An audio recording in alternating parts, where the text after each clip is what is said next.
Yes,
I'm here. Hi.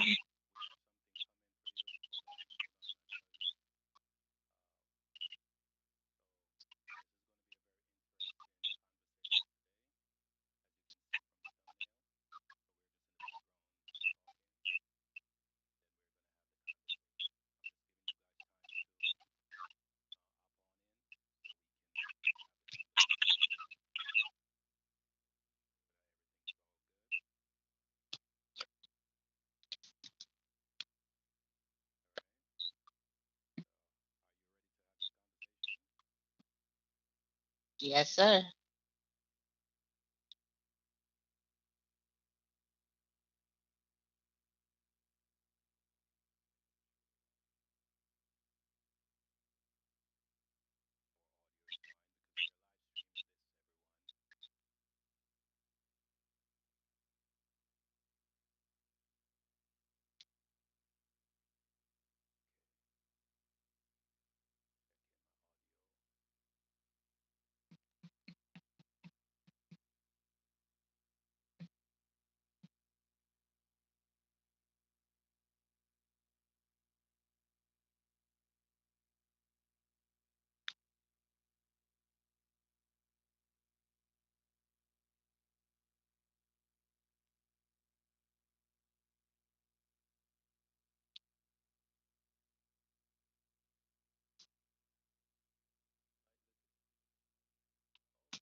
All right, let's pause this.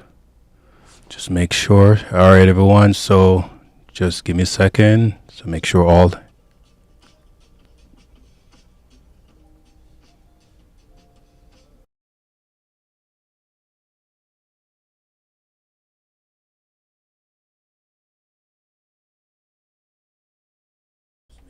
All right, Shay, speak. And let me make sure we're good on you too. Shay? Am I not hearing her? Why am I not hearing her?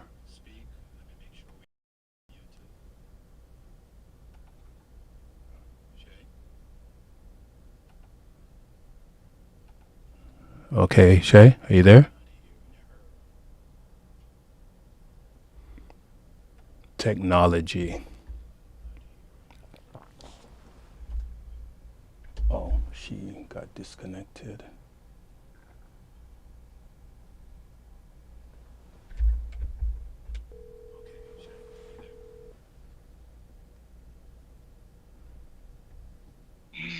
Hello. Think you got disconnected or did you hang up? I got disconnected. Okay. So I just want to make sure you're coming through over the stream. Hmm.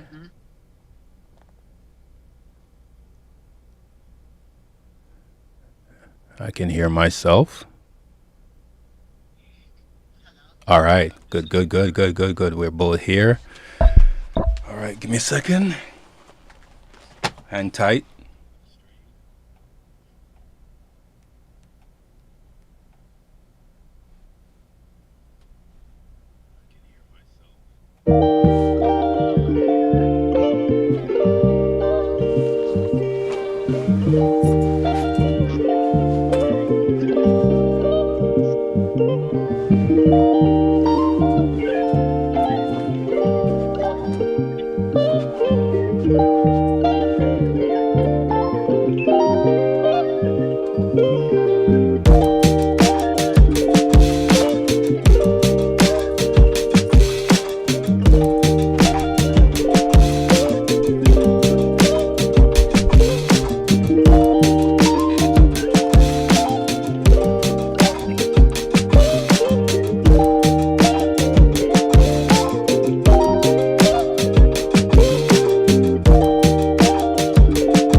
All right, folks. I think we're about ready to go.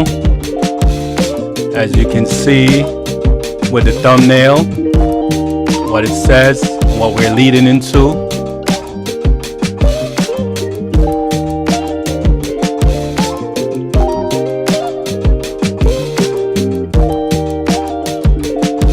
All right.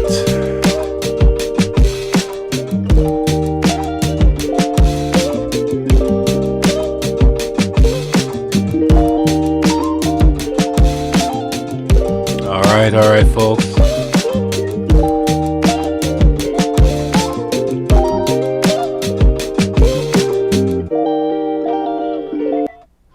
All right. So we have a very interesting story today. And this is going to be a doozy. Are you there, Shay? I'm here. All right. Hold on. Relax. Relax. Making sure. Okay. Okay, okay. So we're all here.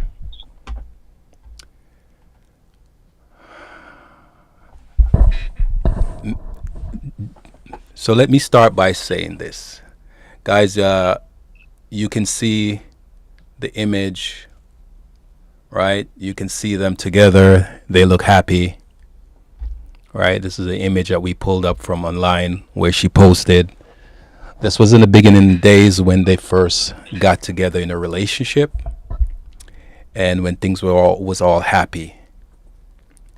And I must say this, that when I would go hard on her and ask her what is she doing, and she would get frustrated, and I could not understand her frustration.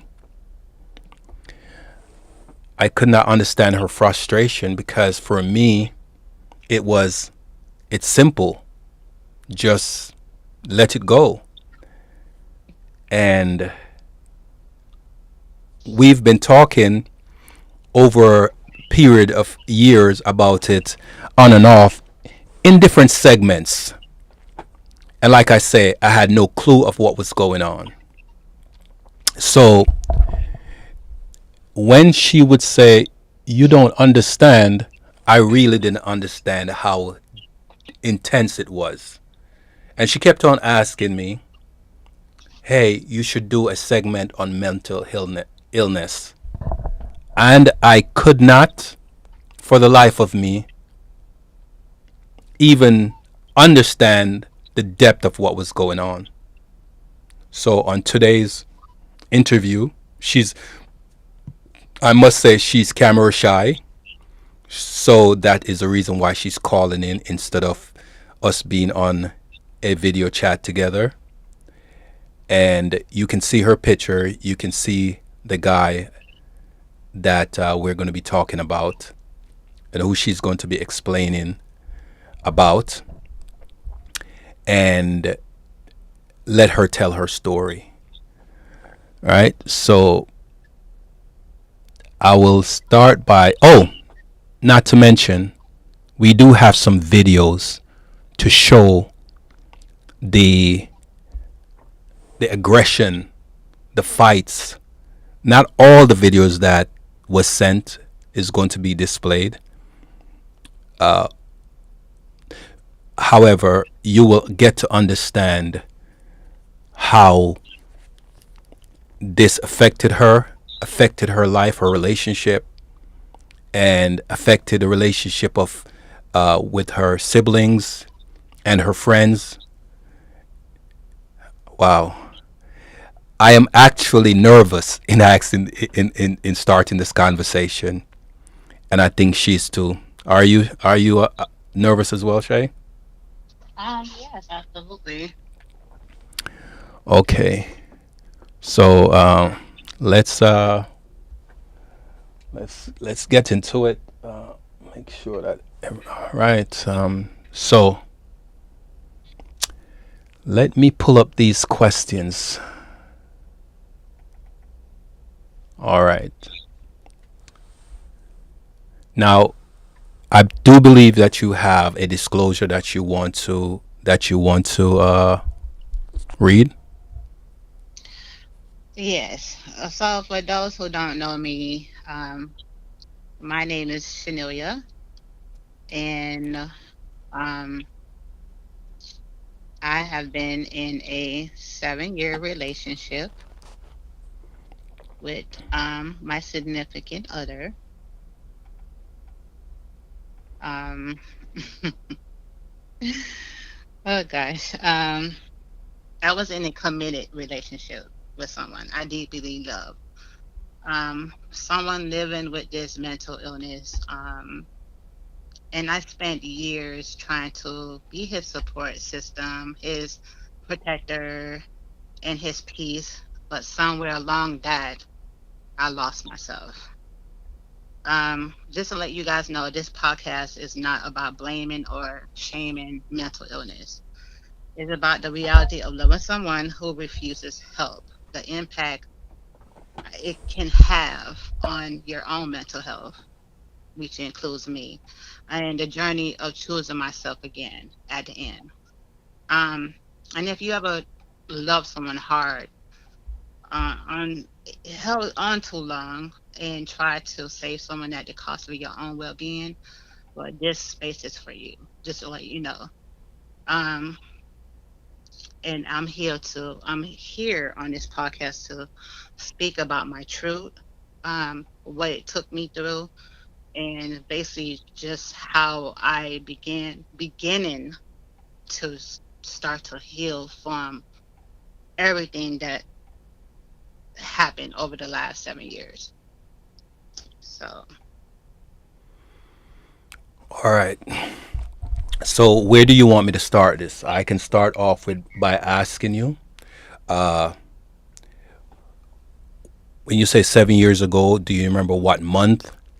How the connection between you and him transpired?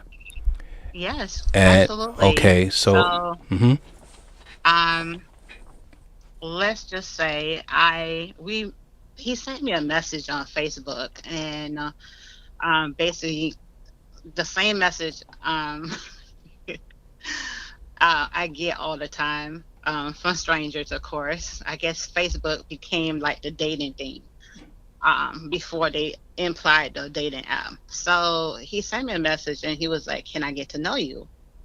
And I replied, "For what?" And we spoke off and on for about 3 months on the phone, sending messages, flirting with each other before I agreed to meet up. So I say he contacted me like the end of 2018. And this was like after my husband died. So my husband passed away in January of 2018 from congestive heart failure. Mm-hmm. And such like that me and Devon was together for a very long time. Right. So I was in the healing process of that, but I also was feeling like lonely, abandoned, and frustrated and angry. Um, so that year I was very emotional, of course. Mm-hmm. So at the end of um 2018, of course, I'm posting my feelings. I'm in my feelings that whole year. Mm-hmm. So and just like expressing my anger, social media became that. Like you can go on there, you can vent. People are gonna respond positive, and people not gonna respond positive. Who knows? Mm-hmm. Mm-hmm. So anyway, he reached out um at the end of that year, around September, I believe. Yeah, around September, and we talked off and on for until like the end of November. December, we decided to meet up. Mm-hmm. So of course I live 2 hours away from Fort Lauderdale. That's where he's not from Fort Lauderdale, but that's where he stayed. And we met up in Port St. Lucie. And we had dinner, we spent the night together, and it went from that. So um January, of course, we decided that we wanted to take it further and date some more, of course. And we started dating, dating, dating. Mm-hmm. So 2019, we are in a new year.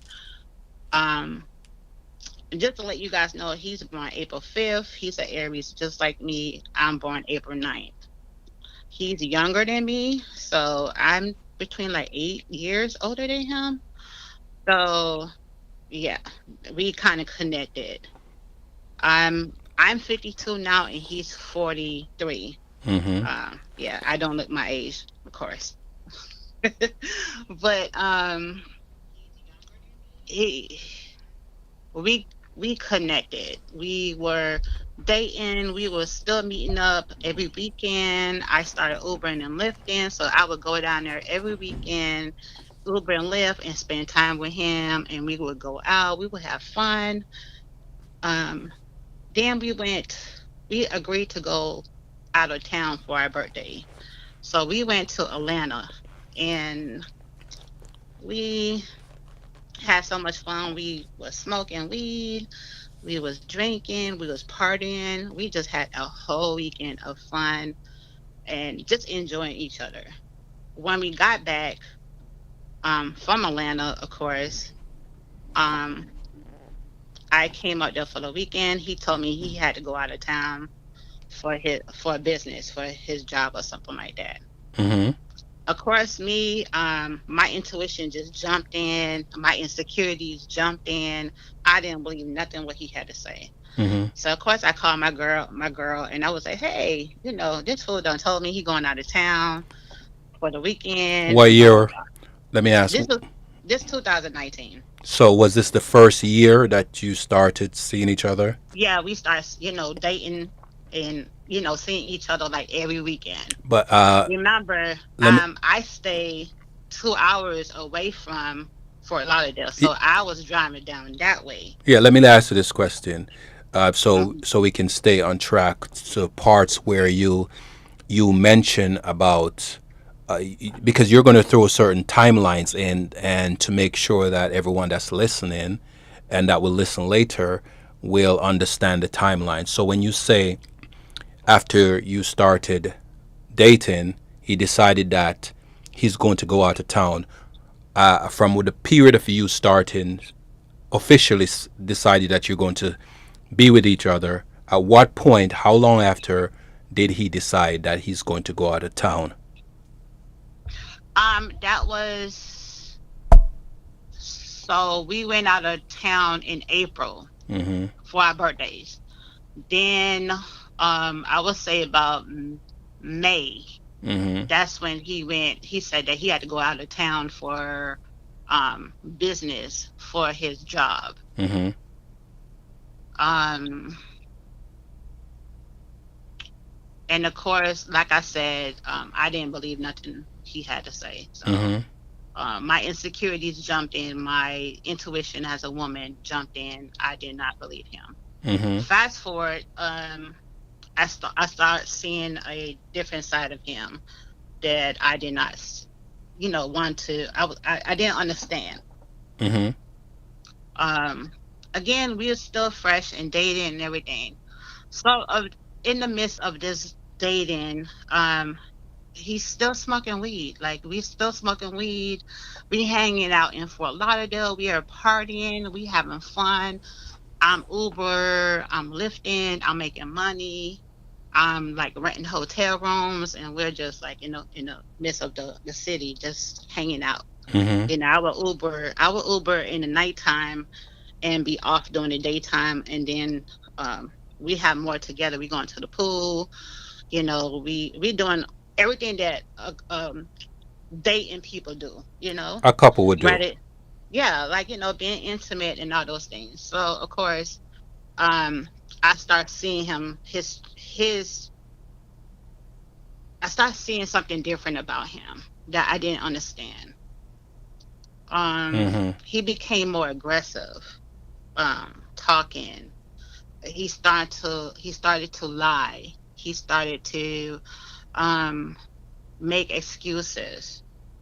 Um I found out one day we were in the hotel room. I'm laying down in the bed and his phone was just going off, going off, going off, going off. And me being fast as I blamed this on myself. I had went into his phone, I grabbed his phone, I went into the bathroom, and then I start seeing a bunch of women that he was being intimate with or talking to at that time. So I confronted him. I was like, "Who's this? Who's that? And who's that?" So, because I've been dating you for all this months, and you have not mentioned anybody else who you were dating. And if you are doing certain things, I need to know because now you putting my health in jeopardy. So what are you doing? Like, hello. Mm-hmm. So, of course, he got mad. He got angry. I left his butt right in that hotel. I packed up my stuff and left. Mm-hmm. So he checked out and he was calling me the whole day. That whole day, Mm-hmm. he sat right in that hotel room, I mean, hotel lobby and did not move. I kept on telling him, I said, yes, I'm going to come back. And I left him there. And he sat there before anybody else was just like, okay, left, okay, forget it. Like I done messed up. I lied to her, but no, he sat there the whole entire day and waited on me to come back. Now I was gone the whole day. I was hanging out with my friend. I was there. I was venting to her. Me and her went out to lunch. We went out to dinner, and then she was like, "Sha, you say, is he still there?" I said, "Yes." She said, "Girl, you need to go have a conversation with him." And I went back to I checked myself back into the hotel room because I knew I had to Uber that night, and I had a conversation with him, and I kind of teared. I was angry. I Mm-hmm. cussed him out. Just then he was like, "I'm sorry." I cried. It was like a whole emotional night, and I think that's when it started. Um, Within by the end of Let me ask a June. question. Let me Uh jump in. huh. Let me jump in and ask a question. When your friend said you need to have a conversation with them, and then you said you cried the whole night, did you have the conversation with him? I did have a conversation with him. And when you say you cried, was it you crying or both of you crying? I was crying. And where was he at the time when you were crying? He was in the room with me. We was in the hotel room together. Did he console you or was he Yeah, he apologetic? did. He did. He Okay. apologized. He constantly apologized. He was like, "I'm sorry," this and that. He made excuses. Hmm. Um, you know, it was, I can't remember the whole conversation, but I know he said, "I'm sorry" about 6 or 7 times, and I'm looking at him, and I'm cussing him because my Jamaican in me came Mm-hmm. out. So Mm-hmm. me start telling him about him Ross. Mm-hmm. And yeah, and I'm crying, so I'm very emotional at the time because I fell in love with him. I was in love with him. Wait, from the time when you started seeing each other to the time where you fell in love with him, what time period, what was the duration between the time? Was it a month? Was it 2 months? Was it 3 months? I don't know. I don't think it's a time limit of falling in love. When you having so much fun and you enjoying each other with in a relationship with someone, there's no time limit on falling in love. I never even heard of that. I just think you get attached to being with that person. You share so much with that person. Like we started to learn more about him, and Mm-hmm. he did talk to me about his mental illness. And I don't think he gave me the complete scope of it, but he did tell me a little bit about it. And Mm-hmm. I did my research on him, of course. Like I'm an investigator, so I'm going deep in. Um, I looked up his record in the police department, or I mean, through the court system. Mm-hmm. I did a complete background check on him, so I completely knew about him. But I can honestly say the things that I read Mm-hmm. versus the things I saw, Mm-hmm. and how he acted, I was like, this is not the same person. Absolutely not.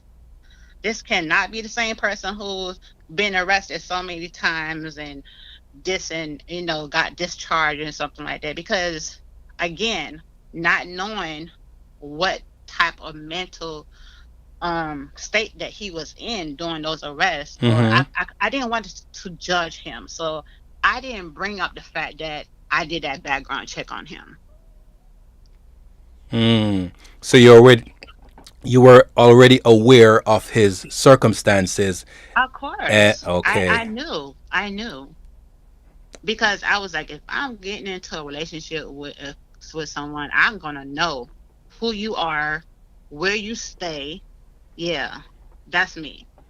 Like I learned this training through just being an investigator and working with the department, of the state attorney office and stuff like that. So I knew.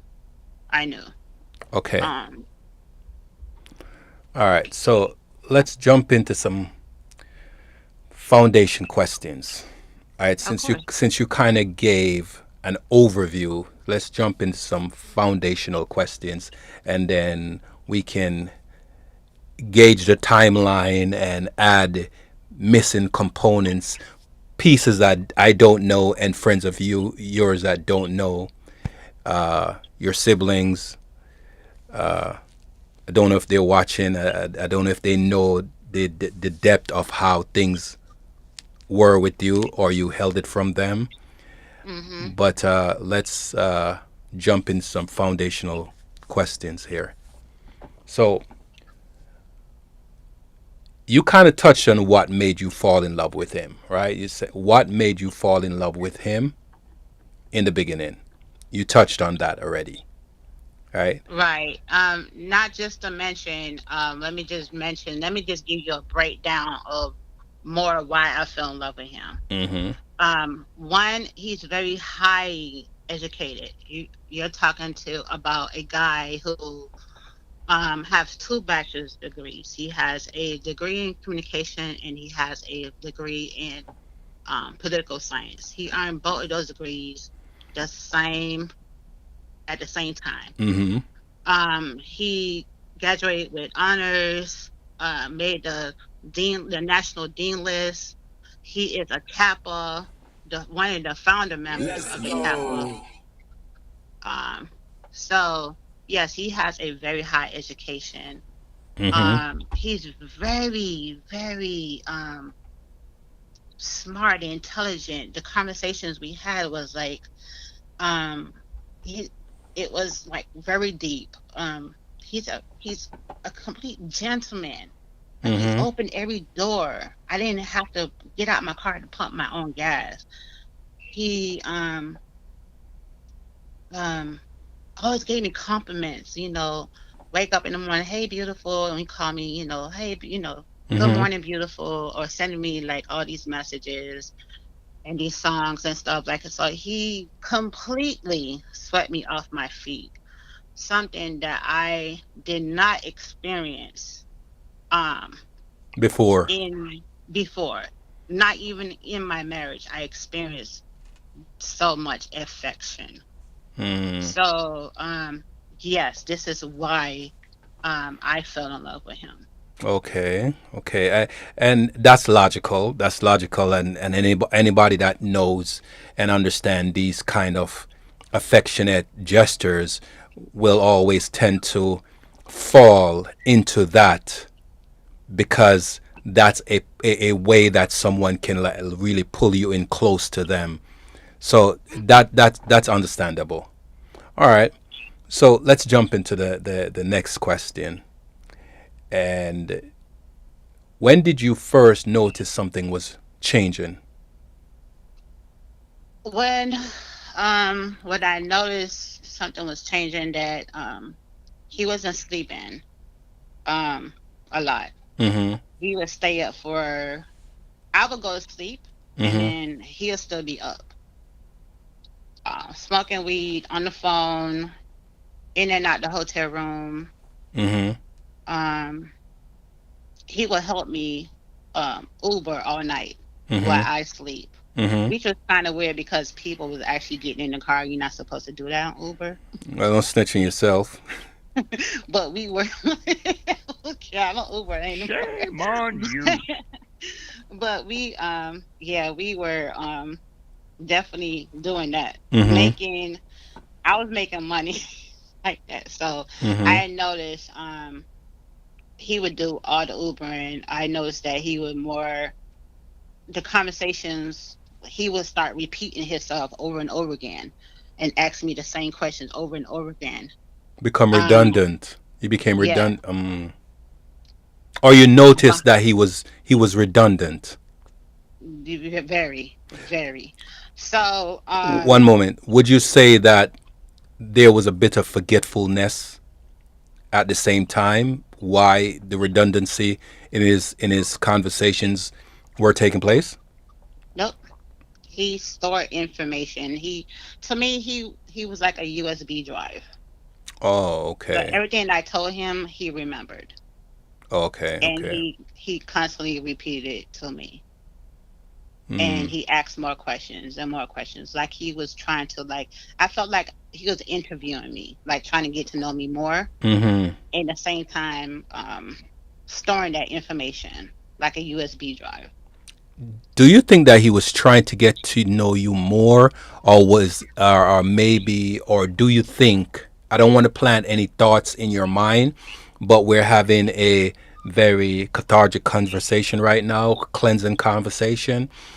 Do Hmm. you think that by him, of course, we have to take in consideration that he is wanting to know more about you so he can better understand how to be a good man to you. But let's look at it at the other side of the coin. Do you think that he might have been asking you these questions and storing this database of information so he can use it in a nefarious way, in a negative way, to be able to control the environment that you both were in? I couldn't tell. I Mm. just thought that we were just having conversations, and he wanted to know more about, my family, my friends, Mm-hmm. where I came from, Mm-hmm. um, how I grew up. I talked about, growing up in Paris City.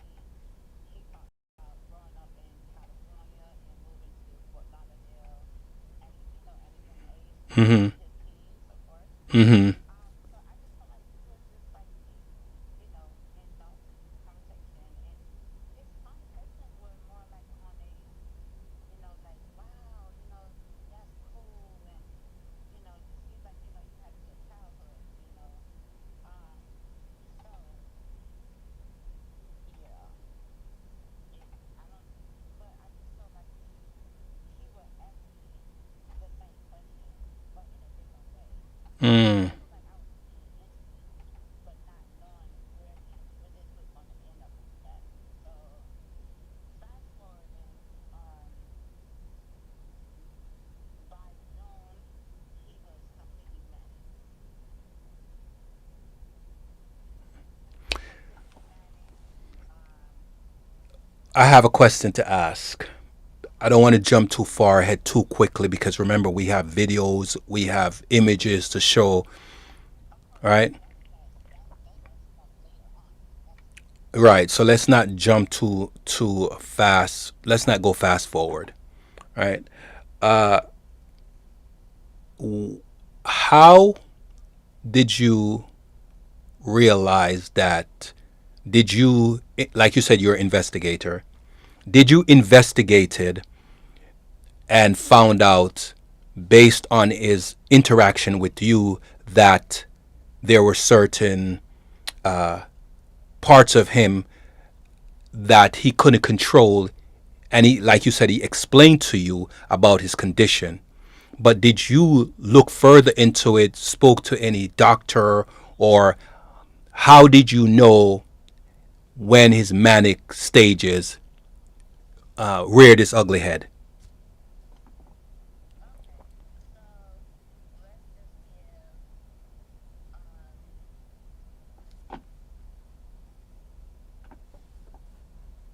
let's okay. So uh when did I know?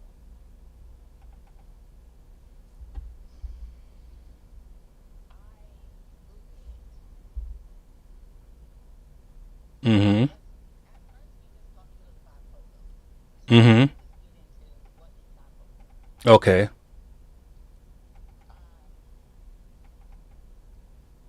so bipolar comes with manic, high energy, Mm-hmm. irritability, impulsive behavior, depression, Mm-hmm. sadness, withdrawal, hopelessness. Mm-hmm.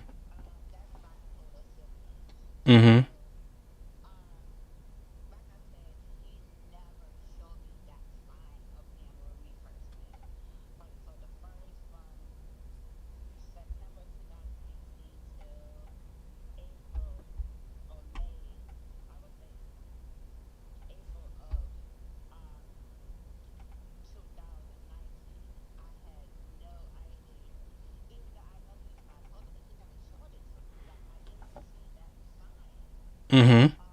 until after, like I said, until after I came from my trip, from DC in April. Like, so I start the rest of April, I start seeing some growth in his changes, like, his impulsive behavior. Um, Mm. his high energy. So they have a high energy, Mm-hmm. want to, let's say, have sex more. Mm-hmm. Completely want to do this and do that. Like, I was kind of shocked because, like, even though I'm a high energy type of person too, but with him, I couldn't keep up. I was like, damn, we going a little bit too fast. Mm-hmm. I didn't know. Like, but in the midst of it, like I said, bipolar, that's bipolar. They have their moments just, but with normal people like us, we get sad, or when some things don't go our way, or sometimes we're high, hyper, and sometimes we're, Mm-hmm. but with bipolar people, they have a long period of time of just being down. Like They're up for a long time. they have to, majority of sleep, they have to keep on moving, and they're keeping busy, or they doing this and they doing that. Mm. They always have to be doing something, or and when they're not doing those things, like the impulsive behavior, that's where they step in. All right. Let's stop there for a second. I have you sent some pictures and some videos before we go further into the conversation.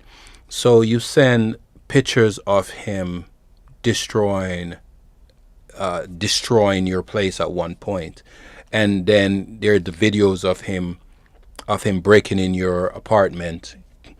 And which one came? No, That happened later on in the relationship. So let's back. Okay, so we at the beginning of dating and stuff, and like I said, not to. I'm trying to give the audience a kind of understanding how I started to learn more about this. mm, So okay, June, he ended up becoming manic. mm-hmm, Um, then in the midst of that, being manic, I spoke to his mom and his sister and let them know what was going on. But he was already on the street. I had the police department put out a look, like a, what they call it, a purple alert on him mm-hmm, to find him. In the midst of that, I had posted on Facebook letting people know in the area, if you see this man, please call the police, because he's in a manic episode. Like he's delusional. He's off. So when they are in that phase, mm-hmm, um, they don't they don't know what's going on. So they are, the behavior becomes more. So they can destroy stuff. They can do all kinds of criminal stuff like that. Compulsive behavior. The behavior becomes more intense. If you approach them and they don't like what you say, they can like get them engaged in. So I was actually telling them not to do business with him. So he finally was in I guess, a Bank of America in downtown Fort Lauderdale. He didn't clean himself in the bathroom, and basically the police had to go in there, and he was yelling, "Nicorette, Nicorette." So I guess he was telling the police, "Don't shoot him, but take him to the hospital." So he ended up getting arrested. mm-hmm, But in the midst of him being in Nicorette, he already committed crimes in the Fort Lauderdale. He mm, broke into somebody's car. He stole stuff. He um he assaulted somebody, sprayed some stuff in somebody's face at a place because they refused to let him use the bathroom, or even called. There's times, like, you see people act like that, something's wrong with them, just call the police. Don't engage with them. Don't do mm-hmm, nothing. Just call the police. So basically, that's what happened. So June, July, um, he ended up going to a mental facility, and it was called Willow. mm-hmm, Willow was a long-term facility for people who have mental or drug problems. So he was there, and I visited him every Saturday, um, until he was released. was And that when he was released, hold on, was that close to you, or was that far away from you where you had to take a long drive? that was far. Like how far away? How I would do it, I would go from where I live Mm-hmm, in down to Fort Lauderdale. Like, I would leave like 5 3 o'clock.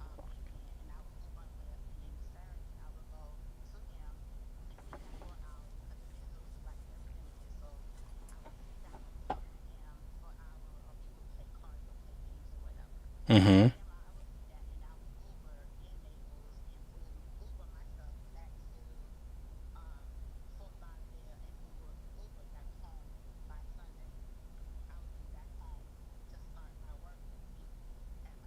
And at the time, that was in Fort Myers,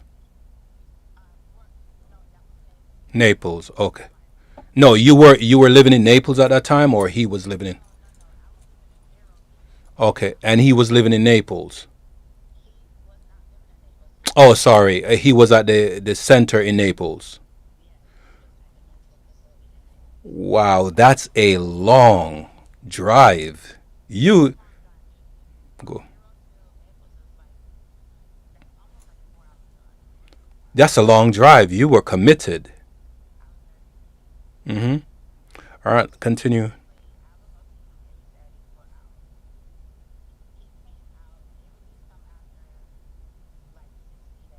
Mm-hmm.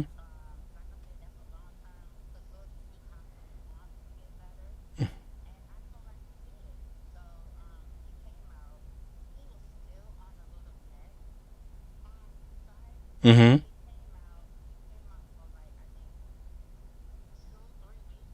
Mm-hmm.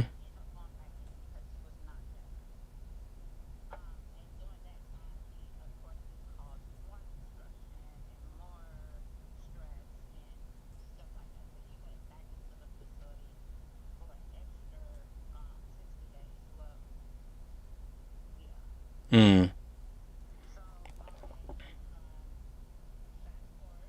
Mm-hmm.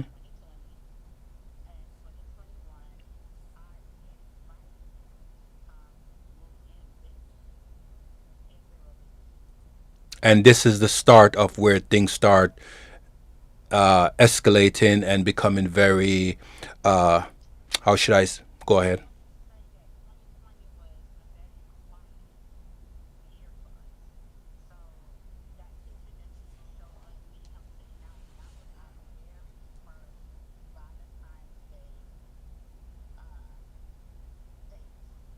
And what year was that? What year was that? Okay. Okay.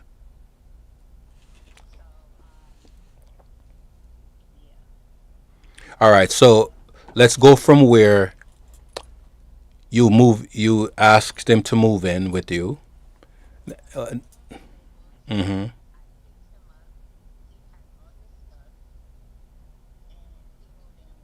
Mm-hmm.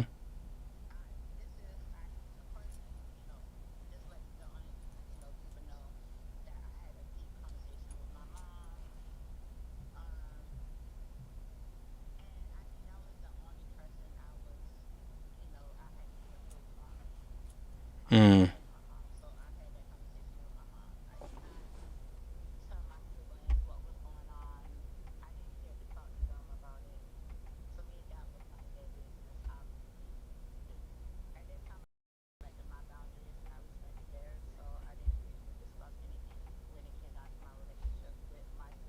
Okay.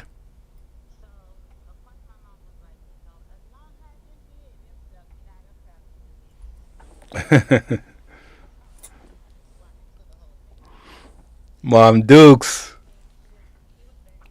Mm-hmm.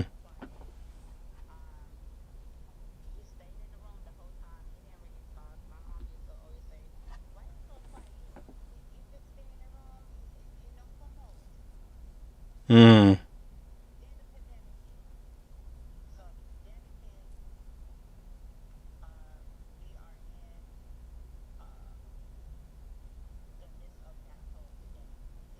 Mm-hmm.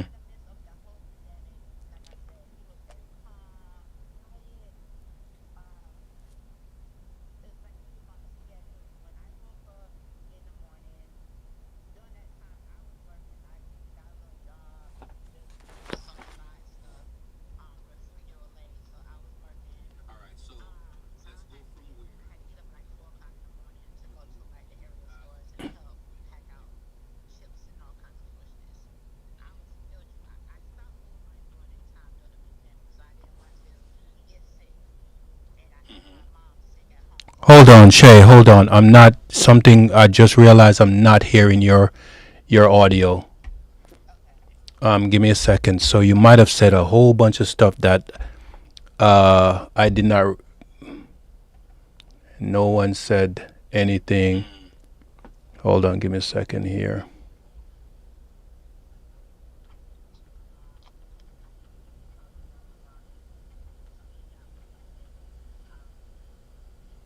Give me a second here.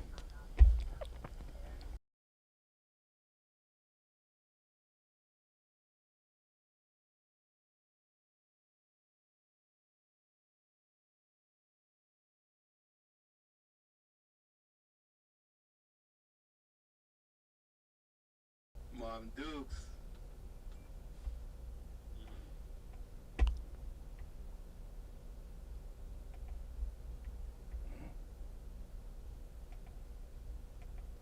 Okay. All right. Go ahead. Talk. You can hear me? Mm-hmm. Talk. Okay. Okay, great. So, like I said, 2020 in the middle of the pandemic, Pandemic. epidemic. We are living together with my mom and my daughter and my son. So, during the midst of that, we end up had to move, and we moved to Palm Bay. So we moved to Palm Bay. Um, he is going back and forth to court in Fort Lauderdale. So we're driving from Palm Bay to Fort Lauderdale. From Fort Lauderdale to Palm Bay. So we're driving back and forth like every month. He had to go down there, check in, stuff like that. So they end up putting him on house arrest for those crimes that he did in 2019. Um, in the midst of that, he's locked down. He can't go anywhere. We can't go out to eat anymore. We can't go on dates. We can't go for walks. We can't do anything. So he's on lockdown.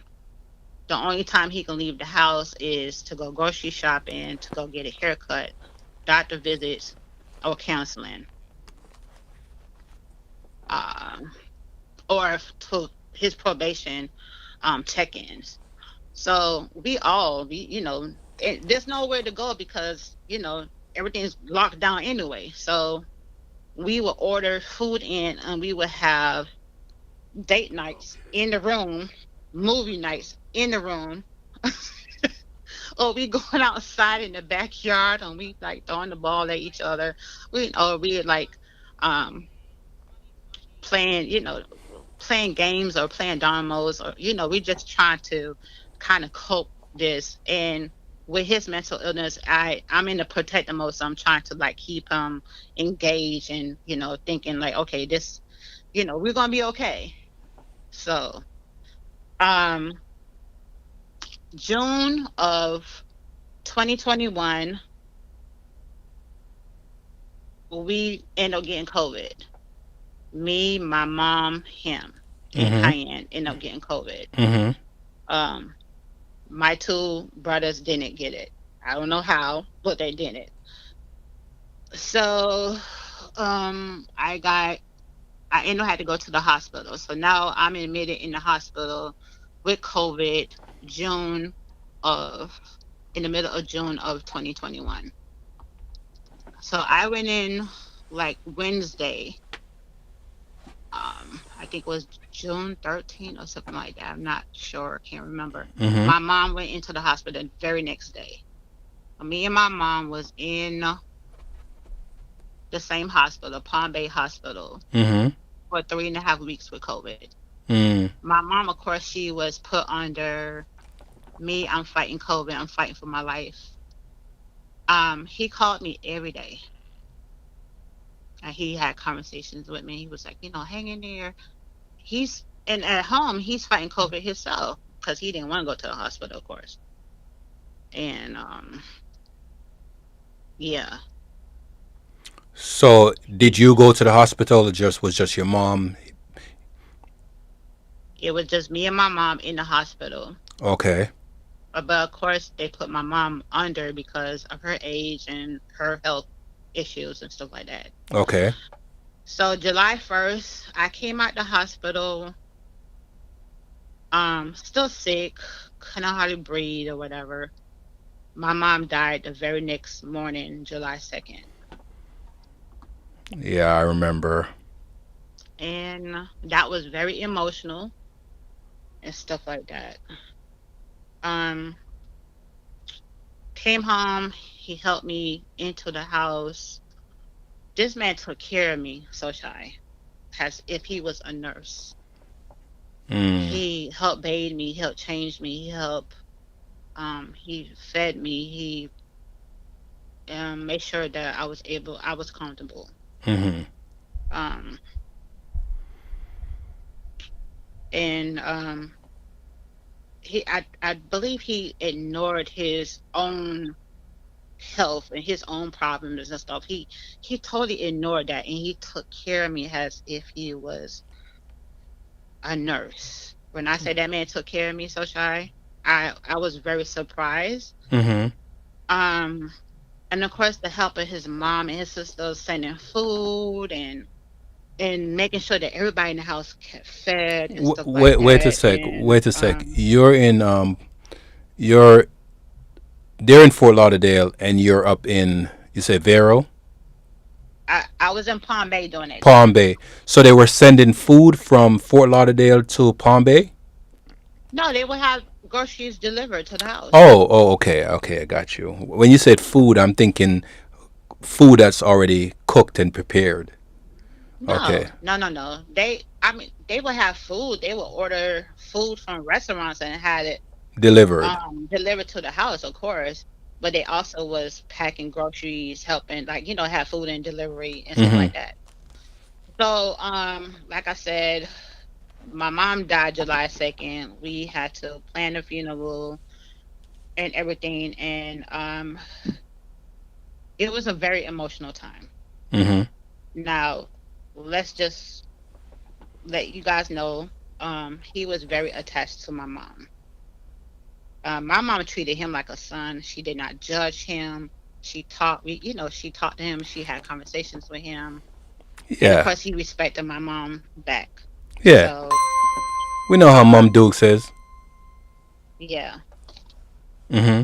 So, during that time, like I said, we planned a funeral. He was not supposed to go, but he did anyway. Mm-hmm.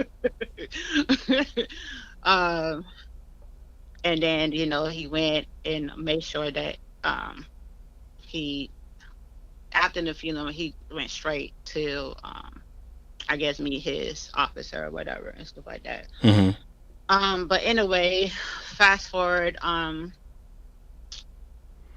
my mom is gone, Mm-hmm. and my one of my siblings, he left. He moved out and he got his own place. Mm-hmm. And now we trying to plan how we are, I didn't have my mom income anymore to like help pay the rent, of course. Mm-hmm. His disability was not enough, and I wasn't working during that time. So my daughter stepped out and she paid 2 months rent. Mm-hmm. So my daughter paid July rent and then she paid August rent. In the midst of that, during that time, he went manic. He went manic. I had to call Palm Bay Police Department 9 times. Let me ask this question. Hmm. What signal the manic, and how did you realize that he started going manic? Okay, so he they have a speed talking, like they talk fast. Mm-hmm. They mumble. They will talk about one subject and then skip to another subject. Mm-hmm. They become more irritable, like everything irritates them. Mm-hmm. It could be the smallest thing or something that you say. I remember he was um we was where we was coming from. I think we was coming from the grocery store. Okay. And I was still emotional, so I bust out crying in the car and he was like, "Are you still fucking crying?" And I was like, I was shocked. I was like, what? And And you were crying because of your mom. I was still mourning. Yeah, of Right. course. And I was like, what? I said, well, how am I supposed to feel? France, like, how am I supposed to feel? And he was like, dang, because you crying a lot. And I said, well, I'm still mourning. My mom just died. Like, like, bro, it haven't been 6 months. I was like, chill out, because at this point I feel like he's ignoring my feelings. So got back to the apartment, and Mm-hmm. like, again, like, he's irritable. So we Irritable. trying to figure out this rent thing, because now September is rolling in, and again, my daughter paid the rent again. And she was like, Mommy, you guys gonna have to figure something out, because I can't afford to pay your rent. So of course I went out and got a job. I got a job at the first place that hired me was the dispensary. Mm-hmm. And he was happy because now he can get free weed. So of course that was bullet, bullet, bullet. Okay, so anyway, yeah, so um in the midst of doing all that, he became um he became manic. Mm. And we was arguing a lot, and I had to end up calling Palm Bay. One day I called Palm Bay police, and I kept on calling them. And I left one morning to go drop my brother. I'm gonna tell my brother. I went one morning to drop Cayenne off, my son, to school, Mm-hmm. and came back, and he took a brick and threw it. Well, yeah, he threw it through the back window of the um into the bathtub, because I it was like a big old All, Roman tub that was in the bathroom. all right. Pause for a second now. So this is bringing us to those six pictures that you sent for where the destruction of the apartment started. Yeah, so you can actually All show the right. picture of All right. Let me when let he me did that. let me bring that up. Let me bring that up. Give me a second.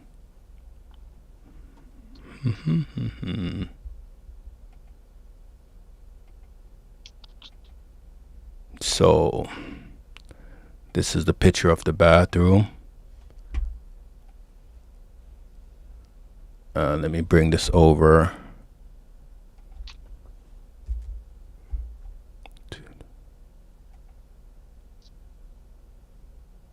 Yeah. All right. So that's the picture of the bathroom. So that's where he. So I see a box in the bathtub. Was that what he threw through the window, or you say he threw a brick? I don't see the brick. Um, so those two things were on top of the windowsill. Okay.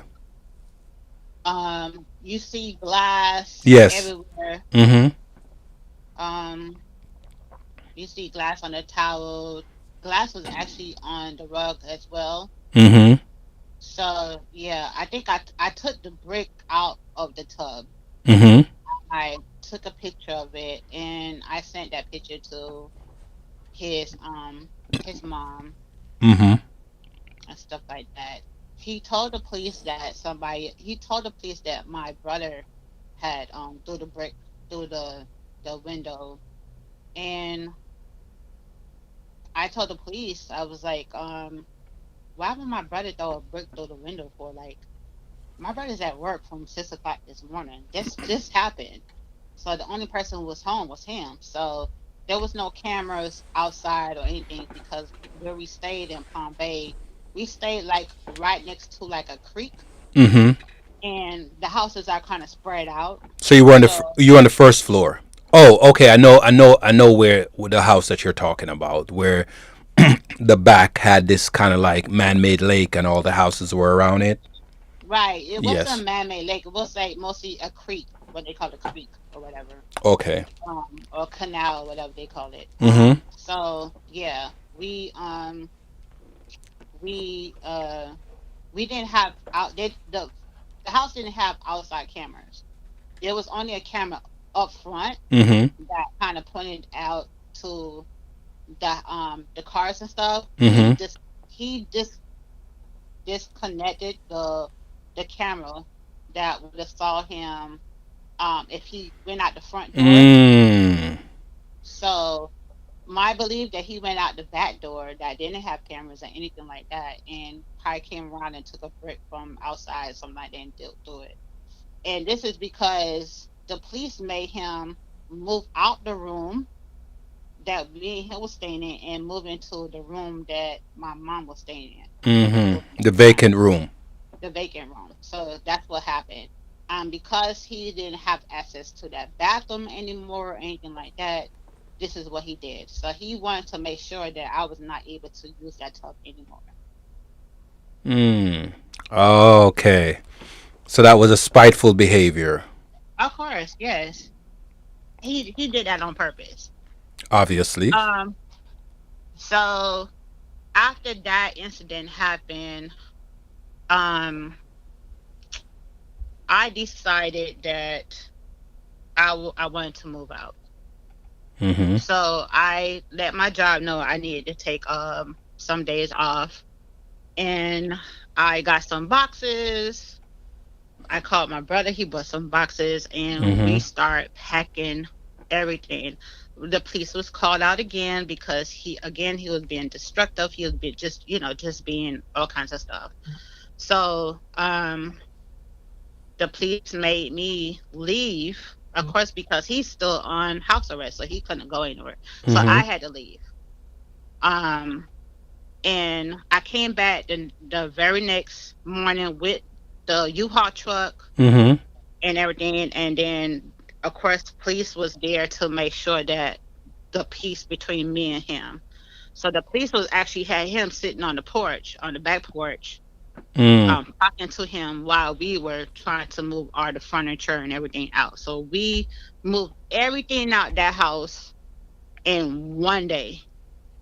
I Mm-hmm. only left him a sleeper sofa that I did not want anymore, and that was able. I took the bed out my mom room.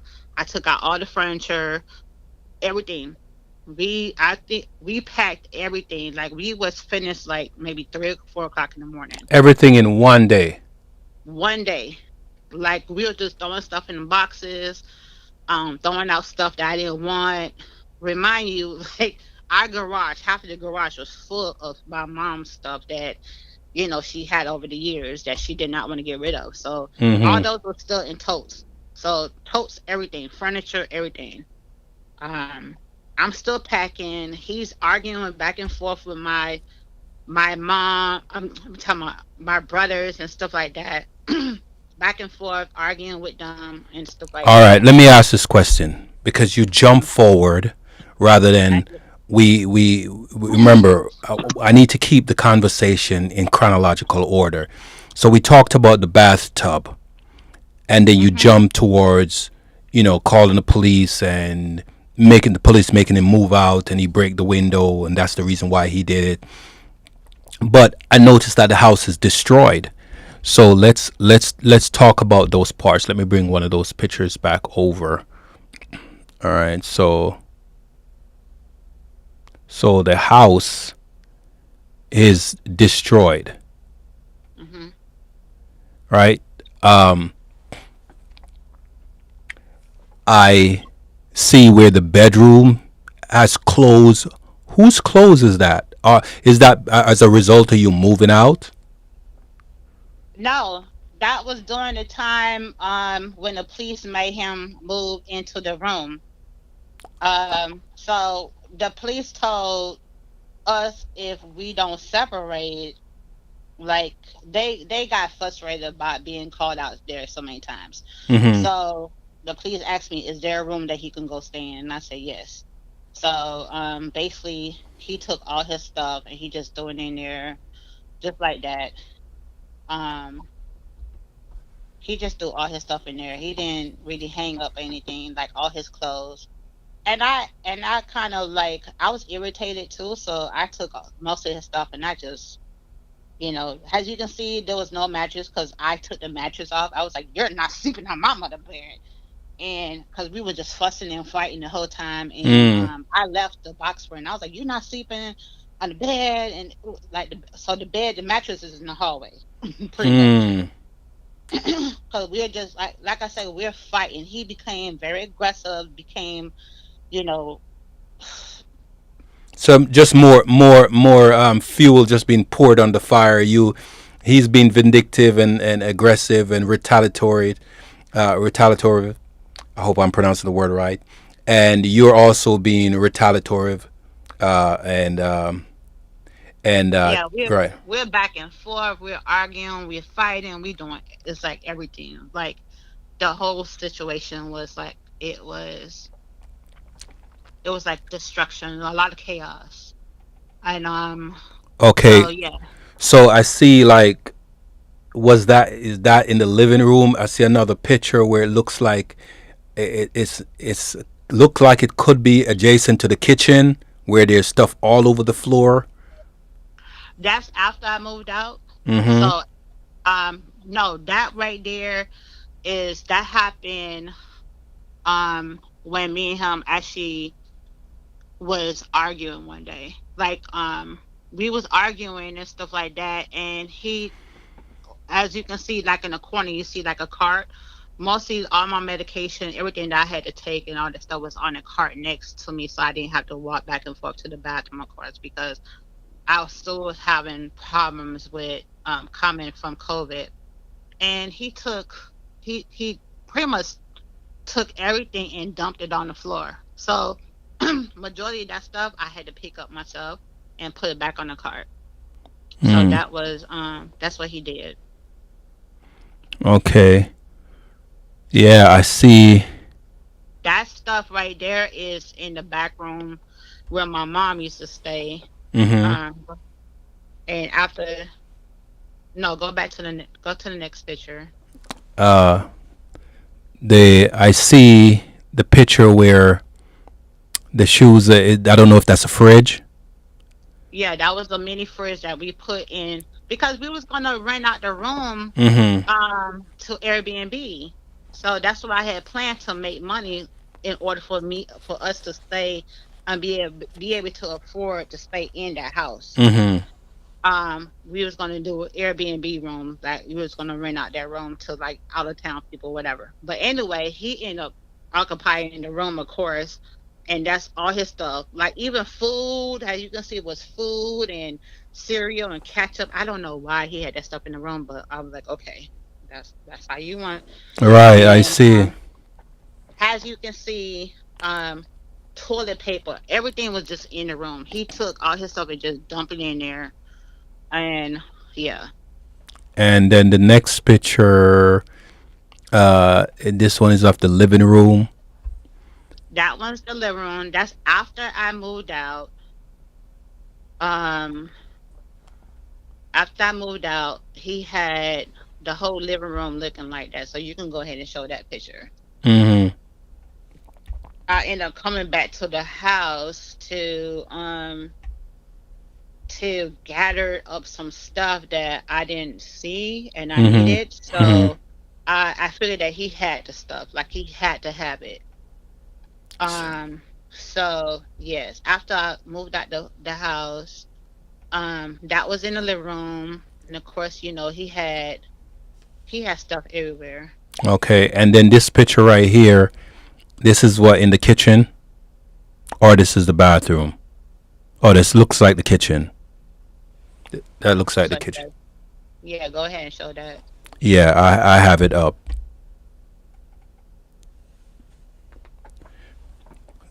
So basically, he wrecked the house. Yeah, so that right there, that's the bathroom, of course. That was our bathroom. That's the bathroom. But what Yeah, that's the if that's the bathroom. bathroom? What is there a pot and ketchup and mustard and muffins, or I don't know if that's muffins. Those are muffins or apple. Oh, hold on. No, I'm sorry. That's not the bad. That is the kitchen. That's the kitchen. So we had okay. So we had a what they call those again? My mind is gone. So yeah, that was a part of the kitchen. So yeah, he had all this stuff um everywhere. I So see that. yeah, he had stuff everywhere, just like everywhere. I guess yeah, I left for some reason my brothers forgot to put some pots and stuff in there. So of course I came back to like gather up some stuff like those that pot and that pan. Um you can see the lighter fluid.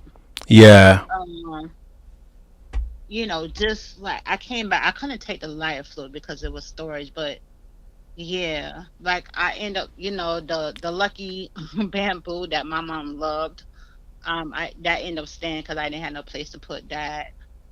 So yeah, we I forgot a couple stuff. So I end up had to walk through the back door, of course. Mm-hmm. Um, and that's what I found. And I took pictures of all this stuff and I sent it to his mom and his sister and just like, look how your son is living. He destroyed the people house. Okay. So when you said destroy the people house, were you then charged for the destruction of the house, like a additional fee over your security deposit for them? Of course, we didn't get the security deposit back. Of course not. So that was 1550 that went down the drain. I didn't get nothing back. They had. And just to let you know, he had refused to leave that house.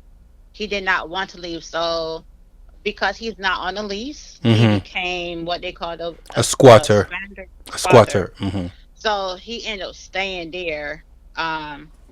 And we had let the landlord know, listen, I left, but he didn't want to go. But because he wasn't on the lease, they couldn't do anything other than file papers. Mm-hmm. In the midst he ended up getting hospitalized because like I said, he was manic and he was incompetent to even doing whatever he's doing. Walking in the middle of the road, I think, and the police like tackled him. Mm-hmm. And when they tackled him, he hit his head. Mm-hmm. He ended up getting hospitalized. So he was in ICU the whole time. So that's how I was able to enter the house and gather up what I wanted to gather up.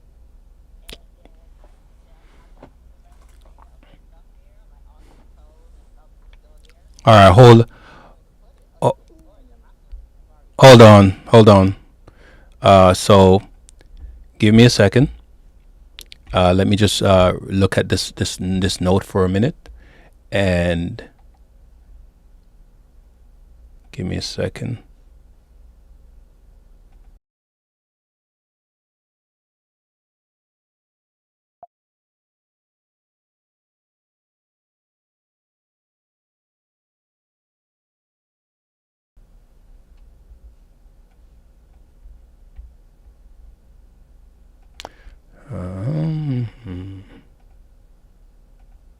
Okay.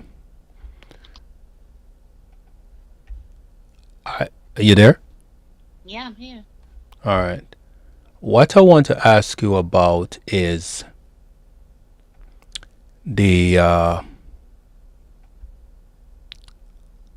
let me pull that up. Let me go. Okay. So you had sent a video of him breaking your door down. That wasn't at the house. Okay. That was, yeah. All That right. was, So let's stick with the house for a second, and then I'm going to ask you another question. hmm You said that when they came and arrested him, you were able to go back in the house and get the remainder of your stuff. Did you? Well, Hold on. they Go did ahead. not arrest him at the house. They arrested him somewhere.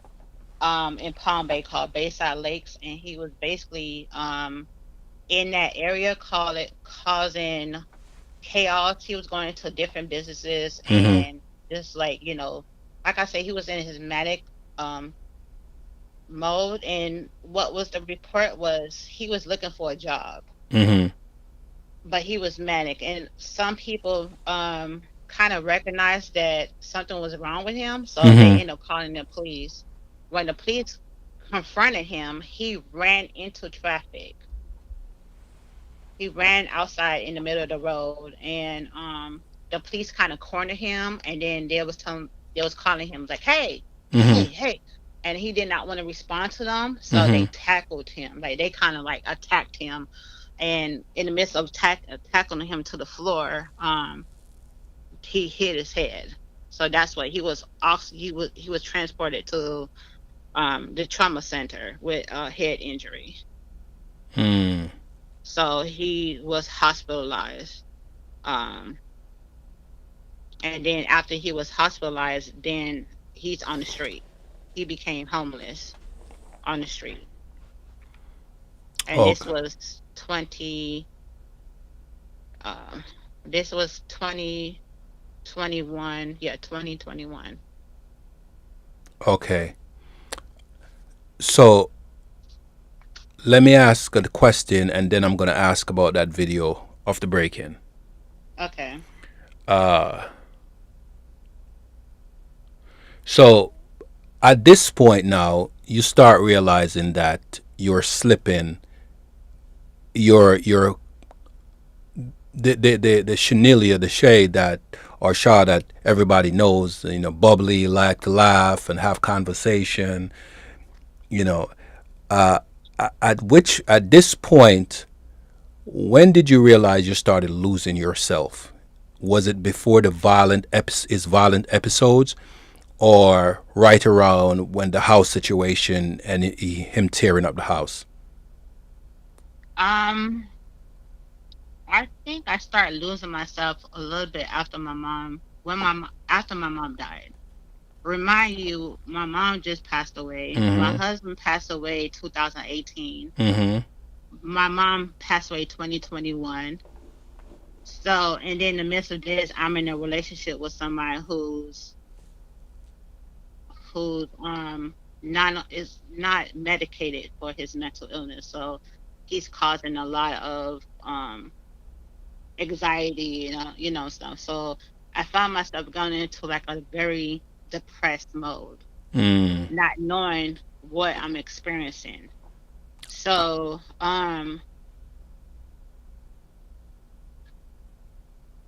fast forward to 2022 now, I'm in my apartment that I found on my own. Mm-hmm. Um, I'm quiet, I'm at peace.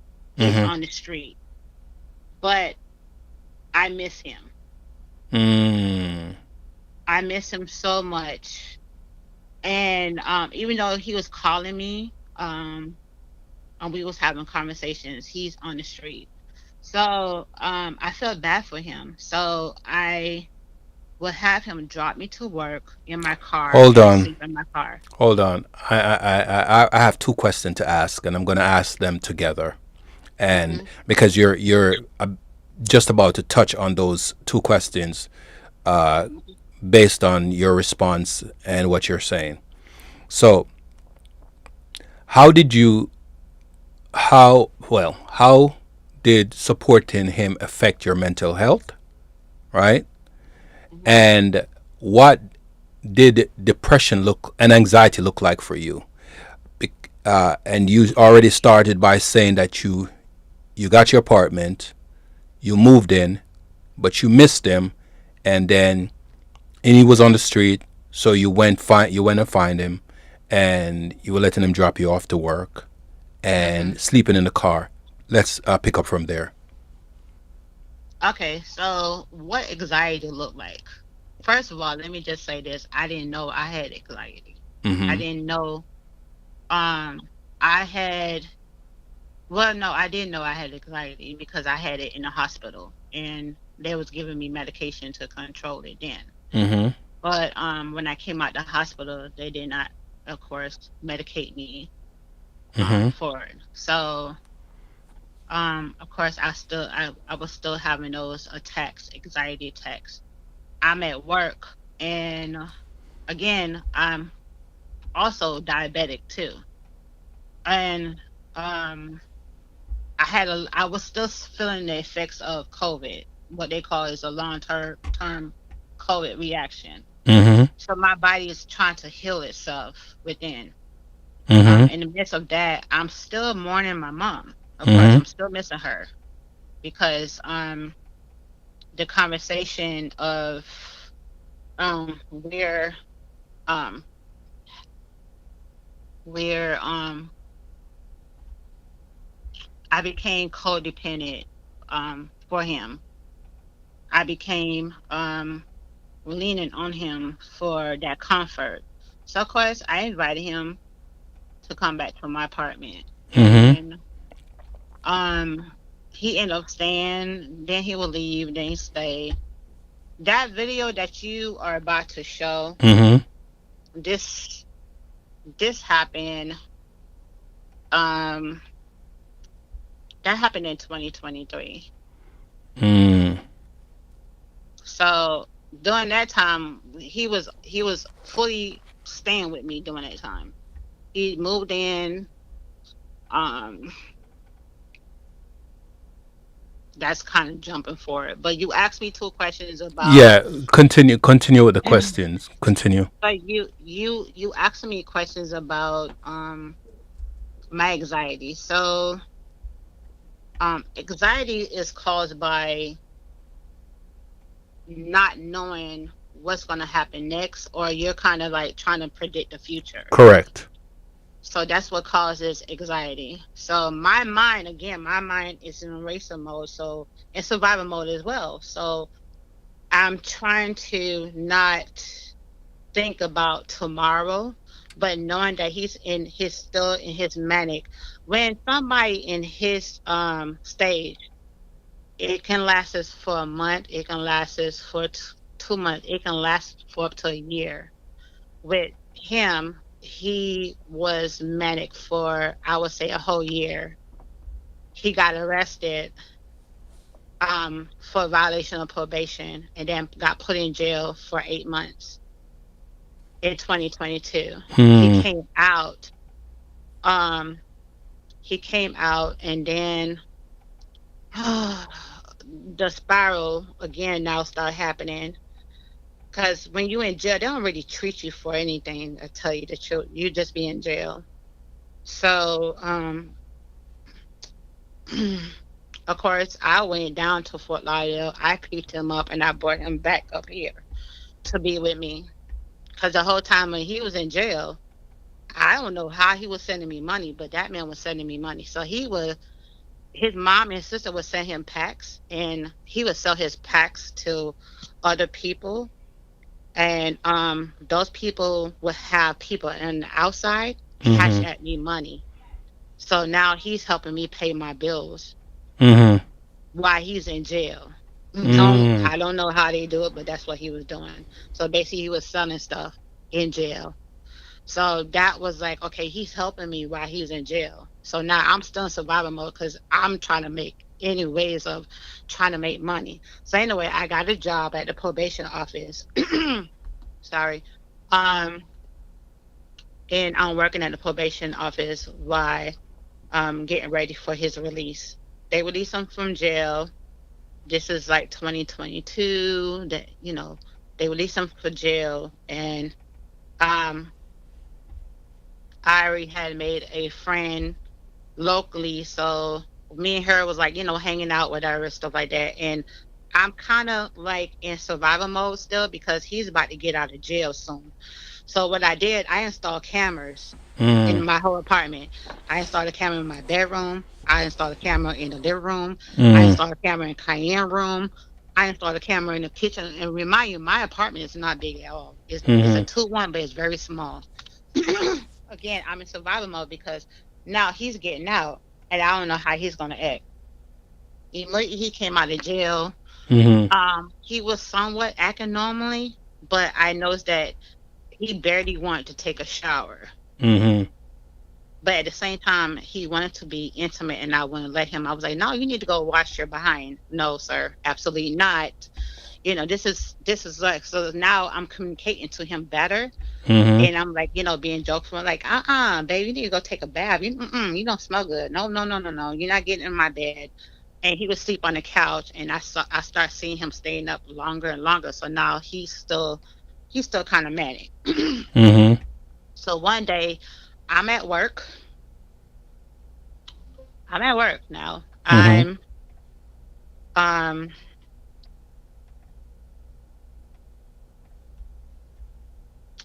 I'm at work, and we are I see him on the camera, and he's like talking to whoever he needs. Now he doesn't know the cameras are in place with yet. Mhm. So I immediately say, "Hey, what you doing?" I called him. I said, "What you doing?" Now I'm looking at him on camera. He's like, "No, I'm just sitting here and stuff like that." I saw him leave the apartment, and then he came back up, and he came back up with a looked like a prostitute. Mm.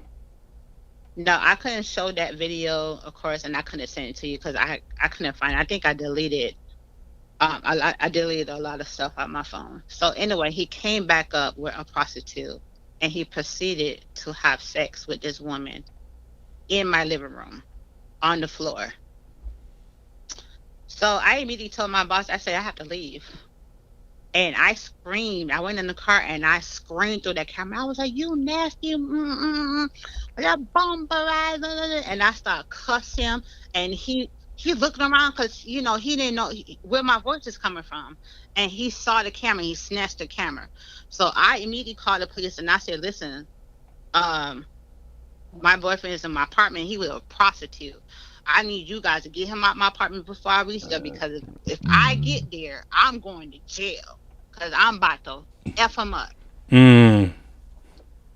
So by the time I get there, she's gone, of course. He's sitting outside, Mhm. and the police is basically told him he had to leave. Wait, I need to go back. You are so let me just frame this based on my understanding, because you first, I never knew this, and you told this to me. I think it was last night or this morning. Earlier this morning when we was talking, I told you this. And I can't. Was this in the third year or the fourth year? This was I was this 2022? Yeah, 2022.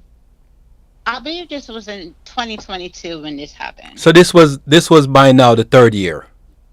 This is the third year. Yeah. Okay, I have to ask. You are at work, and Mhm. this popped up on your camera, and you ask what the f, or however you said it. Right? I'm not going to try to word it how you word it, because I could understand the rage. Right? But when he came back up, it was another woman with him inside your apartment. Mhm. How did you know it was a prostitute? Prostitute. Yeah. You say people too. No, Oh my I say gosh. I say prostitute. So you know, I just wanted to be kind of like be funny, but to kind of lighten the mode, right? Okay, so how did I know is the way she was dressed for one. If Describe how she was dressed for you to know that she was a she was prostitute. dark. She had on like um she wasn't dressed like somebody like a counselor or a doctor or somebody he can totally invited her to my apartment. She was dressed slutty. Mm. She had like this little short. dress type, and Mm-hmm. it was open in the back and stuff like that. She looked at like, I was like, that type of like,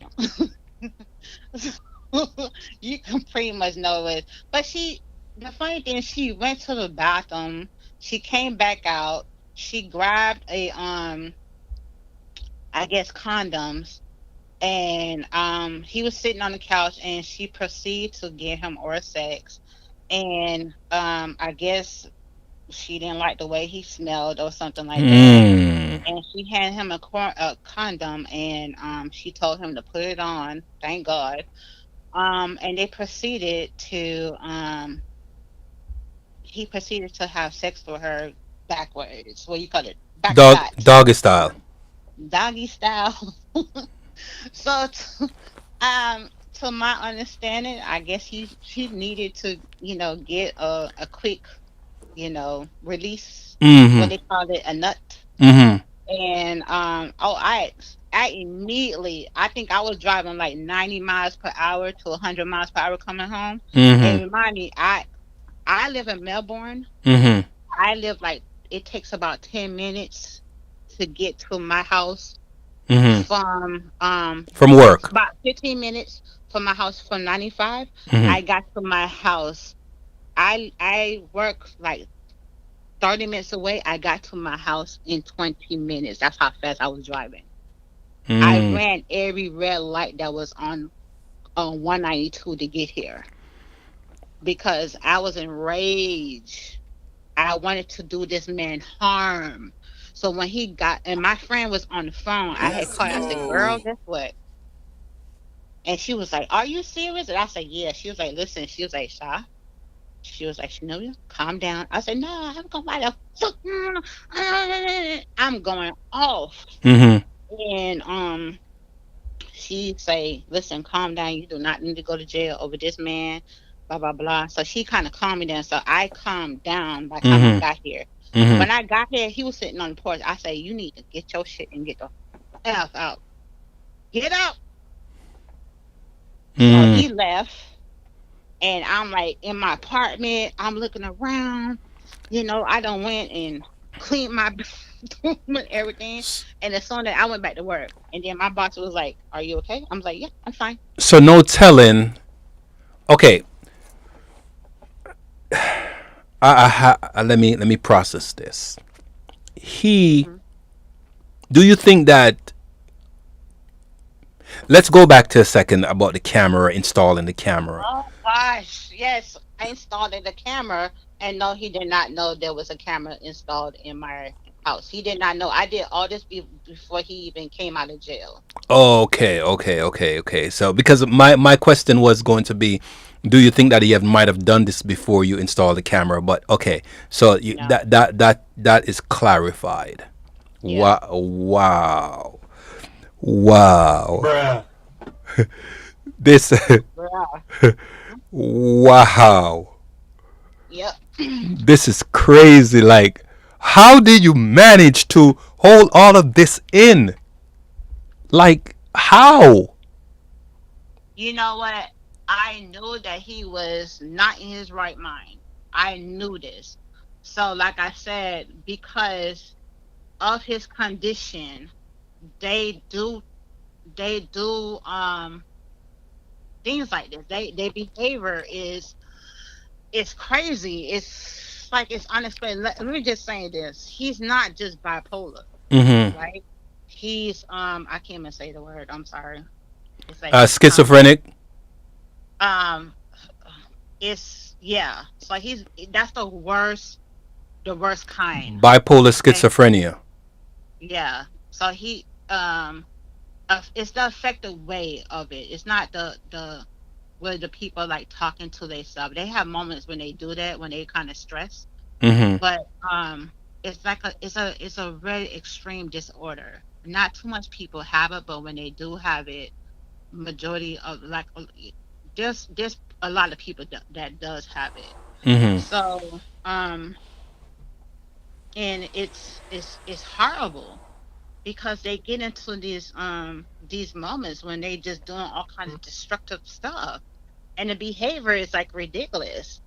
and they know they're doing stuff, but at the same time, when they are in that mode, Mm-hmm. um, but with him during that moment, that was just him getting off, because we wasn't intimate, we wasn't having sex. I was like, he wasn't in his right mind, so I was like, nah, bro, like, I'm not sleeping with you. Like, I kind of like brushed him off and stuff like that. So anyway, I ended up having him come back, and it wasn't after a week, it wasn't after a month, it was 2 days, it was a day after I found him, and I picked him up, and I brought him back to an apartment. Shame on you. Yep, I surely did. And I called my friend, and me, him, and my son was actually at Tijuana Flats, so that's right across the street from where I stay at. And we was having dinner or something at Tijuana Flats, and my friend like heard him in the background. She was like, "Girl," she's, "I know you didn't let him back in." I said, "I did." She was Wha- like, "What?" She was like, "Hell Wow. no." I said, "Yeah, I did." And she was like, "Mm-mm." She was like, "Mm-mm. No, you didn't." I said, "Yes, I did." She was I would have. I don't know. You know me. I've bust your chops a couple of times about that. About the and you like, yo, so shy, just leave me alone. And you would say stuff like, when someone is ready to make a change, they'll make a change. They have to make the decision under their own. I'm like, but Shay, this is not good. You have to think I about your it, son. I heard, and from my siblings, I heard it from my close friends, I heard it from new friends and people who I had in my life that was kind of talking to me at the time, and I heard it. But I'm gonna say this. I'm gonna say this, so shy. Mm-hmm. When somebody in a situation, you hear this all the time. You don't know what that person is thinking. You don't know what that person having in their heart. You don't know what that person is going through until you go through it yourself. That's true. So That's fair. this I'm telling my story not for people to judge me, because I know people are gonna be like, "Girl, you should have not let his ass back in your apartment after that, blah blah blah blah."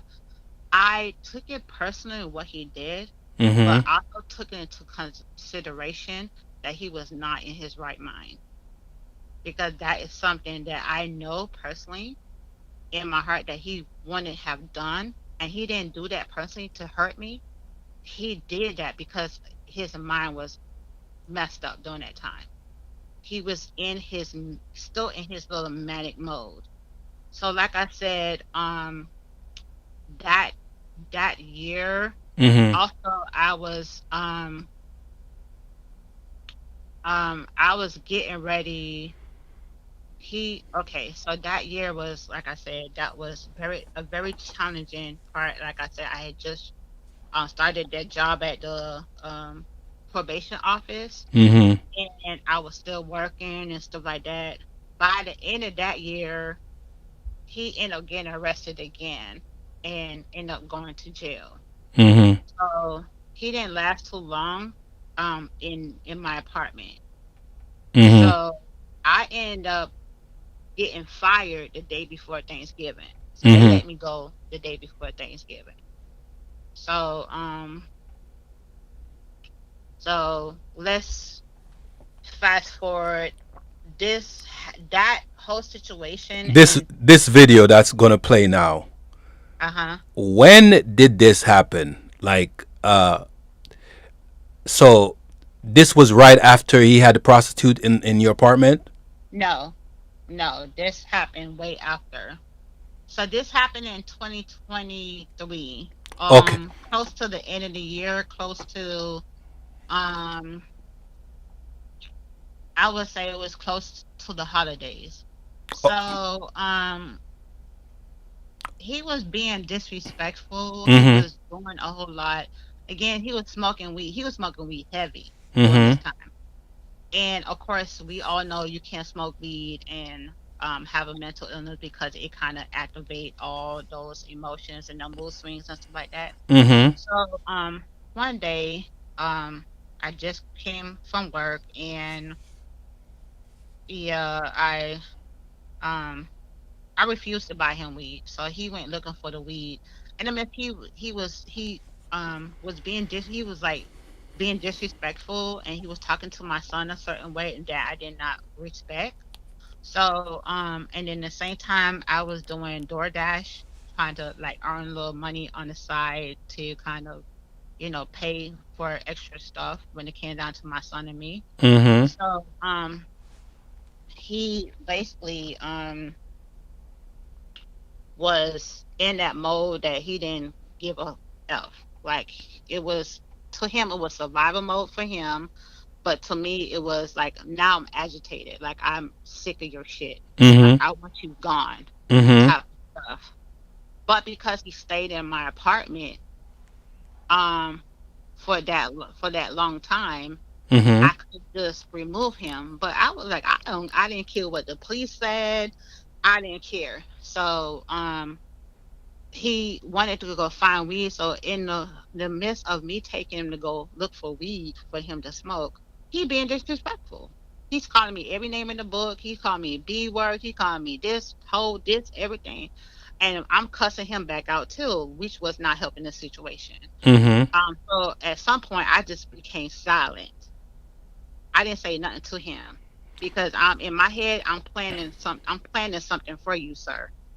So he had me take him to this guy house and I left him. I left him right there. And he Mm-hmm. was a couple of miles away from our house where I stayed at. So I left him. I dropped him off and I was like, bitch, yeah, find your way because you're not coming back to my apartment. And he didn't come back for a couple of hours. So I guess he was um waiting for me to come back and pick him up, or he Mm-hmm. was walking, which Okay. was like a couple of miles, like 6 to 7 miles away. Um, Not even that. Walking, I can say it probably took him maybe 2 hours. In the midst of those 2 hours, I was able to clean up my living room and um I That's a long walk for 2 hours. Trust me, I've done that. I've done those kind of walks before.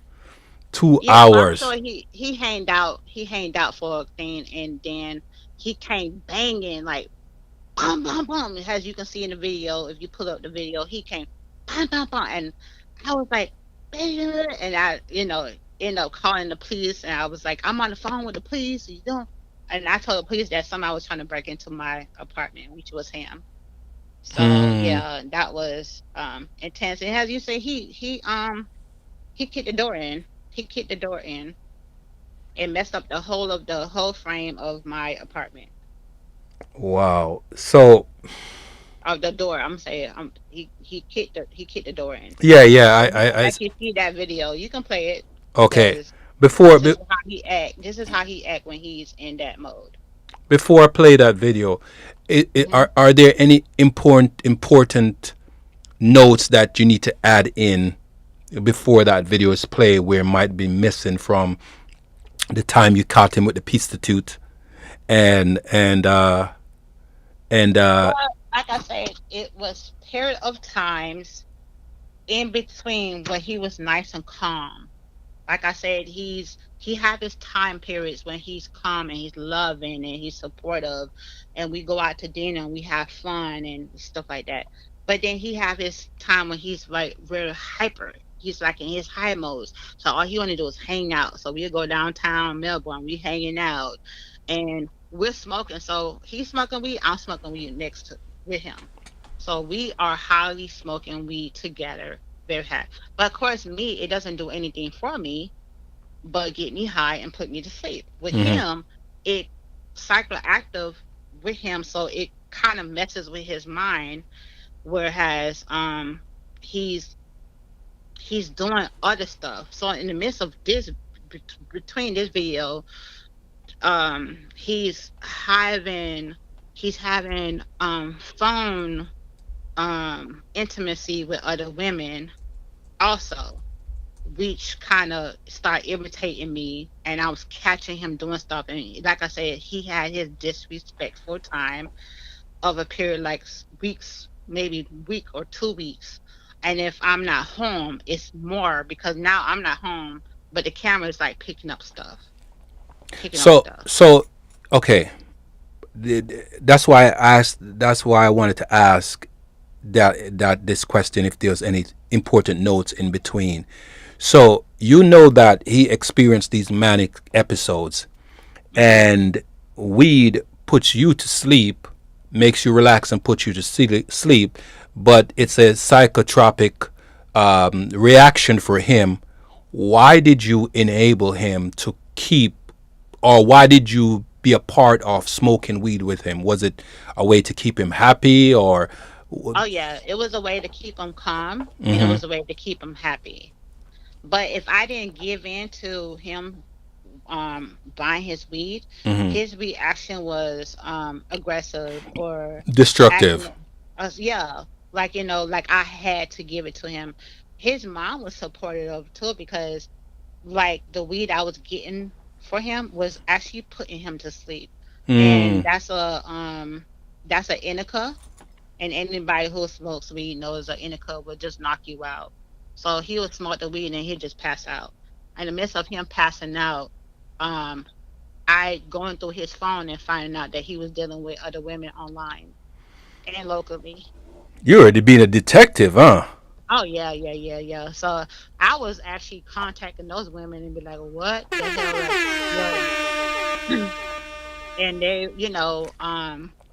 and engaging again in this destructive behavior with Mm-hmm. him. Like I'm attacking these other women and be like, what the hell? And they didn't even know he had a girlfriend. Like they didn't know he was in a committed relationship. So again, his whole behavior and the destructive behavior again involving me was like, okay, at some point it was involving me and I was enabling it also, Mm-hmm. along with his mom providing the money to buy him the weed, and stuff like that. And at some point she stopped and she was like, no, this is making the situation worse. And I agreed to it. Mm. Like I was like, okay, enough. So like I said, when I didn't buy him the weed, he Mm-hmm. was actually going to look for the weed, but he didn't have no money. Like he spent his money gambling, he spent his money smoking weed, he spent his money on whatever. Now he's broke. Mm-hmm. Now he wanted me to spend my money, but I refused to give it to him. And his mom refused it to give it to him. So like I was engaging into that behavior along with him, Mm-hmm. thinking it was helping him, but it wasn't. It was making the situation worse, Mm. you Uh, know. So yeah, I was like I said, I thought by giving him the weed was kind of helping him mm-hmm. cope whatever he was going through, but it was making the situation even worse. Yeah. So that video kind of explains the reaction after he broke my door down. I called the police. The police came and told me straight up, if he's staying here and he's helping you pay rent or paying bills, I cannot kick him out. I would have to go to the court system to get him out. Yeah. So that was the last straw, and at that's from the point I left alone. Me and him did not engage or talk for like 2 weeks because of that situation. And then after that situation, All right. Let's play the video before we jump into anything else. okay, go ahead. All right. Wow. Let me cue this up.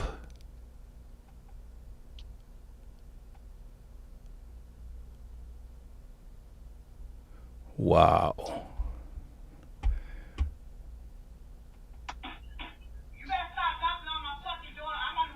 All right. Hold on. Hold on. Hold on.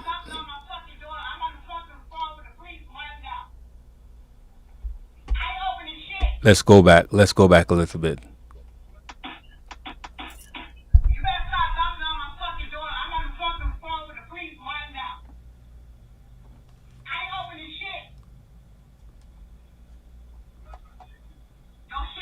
Yes, I'm cussing him through the door. out of the door. I'm on the fucking phone with the police right now. You better fucking go.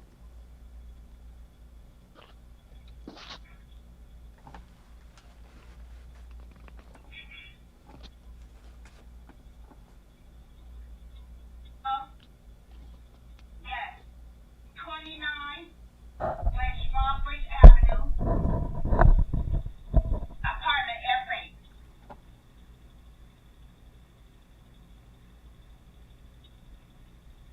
My ex knocking on my fucking door. Trying knock down my fucking door. Y'all need to send the fucking police out here right now.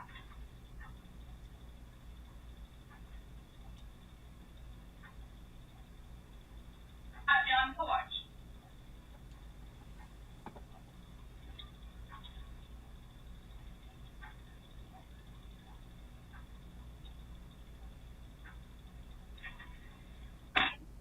You better stop up.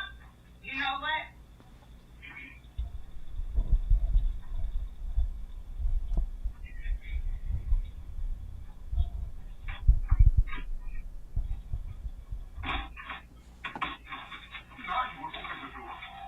Hello?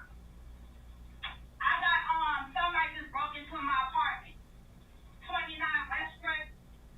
29 West Strawbridge Avenue, apartment F8. Yep.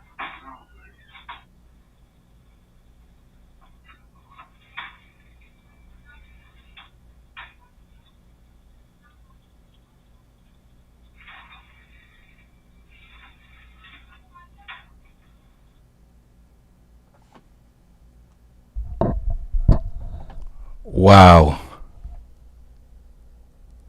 So now he, like, I already had put his stuff outside. I packed up his stuff and put it outside. Now he's taking his stuff from outside and put it back in the apartment.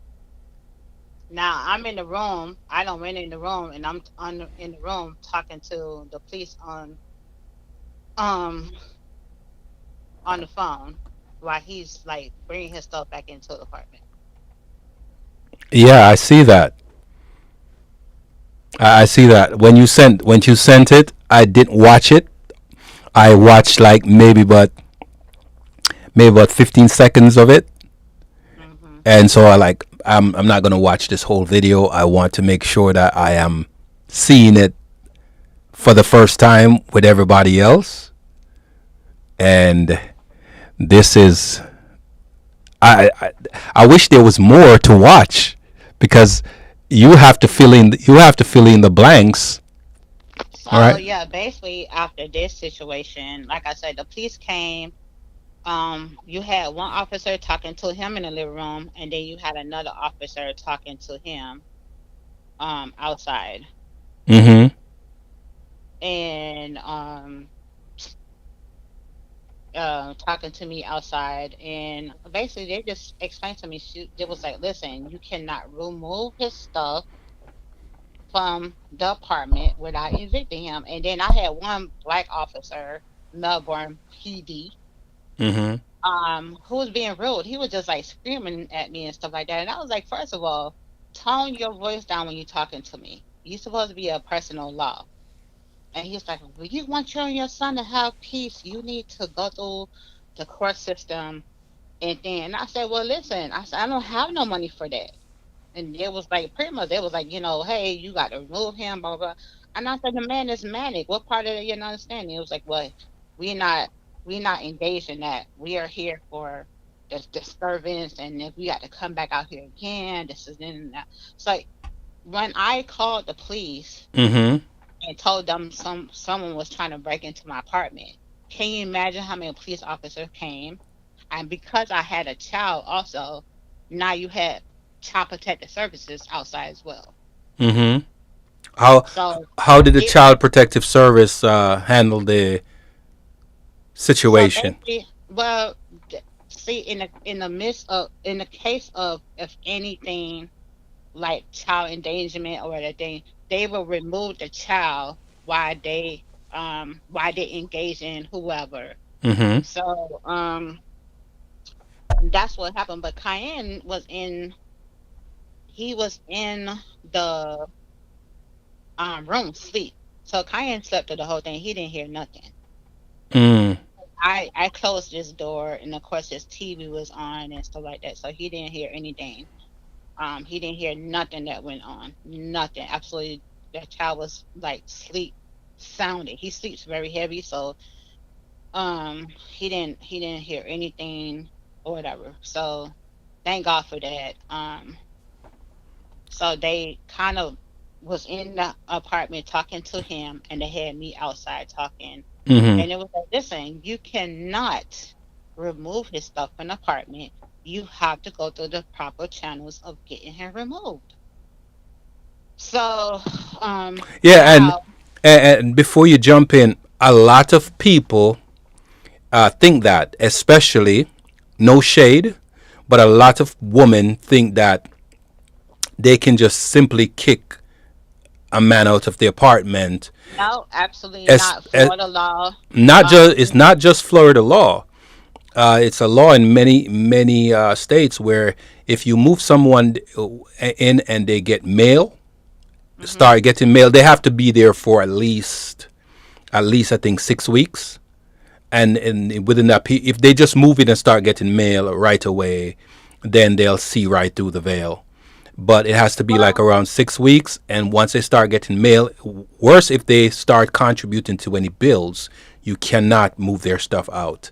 They so become. Go ahead. yeah. So unfortunately, I don't know what other laws that other states have. I can only speak about Florida. Mm-hmm. So I absolutely knew this, Mm-hmm. but because like I said, I was in that mode, whereas I got tired of going through the whole scenario and the chaos and everything. I Mm-hmm. just wanted him gone. And I was thinking, okay, he's just gonna grab his stuff and leave. No, he was not trying to do that because he had nowhere to go but my apartment. Mm-hmm. So of course he didn't care. So he came back. Most men would have just grabbed his stuff and be like, okay, haul ass. No. He came back, broke down the door, um, He knew his and of course, rights. He knew his you rights. know, yeah, he was he it, and the police was sided with him and say, listen, hey, Miss Ford, unfortunately, you cannot throw him out. And of course, I was angry and hurt or whatever, but he stayed, Mm-hmm. and it took him 2 weeks to kind of calm down because I totally ignore him. Like Mm-hmm. I would cook and leave his food on the stove. Like I wasn't sharing out his place. I wasn't doing anything for him. Like Yeah, now you he were wants you to own. you were still doing stuff for him because if you cooked food enough for him to get and leave his food and not dish it out for him, you're still in a way doing stuff for him because you are him living in the house, right? Yeah. And you not providing any food for him. That's one thing, but him living in the house and you're cooking and providing a meal for him and he just had to share it out, that's still you contributing towards his absolute understanding that you are basically subservient in that way. But Where go ahead. sometimes you have to understand we were still in a relationship. Okay. That right there was a fight that we had. Just like anybody else have fights. We was still in a relationship. We didn't break up. I Mm. wanted him to leave and he wasn't man enough. He didn't, and like I said, reasonably, a man would have just left and allowed me to calm down and allowed the situation to calm down.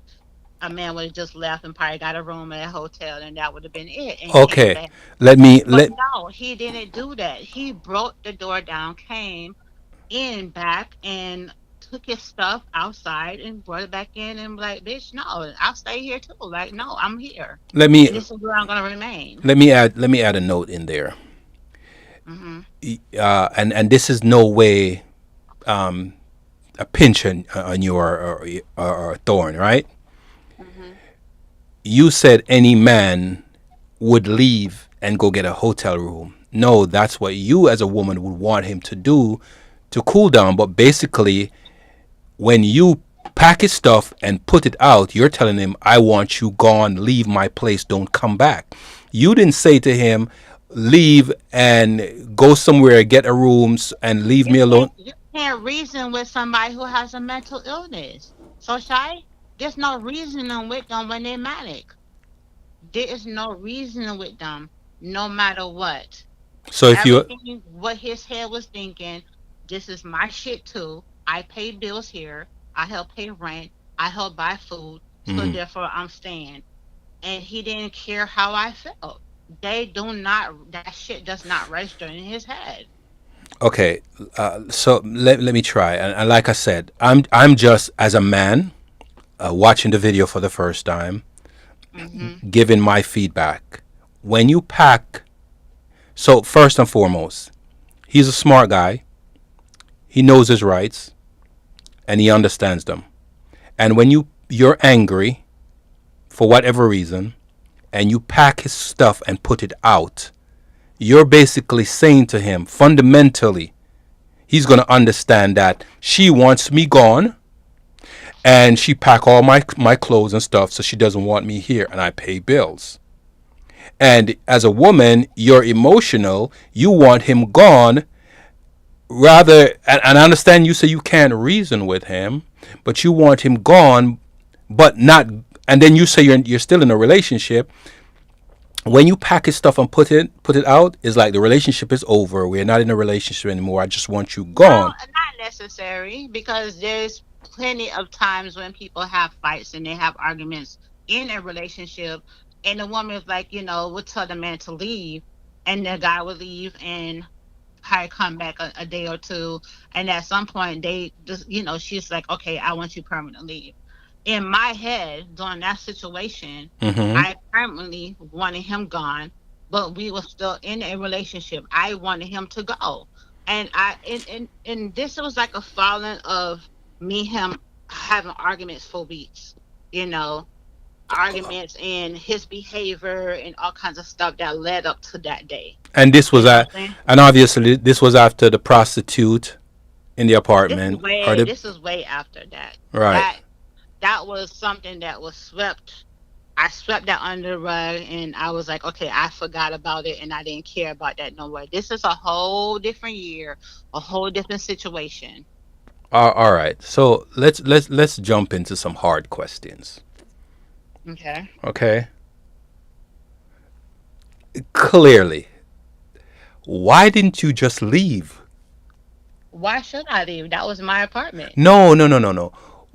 When you okay, you said you wanted him out, not the apartment, the relationship. When you said you wanted him out, and he broke in, he broke back in, and came in. The police gave you their feedback, and in a sense reprimanded you and said you can't do that. That doesn't mean that you couldn't have left the relationship. Okay. So why I didn't leave? Because I loved him. I believe he could get better. So shy. Mm-hmm. I kept on hoping for this man I saw during the good moments. And when you're emotionally invested, Mm-hmm. trauma bounded, and exhausted, leaving doesn't feel simple. It feels like abandonment. To whom? Someone I felt like I was going to abandon him, and I care deeply about him. But in the process, I was abandoning myself. Mm. I understand the I the was thought process. trauma bounded. And if you don't understand what that means, is basically like everything that me and him went through. I And then understand. I let me understand, besides my two siblings, Mm-hmm. he was like the only person I had in Melbourne. You know what I'm saying? Mm-hmm. Like I'm not emotionally attached to my siblings like most people are. Mm-hmm. Me and my siblings, we grew up fighting a lot and arguing a lot. It's not until like my mom died that we kind of got together and a little closer. Mm-hmm. But m- me and him was bounded together, you know. Mm-hmm. And I felt like if I didn't just pull up, I pulled up with him, truthfully, because if I abandoned him, I felt guilty. And you That's felt, why I did you, allowed him to continue to come back, come back, come back. Because I didn't want him to be on the street. you Like, I said, how can you love someone and you abandon them and let them be on the street? That's not what love is. That's not what I was taught what love is. Like, you know what I'm saying? So that's why I kept allowing him to come back. So that that answers my next question, where I was going to ask you what kept you letting him back in. And basically, it's the love that you felt, the deep love that you felt yeah, for him, and also for him, and also the guilt factor that also plays a part in it. That okay, you grew up because there's some nostalgic emotions there. You grew yeah, up. of course, it's all about you know um what most people don't understand is your codependence. You know Mm-hmm. what I'm saying?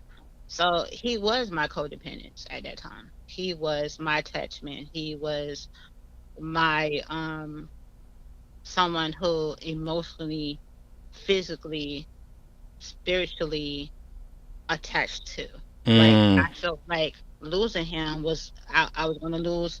I was already losing myself in the process of this and not knowing it. So um So what kept you holding on was the fact that you were trauma bonding to him and yeah, trauma pretty much. bound to him, and you felt the intensity of abandonment on both your part and his part. Hmm. And had you walked away, you'd have felt like you were abandoning the years that you have already invested in the relationship. Yes. Yeah. Yep. Okay. Good. So that's why you didn't walk away, and that was the guilt that kept on looming its ugly head over you. Yeah.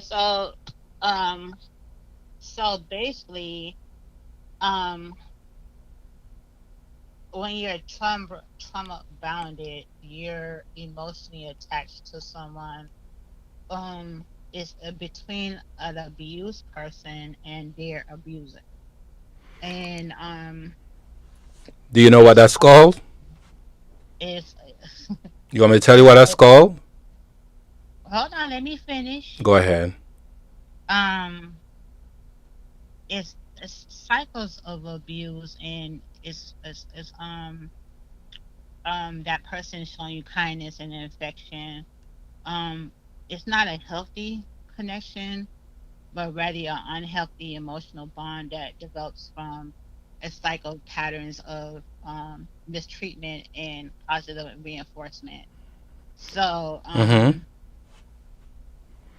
you have a periods of abuse, like physically, emotionally, verbal, psych, psychologically, um, periods of positive behavior, and then apologies, and then affectionate and gifts. So during this time, anytime he would do me wrong, he um he would take me out to dinner.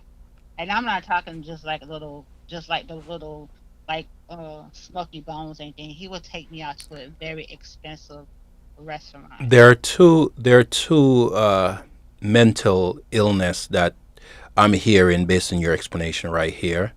Okay, we're gonna get to that. Let me finish. Go ahead. He would take me out Mm-hmm. and to these places and dine me, you know what I'm saying? Mm-hmm. Or we would go on a long distance to like an Orlando restaurant. His favorite place was Ethiopian restaurant because he's half Haitian and he's half Ethiopian. So Mm-hmm. he would take me to an Ethiopian restaurant, which can be expensive the way he order. Mm-hmm. And that was his way of apologizing. That was his way of bonding back to me. Mm-hmm. And then once we finished the dinner and stuff like that, he would bring me back and become very intimate with me. Mm-hmm. And when I say intimate, making love to me, passionate sex. Which that He blew your back out. yeah, of course. Of course.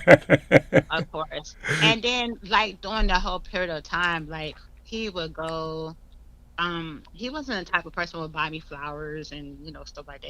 He knew the type of stuff, like I'm a Bath and Body Works type of woman. So he would go to Bath and Body Works and buy me something and bring it back and just have it on the bed when I come home. Or he would like clean up the apartment, or have dinner cooked by the time I get off work. And this was his way of apologizing to me. And I was like, okay, he's bringing me back in, you know? So would you Or say yeah, so that was um his power of imbalance. would you say that sometimes you look forward to having these arguments, or you look forward to the makeup after the arguments? Oh yeah, that was the best sex. Oh my goodness, it's hard to say, but Here's yeah. here's my next question, and it's we're talking about we're going to the more difficult Mhm, questions now. mhm. Do you feel like you were enabling him? Do I you? was, I was enabling him, and it came from um, I guess his mom and his sister was helping me enable him. So basically, they will say stuff like, Chanel, sir, he's he's sick. You have to excuse him. They would make excuses for him to the point where has I accepted it, Mm-hmm. and I felt it was norm. So his behavior became my new norm. Mm-hmm. Again, his behavior became my new norm. So every time he acted up or every time he did something, and I told his mom or I told his sister, it became an excuse for him to act like that. It became an excuse for him to behave that way. Right, because the acceptance was always there. Uh-huh. He knew that you're going to fold every time he does it. It's kind of like a child. Like Yeah. basically you tell a child no, and then the child keeps whining, and then you bend. The child now knows that you have a threshold, and child is going to keep pushing the threshold until there is no more threshold. And when you try to when you then try to put your foot down or become stern, the child is going to be like, but you've always allowed me to do that, what's changed now? And you can't unbend a broken limb.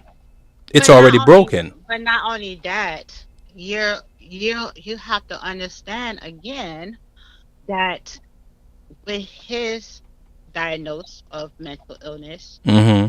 sometimes they think like a child. Sometimes their tantrums are like a child, like a 13-year-old or a 12-year-old that's not getting their way. So Mm-hmm. they're pouting or they're acting out and stuff like that. But it's an aggressive way. So now, Mm-hmm. if you push them too hard, they will put their hands on you. And I can honestly say, Has he ever put his hands on you? of course, he has. Have you One ever put time, have you ever done that to him?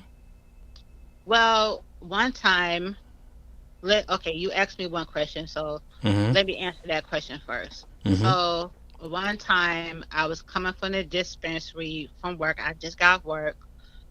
He was in my car the whole time sleeping, and I got off work. He's still in the car.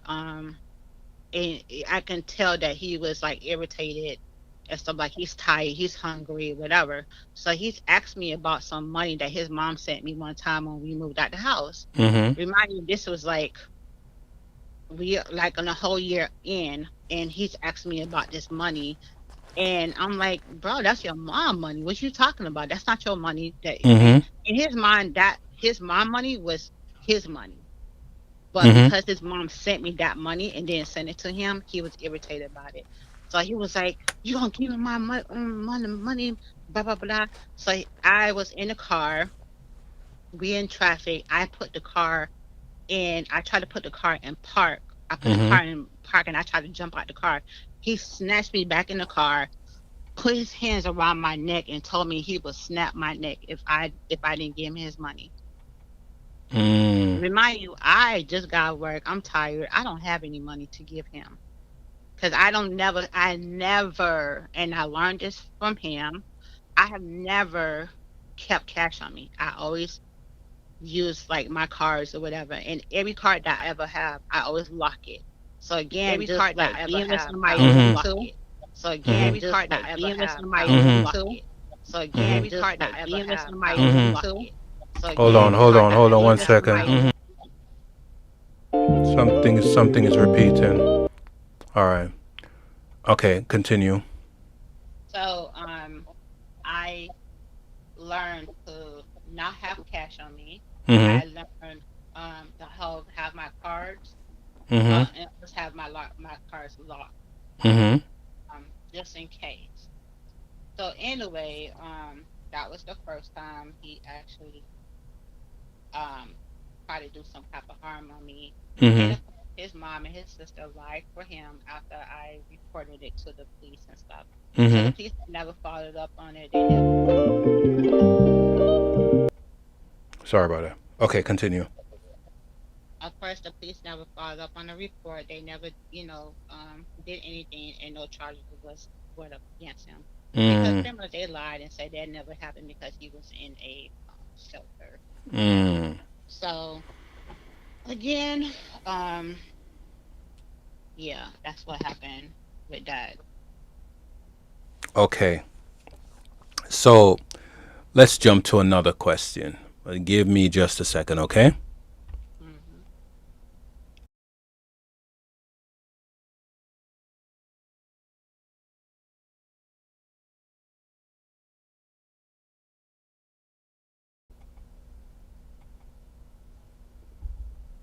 You there? Yeah, I'm here. One second.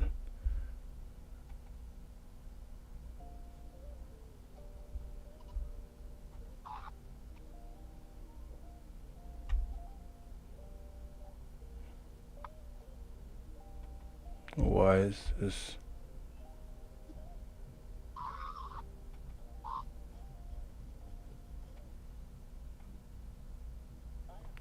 Okay.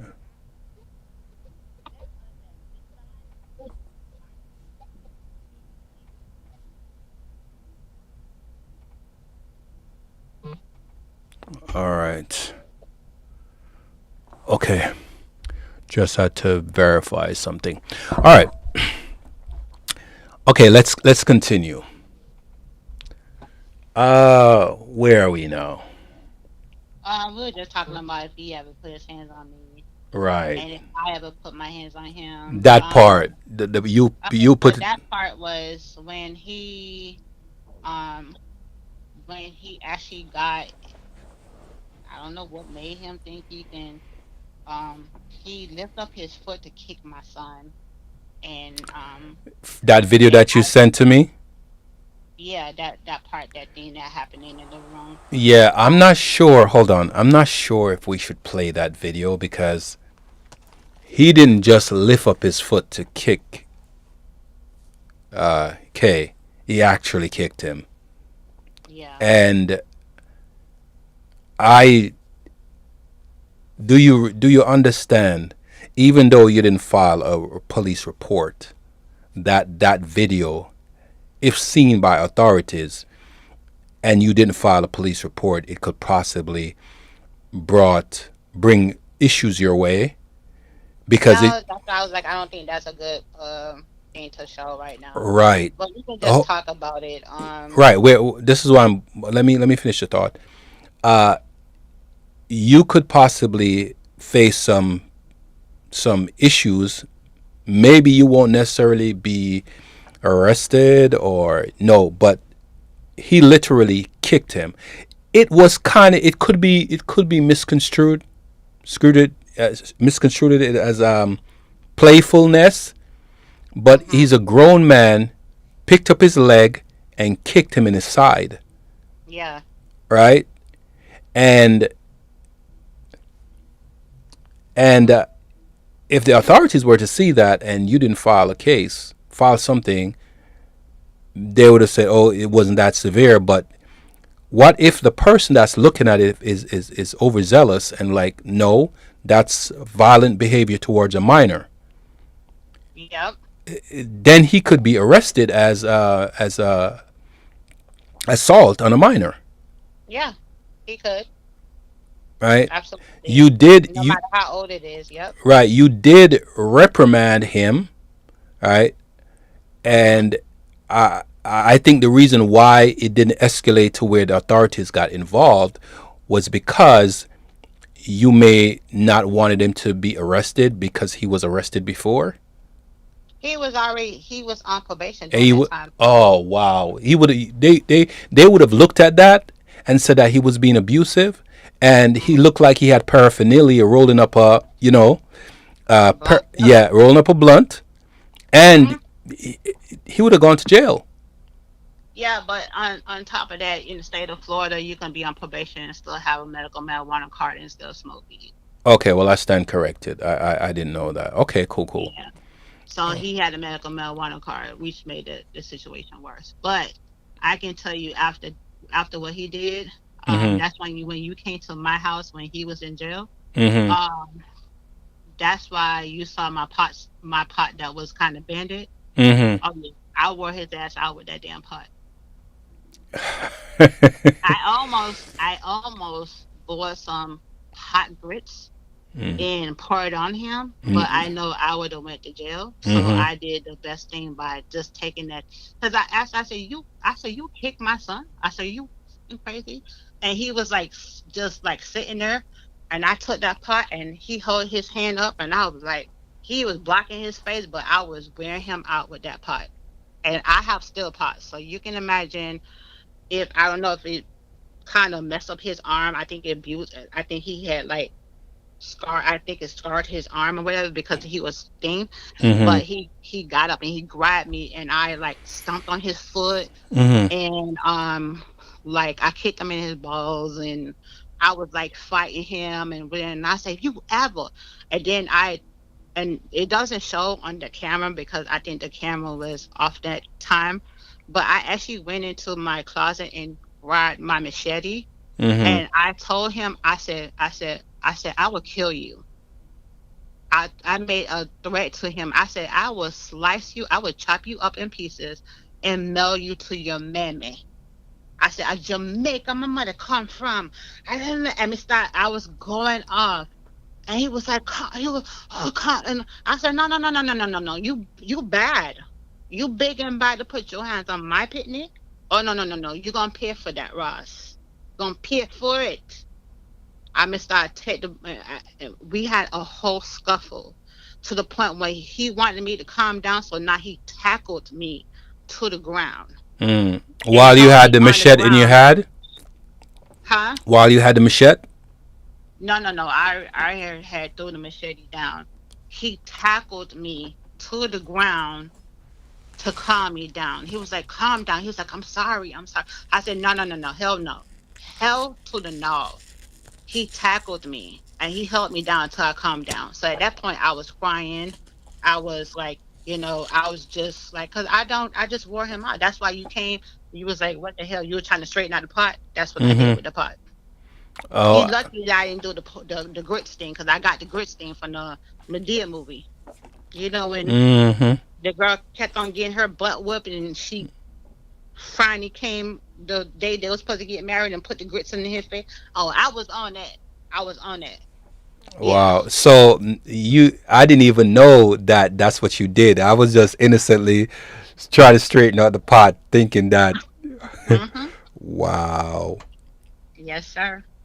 Wow. You're suffering from what I was going to say to you earlier, Stockholm syndrome. That yeah, I have no idea. you're suffering from Stockholm syndrome because he does what he needed to do to reel you back in after every time he does something and you fall right back into it and you look forward to the makeup makeup sex, and you were very happy about it, and It then this. wasn't me being happy about it, so shy. It was more like he knew exactly what to say and what to do to bring me back into for just being acting as if everything normal. At that point in time, you have to understand I was mentally falling into a depressed mode, So he was using a combination of narcissism, manipulating. Yeah, of course. narcissism and sociopathic tendency, Yes, he and were. those are what's used to get a victim uh, entangled, enthralled in a situation where they don't know mentally, they are wrapped up around that person, so that person could say or do anything, and the victim would defend it. And so this is why you were hiding everything from everybody, like I your I friend. wasn't necessarily hiding anything because I had a friend, Hmm. a very close friend that I grew up with. We know each other since we're teenagers and stuff. Hmm. We met in high school, Hmm. and every time something happened, I would tell her. So she was my she Your was my confidant. yeah, she was my go-to person for everything. And again, this is somebody who worked in the correction facility, who worked in that division of mental health. So Hmm. she knew exactly she would tell me certain things to, and she was like, Shaw, you know you dealing, she was like, Shaw, she was like, Shanelia, she didn't call me Shaw, but she was like, Shanelia, you know you're dealing with somebody who has mental illness. You know this is there's no reason when there's no argument with them. It's like, this is what they do. And she also be careful what you say to them or tell them because they hold that, they store that like a storage. Hmm. So they store this information and they use it. And at the same time, she was going through her relationship problems too. So it's like, we was um we were both was going through something, and I don't say her name out of respect, but Right. um it was a tough time. It was really a tough time. So I can see this thing is getting late. So let's just fast forward um to he that ended that he got arrested again about a couple weeks after. He was completely manic. I think it Hmm. was like 3 weeks later. Hmm. He was manic. He had agreed to go to Willow again, which is again in Naples. His Hmm. sister made arrangements for a car Before, to come pick him up, transportation to come pick him up to take him. hold on. You're jumping a little bit far. There was one thing that we had discussed. What? There's a particular person that he has animosity towards because he learned about that person. You want to talk about that, or you want to leave it Okay. out? Okay. So that um after this incident, I think it was like 2 3 weeks Hmm. later, we're sitting in the living room, and at this point he's manic. Like, Hmm. me and him was out for that whole day. We went to a dynamo tournament. Domino.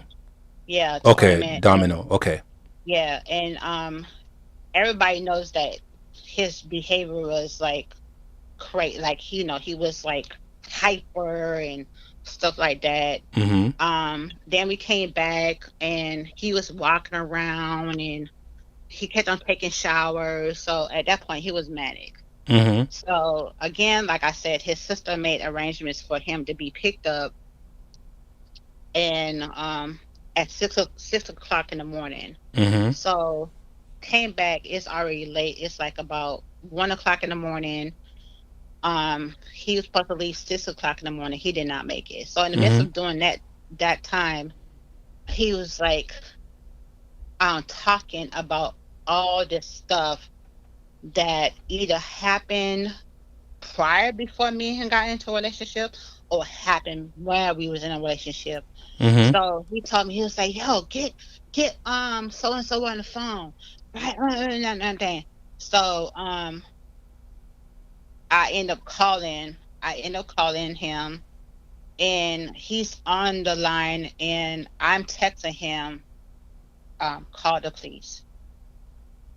Mhm. Because at this point in time, I'm sitting across from him. As you can see in the picture, the couches are not too far apart. One is Mhm. on one side and the other is on the other side. So I'm sitting in the living room and I'm talking to him, and basically I'm trying to calm him down. Mhm.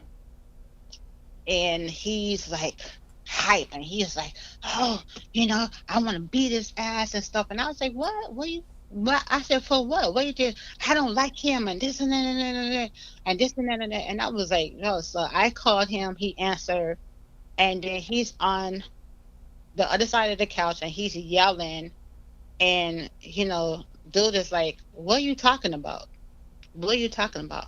Yeah, you F Chanel, yeah. And then so he was like, what are you talking about? So again, me sleeping with this significant other guy, Mhm. um who was really close to me, Mhm. happened way um before me and him got into a relationship. Mhm. But I introduced him to my boyfriend. I As a introduced friend, him to, as a good you friend. know has my best friend. Like, I say, yeah, this is actually my best friend. Mhm. Like, me and him know you for each other thing. But during that time when this incident happened, Mhm. when me and him actually had that intimate encounter, is Mhm. because I was going through something and I needed comfort. And he Mhm. actually, that was my comfort. He offered that comfort to me. Mhm. And that intimacy that me and him shared, it was just something that I needed at that time. And I trusted him. Mhm. And he was like the only one I trusted with my body during that time. And it was a moment that me and him had, and that was it. It was Mhm. nothing connected or anything like that. But because during his manic episode, during that time, when we first started in a relationship, he went through my phone, and then he saw that Mhm. through my WhatsApp, and then he saw the conversations that me and that person had. Mhm. He took it uh in the wrong way and accused me of doing certain things over and over again, which that's a story they make up in their head Mhm. when they're manic. Mhm. They start having that paranoid thoughts and stuff like that. So of course, um that night, when he had me call him, he started, and then the person was like, "What are you talking about? What are you talking about? That didn't just, that didn't have anything to do with you, what?" And I'm texting him, and I say, "Call the police, call the police." Mhm. So anyway, I went into the room, and I already hanged up the phone with him. I guess he didn't see the message right away because the police kind of took forever to come. But I'm in the room, and he's he's like, for now, he done took a shower again, and Mhm. now he's naked. I'm talking about butt naked, has the day he's born, and he's like taking my jacket, he's putting it outside, he's had the door wide open, and he's walking in and out the apartment naked. Mhm. So he finally, I was like, "What you doing?" I come out, I said, "What you doing? Put some clothes on." I was like, "You're doing too much right now. Just calm down." I said, Mhm. "You need to." I said, "Wow." I was like, "Listen, you doing too much. Like, calm down." Mhm. So he finally, I said, "Somebody gonna see your pee pee." So he's like, "Oh, I'm naked," and I was like, "Yeah, you naked." I was like, "Babe, put some clothes on," and he was like, "Oh, okay, okay." So grab his boxers, put on pants and put on the shirt and put on some socks and he put on some deodorant and I said, sit down. I said, what y'all do? So Mm. I came in the room and he came in the room and he's trying to have sex with me. And he's like, I'm a Kappa. Yeah, I'm a Kappa. Blah, blah, blah, blah, blah. And we Kappa, we do this and do it. I was like, no, stop it. Behave yourself. And then he's sitting on the thing, and then he's crying. Oh, sick of going through this. Oh, I would have died. I said, no. I said, I rebuke you in the name of Jesus. I said, no. I said, calm down. I said, will y'all get yourself upset? This song come get you at 6 o'clock. Them song come. I said, calm down, please, Mm. calm down. And then he go back in the living room, and he come back in the room, and he waking me up. I didn't sleep at all. I didn't sleep. So he come in the room and he's like, again, he's like trying to jump into the bed with me. And I was like, come. I said, come, Papa. I said, come. Stop. Behave. So now I'm talking to him as if he's a kid. Because in his Mm. mind, that's what he's doing. He's having a tantrum. So he said, I'm tired. I'm tired. My mind, I'm tired. And he's like pouring, crying. So now I'm getting a towel and I'm wiping his face. I'm like, calm down.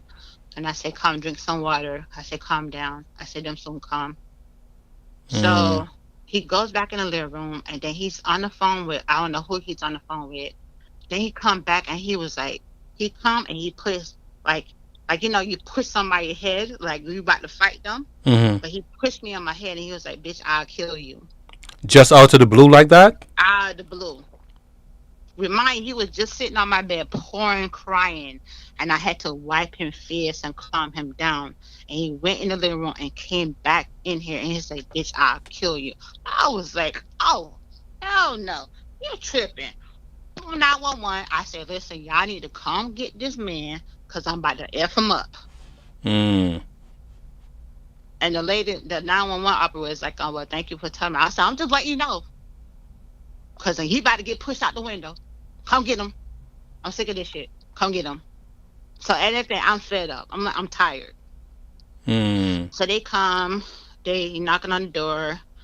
He laid all his papers, all his medical papers on the floor. He had it lined up for them to see. And they came out and they came and they had one police came in the room with me and asked me what happened. And I told them, I said he's manic. He's having a bad episode. You guys need to Baker up him back because I don't think he's gonna make it. Somebody's supposed to come pick him up in the morning. I'm Mm. not sure if he's going to make it. Please Baker at him now. So they asked me what happened, and I said he came and he shoved me in my face, like like bitch, I'll kill you and all kinds of stuff. He's talking foolishness. So Let me interject for a second. It's kind of hard. No, I shouldn't say it. That would be too harsh. But it's kind of difficult for me to understand that he was crying, saying he's sick of the shit, and he's sick of the constant his brain messing with him. Then he walked out of the room, and then came back in the room and said, "Bitch, I'll kill you." And then when you call the police, before they came, he had all his papers lined out for them to see. It kind of like as if he's pretending. no, that's not a pretending. No, that's not pretending when they're manic. The psycho effect of their brain. You remember mental illness that thing is a chemical imbalance in their brain. So at some point he does not understand or don't understand what his mind is going through. Yeah, how does So he it understand to take the papers out when the cops come? He won't get in any trouble. because because he doesn't want to get killed. He doesn't want to get shot. He's scared of police now. He's scared of them. Mm. Okay, he's scared of them. So anything that the police do to him, he's like, so he I don't know what kind of papers he had on the floor, Hmm. but he just had like I can tell it was like medical paperwork, like bills or something like that his Hmm. insurance. So he laid all that stuff on the floor. So when the police came to arrest him now, they pretty much they picked him up. Um, they arrested him and they charged him with assault. Mhm. Remind he was still on probation. So they came, they took my statement, and I said, okay, so you guys bake rag him? And the police officer was like, yeah, we taking him down. I said, oh God, thank you. I said, thank God. So they was like, oh, this is not gonna go away. He can be back on the street in 72 hours. And I said, well, hopefully they will pick him up from that facility and transport him to Willow. So Mhm. I said, I'm gonna make sure that happens by talking to his family. Mhm. So anyway, they came back up with this paper for me to sign, and on that paperwork was saying they was charging him with assault and battery towards me. Mhm. And I was like, well, he didn't hit me, he shoved me. And it was like the whole point of him, the fact that he put his hands on me Mhm. is assault and battery. I say shoving me in my head, seriously. I said because if you didn't come, I was gonna, F him up. So it's either him or me because I probably would have pushed him out that window or over the railing. Mhm. And then I would have been going to jail for murder one or whatever. So Mhm. it is lucky you guys coming to get him. So I was like, okay, you know what? You guys are incapable of doing your job. You do a paperwork to put him in jail for assault and battery, but you won't do the paperwork to bake rack him. I said, make it make sense. He has a mental issue. Well, they can take care of that in jail. I was like, wow. So Mhm. I was so disappointed in the whole situation because they could have easily just Baker act him and he Mhm. would have got the proper help he needed. But being that he was on probation, it was easy just to put him in jail and that becomes Mhm. a violation of probation. Mhm. Okay. All right. With that being said, let me jump and ask a few more questions. Do you blame yourself for any part in this and what happened? What, this situation or The just or the the whole overall, relationship? the whole relationship overall. I'm not sure if I blame myself. I think that I had every opportunity to end the relationship. Mhm. And again, because I was trauma bounded to this man, Mhm. I didn't. And in the midst of that, like I said, I'm already dealing with my own Mhm. um withdrawment. Mhm. I was dealing with my attachment issues. I'm Mhm. dealing with my codependency. Mhm. I'm dealing with a whole lot of stuff that actually my anxiety, and because I look towards him not for financially, but mentally Companionship. and emotionally and physically. I think that had a lot to do with it. And when somebody is going through, like I said, a lot of people are gonna watch this and they're gonna have like, oh, she could have this. Yeah, like I pretended. I'm a good pretender. Like I would get up in the morning, I would go to work, and I would smile, and I would take my videos and my pictures, and as Mhm. I'm flirting with myself, like I do all the time, and I would pretend like nothing happened in my life, you know. But there's an old saying that people see your glory, they see the glow, they see the glory, but Mhm. they don't know your story. Um, so yes, I only told maybe one or two people what I was going through. With everybody else, I didn't tell because one, I didn't want to hear the judgment. Mhm. Um, two, I didn't want to hear like I told you so. Mhm. And I didn't want to feel like I was dumb or stupid or like that. I didn't want to deal with the name calling Mhm. or anything like that. So I kept a lot of stuff to myself. And in the midst of that, I'm suffering silently. In the midst of that, I'm suffering. I'm falling into a depressed mode. Like I stopped. caring about certain things. I didn't care. Mm-hmm. Um, and then just like, just other stuff that was happening around me, I just kept like I would get up, I would work. Work was my savior. So I worked That was your to keep escape. me. Yeah, that was my escape. So after this, like after this video, like I said, he went back to jail after Mm-hmm. that whole situation. He went back to jail, and he was in jail from December, January, February.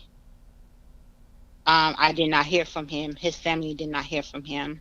Mm-hmm. If you pull up his mugshot, he went into a starvation mode. So he basically stopped eating. Do you want me to pull up his mugshot? Yeah, you can put it up. All right, give me a This second. is when they was transporting him from Brevard County back to Fort Lauderdale. Mm-hmm. Give me a second. Now, I must tell the audience that this picture is it's sad. It made me go deeper into depression mode because I just like, what can I have done to avoid this situation? To have him sitting there doing that. I cried, I prayed, and I cried again, and I prayed. Where's this mugshot? And Give me. I sent the same mugshot to like a friend of mine, and she was like, "Are you serious?" I was like, "Yeah." I'm looking for that mugshot. Hmm. Well, where is it? I see that one. Mm. Was it on Facebook? No, I sent it to you. I sent it to your. You might have to resend it because I Didn't you download it? You didn't download it. no, I didn't download it. But yeah, resend it and then I'll pull it up. I don't see it. Okay. Uh, see.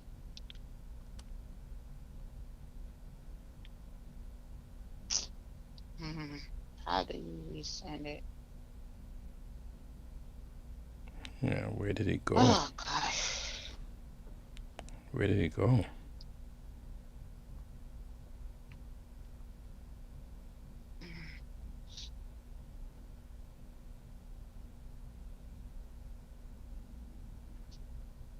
Mm, I am looking through the text messages. I don't.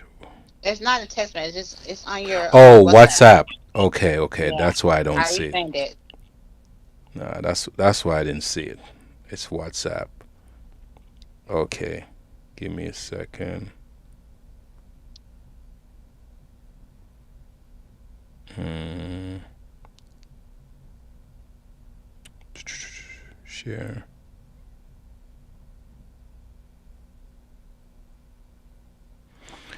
All right. So yeah, I didn't. I forgot you sent it over WhatsApp. All right. So let me see. It should have already pulled it up. Let me see.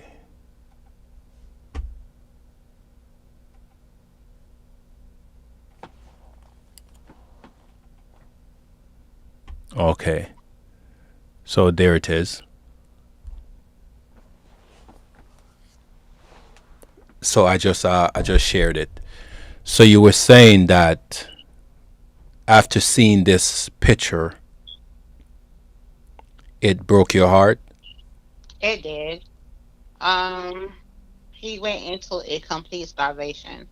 So he completely starved himself. So he To, just wouldn't eat. How long did he go without food? I'm not sure, but this was his picture of him when they transported him from Brevard County to Fort Lauderdale. That was his shot. So, um, yeah. So as you can see, his face is pale. Look at his hair. His hair is not, look like he's been pulling out his dreads out his hair. Mhm. Um, his mouth is dry, Mhm. He's So dehydrated. yeah, so you can tell he stopped eating. He stopped eating, Mhm. and it's not the first time he did it. He won't eat for days. Um, Sometimes a week at a time. He won't eat no food at all. He might sip some water, but Mhm. he's not fully drinking water. So he goes into a fasting starvation mode. Mm. And again, guys, this is not to expose him. This is not I'm not talking bad about him or anything like that. I'm just basically talking about the mental illness part of the relationship and how um this um this whole scenario, this whole thing that I went through the whole 7 years, I allow it to break me and put me into a depression mode where I had to start getting counseling for myself and start the healing process. So I want to remind you guys um this is not trying to expose somebody or talk bad about them. We're basically just going through the whole 7 years of Ex- my relationship with him mhm. and what it caused and trying to like give the education of people like what mental illness is because it's real. This is something that people silently suffer from. Mhm. And I know a lot of families have a loved one or a child or teenagers that is experiencing the same thing. They might don't even know how to handle this situation. Mhm. And if you're not a person who handled this situation with love and understanding, it the reaction of these people of how they suffer in silence and they a majority of his friends or family or even loved ones don't communicate with them anymore because it becomes a cycle of something they go through. And I'm not excusing his behavior because most of his behavior is unexcusable. Mhm. And a lot of these things could be avoided if he just take his medication, Mhm. go to counseling, and just learn some type of coping skills. Mhm. They can live a normal life. Mhm. But when you have someone who repeatedly refuse to take the medication, refuse to seek help, Mhm. and you try to push that person, it's like you can't lead a horse to the well and force them to drink it. They Mhm. have to want to get help. They have to want to be supportive Mhm. when or proactive when it comes down to their mental illness. And if they're not doing anything and you in that relationship, you can easily lose yourself Right. in the whole process. And that's what happened to me. All right. Let me ask you this question here. Hmm. Uh, were you afraid of what would happen to him if you left? Yes, yes, because I became his protector. And I told him this already. I was very protective of him. Very. I didn't Mhm. want to see him suffer. I did not want to see him um go to jail for a long period of time. Mhm. I did not want to see him um uh, the things that you hear on the street that the suicide by cop, Mhm. the getting shot or killed. I did Right. not want to see that because now I'm gonna have a guiltness on my heart. Mhm. And I was already coming from a marriage Mhm. where has that person gave up Mhm. on their health and in Mhm. the midst of that they died. Right. So I did not want a Scenario. repeated relationship Right. of that. All right. So going back to the fact that you had installed cameras in the apartment. Hmm. Before I play the video, I have a question to ask. Another one. Hmm. Did you ever feel unsafe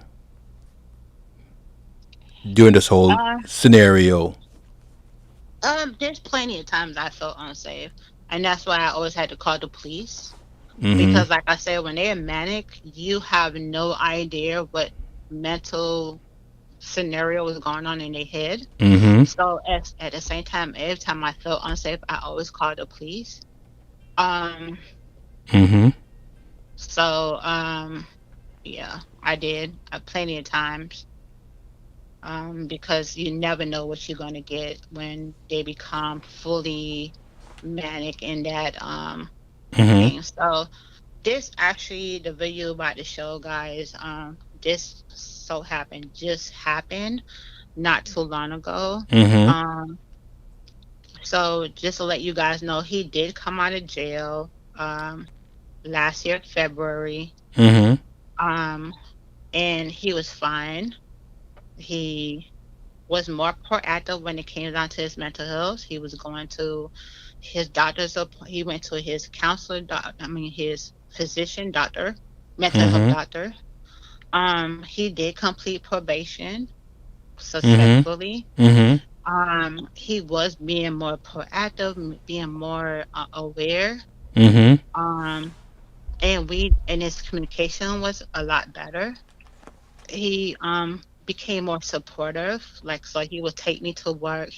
Take he would drop off my son to school. We'll drop off my son to school in the morning. He'll take me to work and pick me up on time, and we'll go pick up Cayenne. He'll pick up Cayenne on time to make sure that I didn't have to pay like no aftercare fees and stuff Check your like that. darn text. Um, he was buying I text you a bunch groceries. of He times. was Check your cooking. text. Um, he I am was streaming. cleaning and Test. Check your straightening up the test. living room and stuff like that. He wasn't smoking weed. He wasn't doing none of that. He was being more like the I'm person I streaming. met Talk to you later. before when we first started Watch dating, this and that video. I was real happy. We was talking about our plans, what we wanted to do after he get off probation, and I was like, I want to go travel. I want to go to Cancun. He was like, yeah, let's do this, let's do that. So he completed probation, I believe, in July. And the very next month, like August, I got injured on the job. So now I'm home like 24/7. And of course, that worked for him at first. But then we was around each other a little bit too much. And I think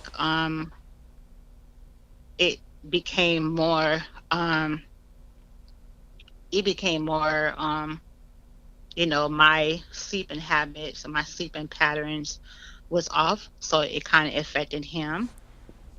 Um, so now I'm staying up till like 2 o'clock in the morning, and of course, again, when you dealing with somebody who have this mental illness, they have to have a schedule. So my schedule was wake up in the morning, get ready, get Cayenne ready for school. He gets up. When everybody's finished with the bathroom, that's when he goes in the bathroom. Mm-hmm. He drops we drop Cayenne to school. He drops me to work. He come back here.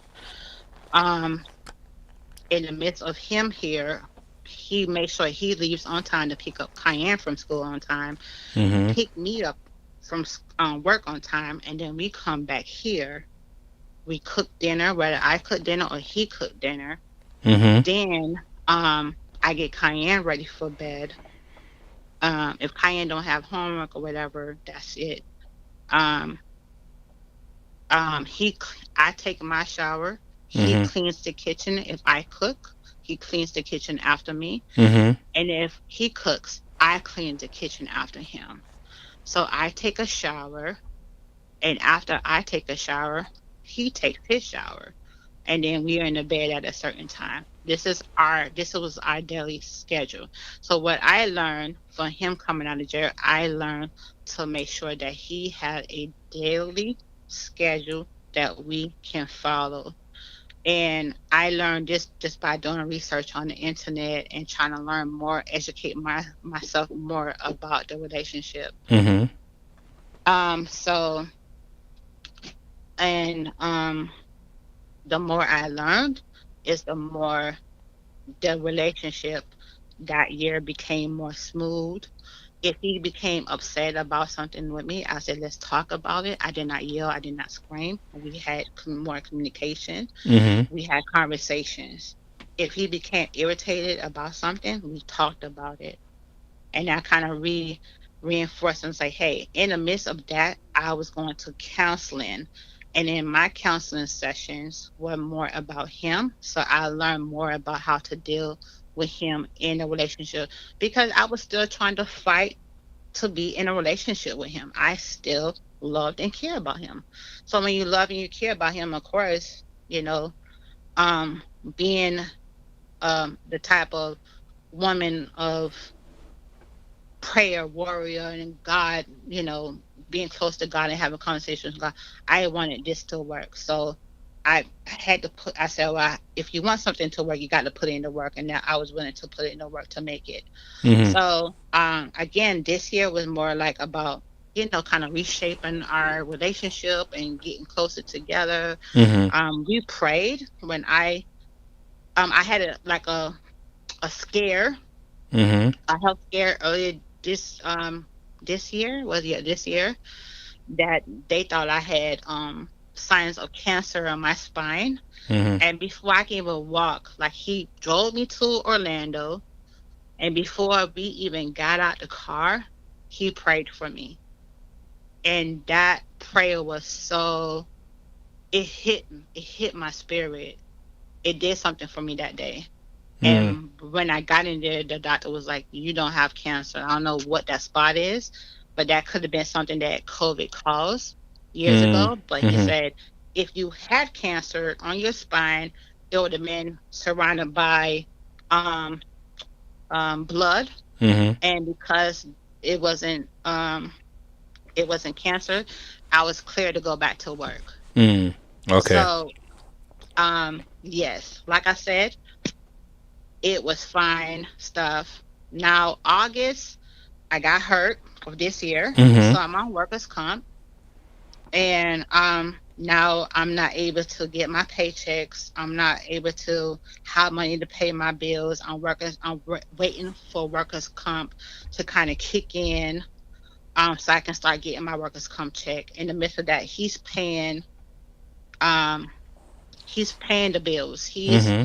He's buying food. He's covering everything. Mm-hmm. Um and he knows he's off probation. So now I feel like him being off probation now gave him that kind of relay to start, like, oh yeah, it's freedom time. Let's party. Mm-hmm. And I was resting sure I say, hey, we can plan something for the holiday, Mm-hmm. Thanksgiving. Your mom is gonna come down here, or she's gonna go. We can rent an Airbnb. And then for Christmas, we can go to like New York or something like that. And that gave me time to save up some money and kind of hustle with my business and stuff like that. Mm-hmm. But this year, I would say he was Hold on supportive. one moment. Okay. Do you want to? Yeah. Okay. Go ahead. So this year he was more supportive when it came down to my business. Mm-hmm. Um I went out of town to, let me see, in what's it, July? Yeah, July I went to Atlanta to be in a vendor show. And I had to go stay with my friend in Atlanta. Mm-hmm. Um one of my guy friends, of course, who I'm very close with. We knew each other since we was teenagers, of course, kids. And he said, "Yeah, Shaw, you can come up here and you can stay with me." And of course, I always talk to friends about it, and I say, "Hey, this my, So he knew I was going up to stay there with somebody, Mm-hmm. and I just felt like um, I think leading up the week before I was leaving, Mm-hmm. here come the. I felt like he's uncomfortable, and he didn't know how to express his way of coming to me and say, "Hey, I don't feel comfortable you staying with the guy." Mm-hmm. And he just kind of backlashed on me, and he was like, "Give it," And I confronted him. I say, "Is this about me going to stay with my friend in Atlanta, like, like what seemed to be the problem? Mhm. What, huh? But he didn't express. He didn't say anything. Um, he was just like everything I was doing that we was irritating him Mm. because I basically took like my whole paycheck and I went to Atlanta. So I got to the airport. I forgot my I missed my plane and then I had to pay extra money for my baggage because it was over 50 pounds. Mhm. I missed my plane, so now I had to pay like that fee to get on a different thing. And then he had to like kind of help me pay for my bag because I didn't have the extra money or whatever. Then I had to call another friend of mine's and, borrow money from her until before, and Mhm. wait for my check to kind of land, Mhm. deposit into my account. So here I'm at the airport and I felt like I was stranded and I was calling him to ask him if he can pay for the baggage fee because it was over 50 pounds. Mhm. And he was ignoring my calls and stuff like that. So Why do you think he was ignoring your calls? I don't know because I have another thing that you social that you didn't know. I have a tracker on my I put a tracker in my car to Mhm. track his whereabouts when he was driving my car by himself. So Wow. that was another protected thing I was doing to keep a track of him. Not only I had cameras in my living room, all through my place, in my bedroom, all through the house. Some of them he didn't even know that was there. He just knew about the one in the living room. But So you're a for real detective then. You're like oh going yeah, all out. yeah, oh So, yeah. So is this? um Hold on. Is this before the videos that we're gonna play next? So you're leading up to those videos, the two videos. uh-huh, All right, continue. yeah. Mhm. So basically, um yeah. So I knew that he didn't get too far from the airport. I knew he was parked at a gas station that Mhm. was outside the airport and he was just sitting there. I'm not sure if he was parked there to get some rest before he Mhm. drive back, which Mhm. is like an hour and like 10 minutes, 15 minutes drive. Mhm. But he finally called and he was like, okay, I'm gonna pay for the bag and whatever. And then he got on the phone with Frontier and he was talking to them to pay for the fee for the bag and stuff like that. So that was Mhm. taken care of. And the whole time I was in Atlanta, I made sure that I called him and talked to him several times of the day Mhm. to rest assured that I was there up there for business and Mhm. not up for, anything. Or I wasn't because, of course we had trust issues, of course, in our relationship. I didn't trust him and he didn't trust me for whatever reason. I never gave him the chance, the opportunity to say, "Oh, I didn't trust you," or I wasn't doing anything. I never slept outside the marriage, not the marriage, but the relationship or anything Mhm. like that. 7 years Um, is almost like a marriage. 7 years. pre- Yeah. yeah, pretty much. Mhm. Yeah, I called him my husband. Like I was introduced him. I said, "This is my husband." He was no longer my significant other or my boyfriend. Hello, we was married without the paperwork. Hello. So yeah, this year was like one of the peace. I was getting counseling and he Mhm. was being nice and gentle. And I was like, by the time I said, I finally found a way to communicate with this dude. And I was like, yes, I was happy. Oh my Mm. gosh. But August came and I got hurt. September rolled around You got hurt on the and job. I got hurt on the job. So Okay. I'm on workers' comp. I'm still on workers' comp, which sucks. Everybody know that Florida workers' comp sucks. Don't pay you jack. But October came the end of September. I started seeing some changes, and I was like, "Oh shit, here we go." Mhm. And I called his sister and I say, "Hey, I see it's starting to happen again." And she was Mhm. like, "How you know?" And I said, He started his habits again. I start saying it, and I said, "Girl, he done ordered some weed, and it's on the way to the house." Mm. So he ordered some weed from a dispensary in Tampa and had it shipped to the house. So I came home from work one day. Um, with my I came home from work. Um, and the place smelled like weed. So I was like, "You smoking weed in here?" And he was like, "No." I said, he was like, "The neighbors outside smoking weed." And I said, "You can smell it inside here." But I was playing stupid. I already know that he had ordered it because I get a notification of anything that's coming to my house. I get it on my phone through the post office. If everybody don't know Mhm. about this, if you want to know what packages, mail, they scan your mail, they scan everything, and it shows up on a report Mhm. through an email what's coming to your house. So I knew when I put the company information in, I knew Mhm. that it was a dispensary in Tampa. So I knew he's. I was just playing stupid. And I was like, Mm. hmm. So of course I'm in my room sitting on my computer while he's in the living room. And he's like looking up and making sure that I'm not coming out there. And he's like opening the package and he's smelling the weed and shit. And I said, this mother, you know, Mhm. effing, Mhm. and yeah, it started. So at some point, he started smoking weed and he started inviting me to smoke weed too.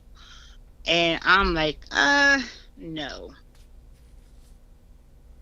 You Because I you know had you had if I smoked with give him. into that, Go ahead. Go ahead. Continue.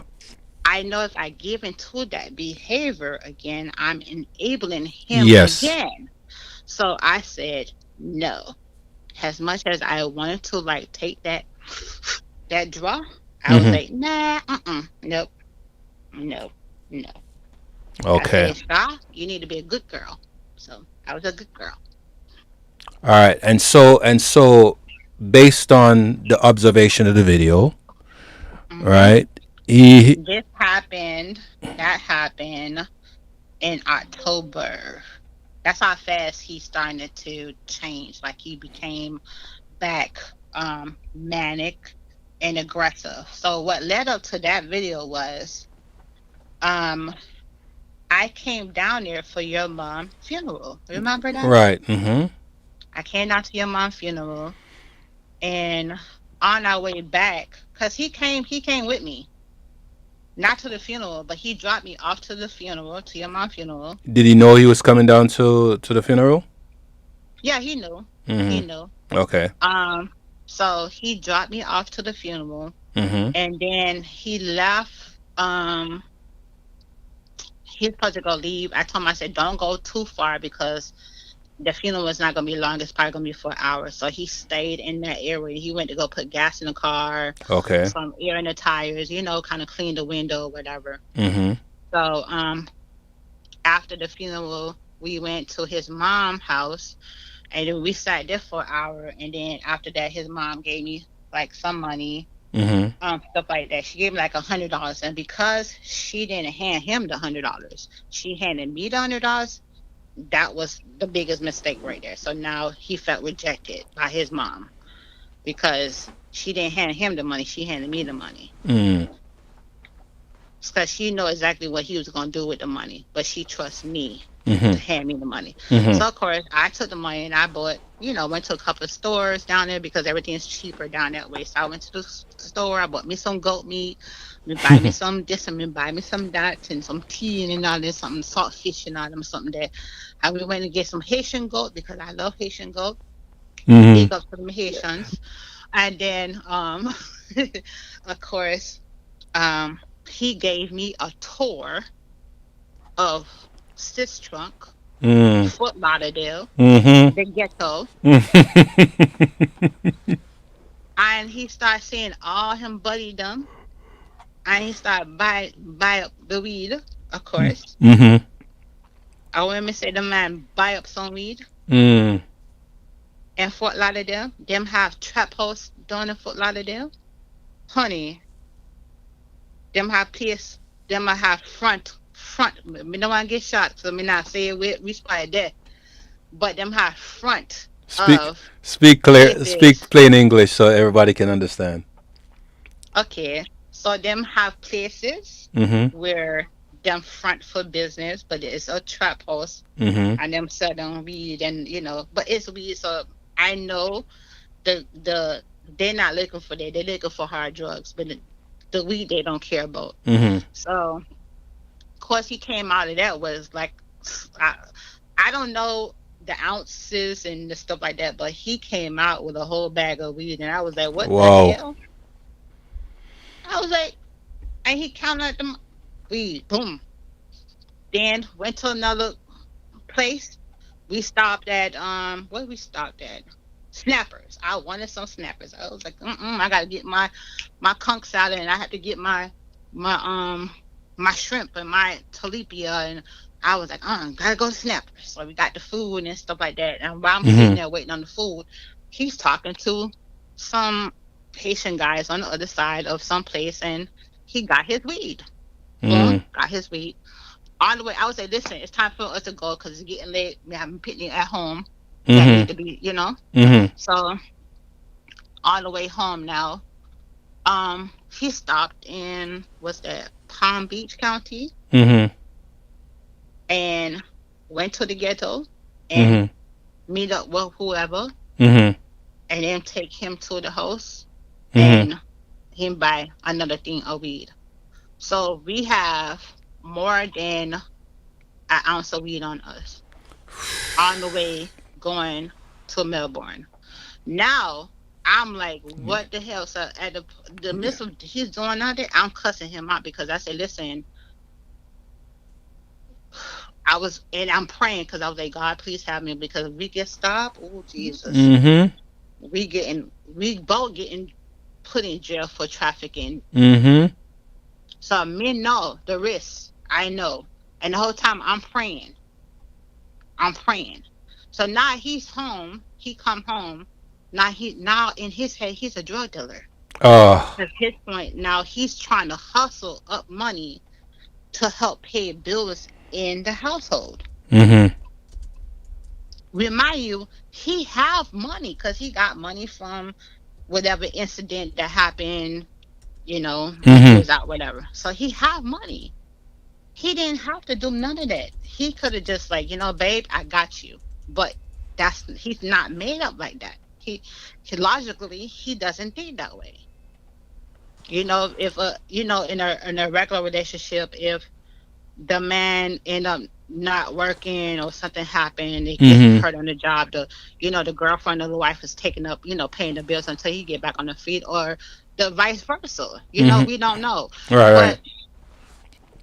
But that logically, that's not how he think. He have to go hustle Mm-hmm. to make the money Mm-hmm. to pay the bills because Mm-hmm. now I'm out of work and I'm only having workers come check. Mm-hmm. Okay. I told him he didn't need to do that. I said, baby, it's gonna be okay. We can work it out. We can go do Instacart and whatever. No, Mm-hmm. that wasn't enough for him. He had to go hustle to get the money. So now he making deals. He's calling everybody on his Facebook. Now he's in the living room. He's masturbating to other women. And I don't understand why people do that, but um these most of these women are younger, so they don't know they worth or they trying to find themselves. But I can honestly say I was among those women back in my 30s, Mm-hmm. and then understand my self-worth until I got deep in my 40s, and now I'm in my 50s. Mm-hmm. So of course a lot of women go through that stage, Okay. and a lot of men go through that stage. They just like have they shit out there. So basically, these women are was engaging into having live Mm-hmm. sex sessions with him. Mm-hmm. But now he's in the living room. He did not care. Mm-hmm. He's in the living room and he's masturbating midnight, 1 o'clock in the morning to other women who actually was doing that with him on the phone. And then one time I caught him. I got up in the back, get up to go to the bathroom, Mhm. and I so happened pull up on my phone on the camera, and I saw him doing it, and I confronted. I was like, what the bombaras Mhm. going on?" Mhm. I'm gonna start telling boy in clot, and Jamaican language, of course. I start telling boy in bombaras clot and all them something there. Mhm. But in regular, I start cussing him So the fuck so off. let me just clarify for everybody that's listening.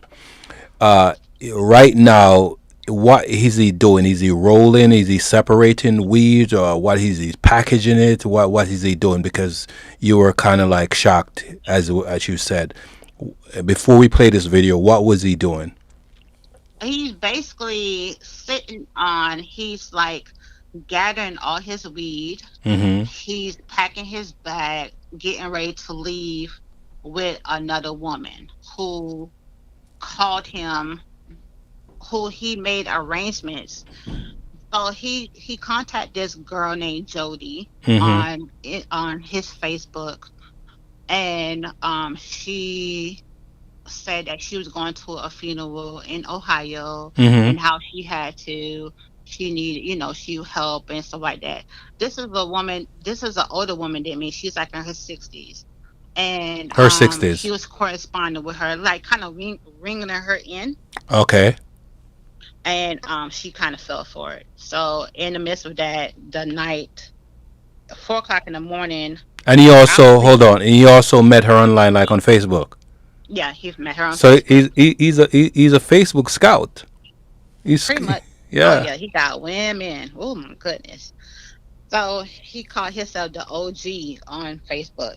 OG Nam. Nam is mostly Kappa, and Mm-hmm. then OG is what he went by, I guess, in school, whatever. OG. So anyway, Mm-hmm. he basically was talking to her, and they was making arrangements. He was like, "Oh, he got money. He'd drive her to Ohio so she can Mm-hmm. go to her auntie funeral or whatever." So Mm-hmm. she kind of fell for it. So in the morning, 4 o'clock in the morning, she's contacting him, but he's like high, so he's passed out sleeping. Mm-hmm.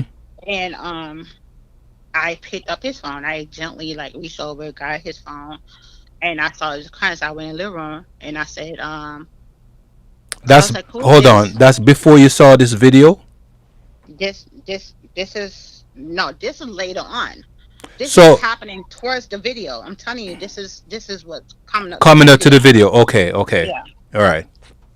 So basically, what happened was, I guess whatever he told the girl, the lady, she's an older woman, so I'm Mm-hmm. gonna put some respect on her age. She's an older woman than me. Mm-hmm. So basically, her auntie died. She wanted to get to Ohio for the funeral. He said that he would drive her. In the midst, she did not know this guy. She never met him. She only been talking to him, back and forth on Facebook. They never met. So she agreed to come pick him up. I called her. I said, listen, um, I went outside and I started talking to her. I said, listen, don't come pick him up. He's manic. He has a mental issue. She was like, who's this? Because Mm-hmm. she didn't know who she was. She didn't know who I was. And I said, I'm OG woman. Mm. She was like, oh, I didn't know he had a girlfriend. I said, put some respect on that name. I'm not his girlfriend. I'm his significant other that been in a relationship with him for 7 years. So she said, oh wow. She was like, oh, I didn't know he didn't tell me this. And I said, well, I'm letting you know not to come pick him up. Do Mm. not come pick him up, okay? Mm-hmm. Because if you do, you are going to regret it. He has a mental problem, and he's experiencing again a manic episode. So do not come to get him, Mm-hmm. because not only you're gonna regret it, but he have drugs on him. Mm. So by the time I went to drop my son at school Mm-hmm. and came back, he's on the phone in the bedroom telling her that it's me who's has mental issues, and that she must come and pick him up because he's leaving. and he's not coming back.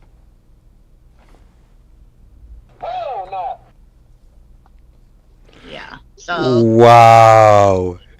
He played. he played that shit against me completely.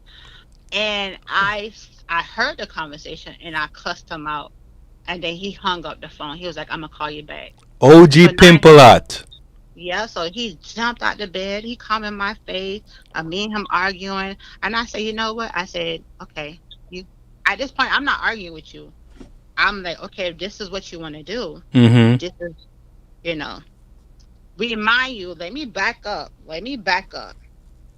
Right? Mm-hmm. Because the week before this happened, I started seeing some stuff, and this was a disrespect. So I decided, after I was watching something on YouTube, I decided to fast for 3 days. Mm-hmm. I fast for Friday, I fast for Saturday, and I fast Sunday. So let me ask. Let me ask. That. Take a break on that. Why did you fast? What's the significance? What's the reason for you fasting? Okay, so the reason why I started to fast, Mm-hmm. because that whole week I was praying. Mm-hmm. And I kept on praying. I kept on praying every night. I was going to the bed. I was getting on my knees, getting on me, and I was asking God. I said, "God, please fix this situation. How do I approach this situation?" I said, "God, fix this situation. What do I do?" I kept on Mm-hmm. asking God. Mm-hmm. And then I turned on my TV and I saw something about this testimonies about fasting and the answers you get after you fast. Mm-hmm.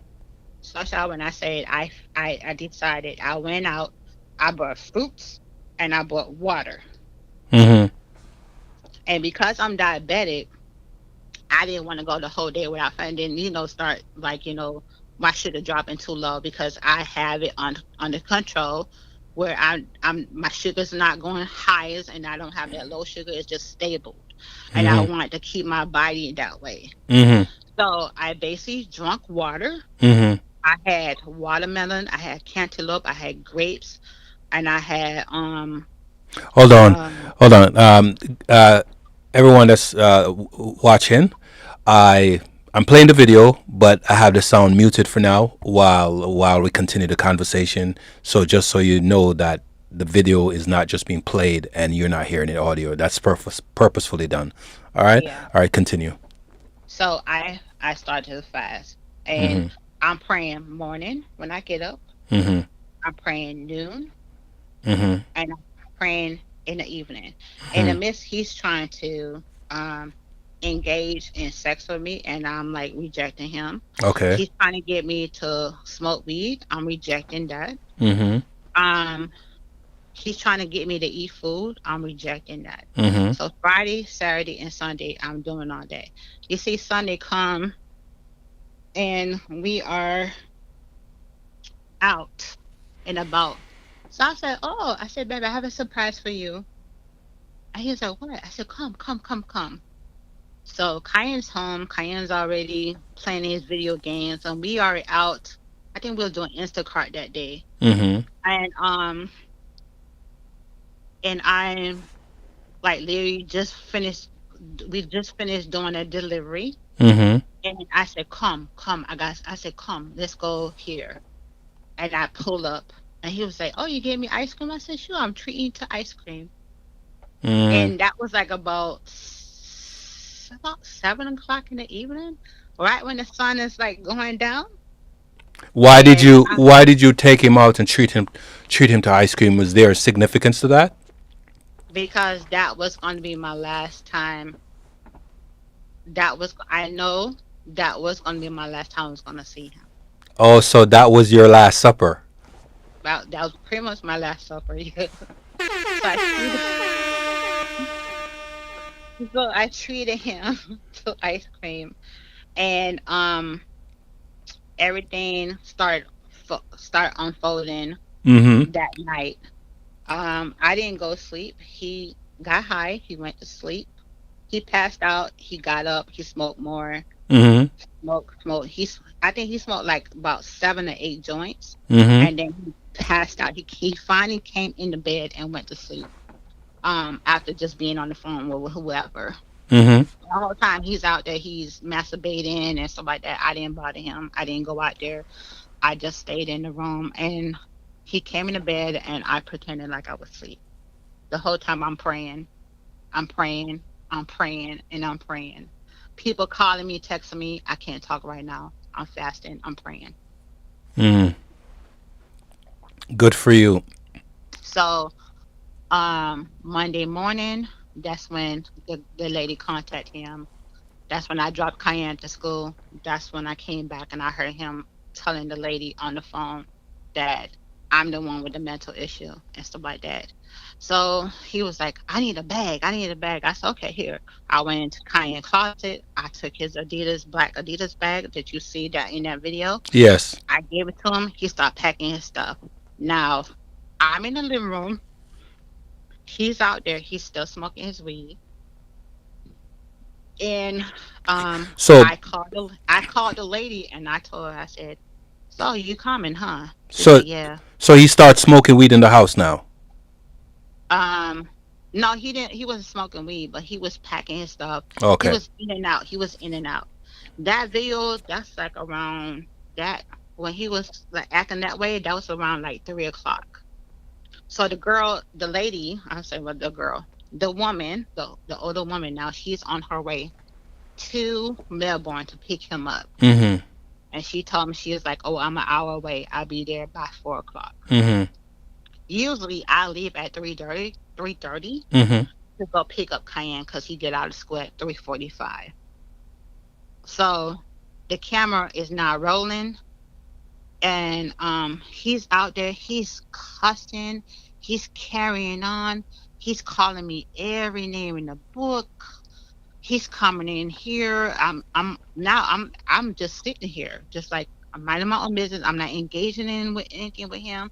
I'm not saying no matter what he said, as hurtful as Mm-hmm. it was to hear him say those things to me, Mm-hmm. I kept calm. And the whole time I'm just sitting here and I'm like, okay, God, what are you telling me? What is happening? Because now I'm mad that he's leaving. And I shouldn't Mm-hmm. have been because this is what I was praying. I asked God to remove this situation, and not knowing what I was praying for, God made it happen.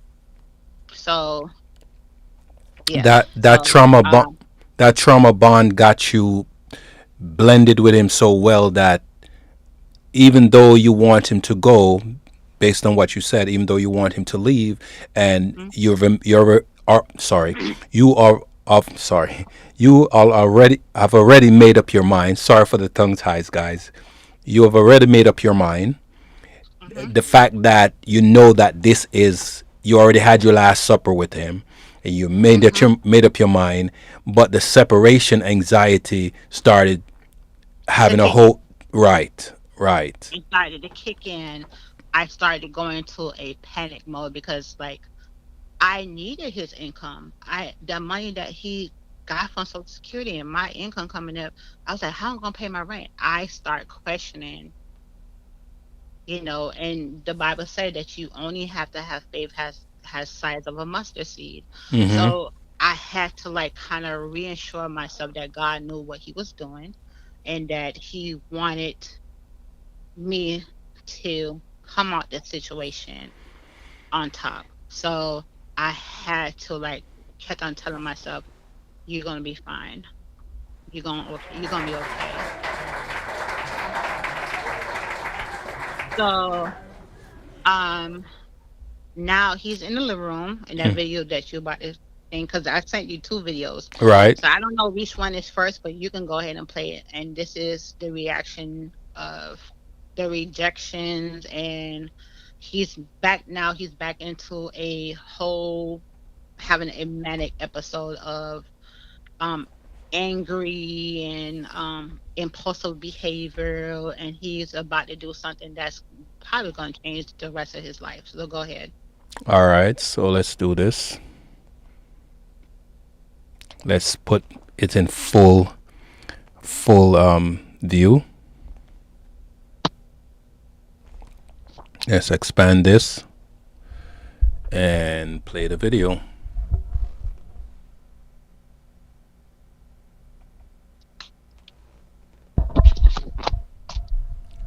Hold on, give me a second.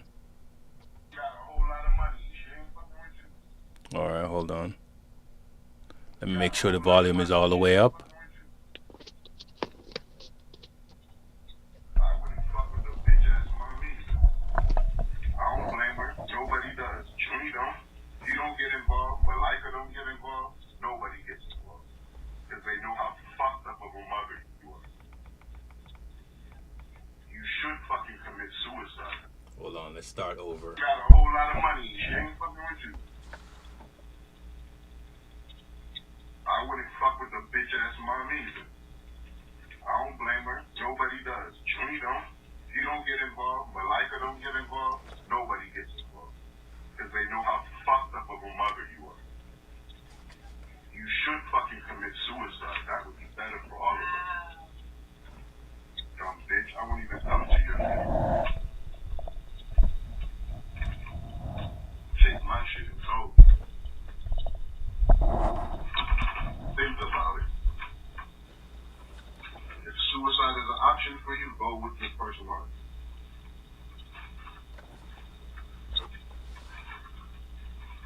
I'm sure Patrick will take care of Cayenne. Sure ain't gonna be demanding. She makes that pretty evident. Fucking with me. You gonna meet the right motherfucker fucking with me for it. The right one. That's what you don't know. Hello? Yes.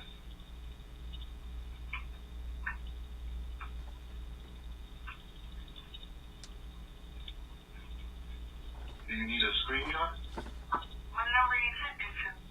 First number that he gave me? Yes.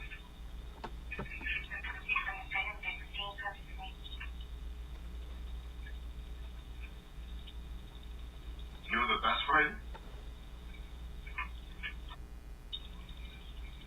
I don't give a good goddamn. I'm that motherfucker. Trust and Lily that.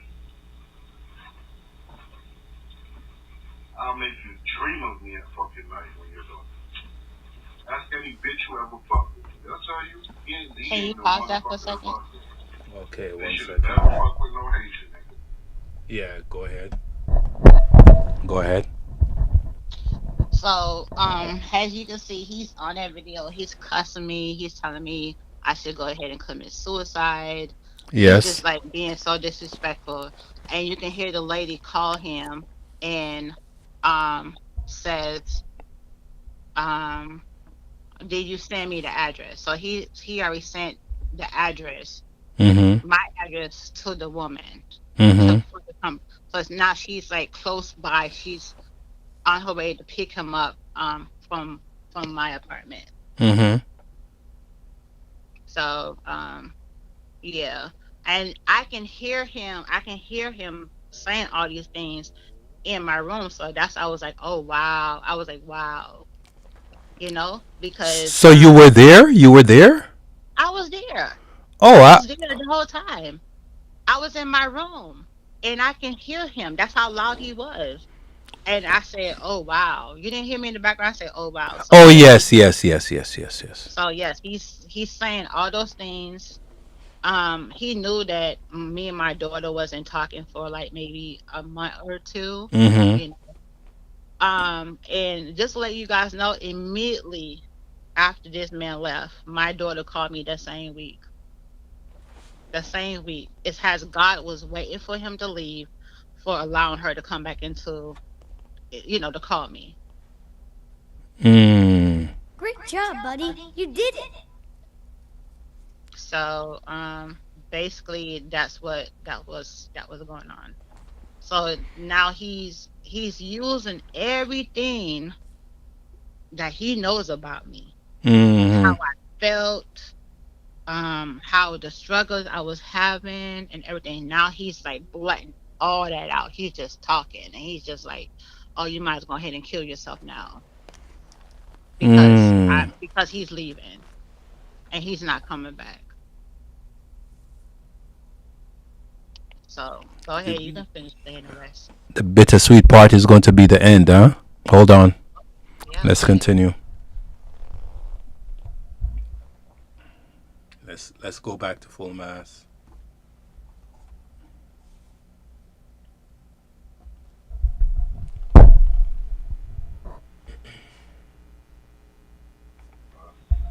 You should have left us alone. I'm that nigga, man. Tell your brother he dream about it, I'll fucking kill his ass. I'm still waiting on him. He doesn't know that. Tell him that. Trust and believe. I will murk his fuck ass. With my bare fucking ass. I just didn't want to get his AIDS blood on me because my sister said you might catch that shit. Ask her. Ask Judy why he didn't whoop my ass at Palm Bay since he's so fucking bad. He had a gun. Why didn't he use it? He came back to the house. Fuck ass nigga was scared. I will blow his shit.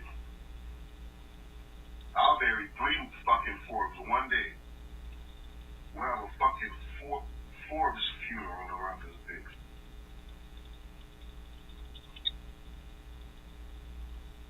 I've been waiting so fucking long to get off probation so I could get off all this months deep in my fucking heart and chest the fucking hate I have for your dumb ass.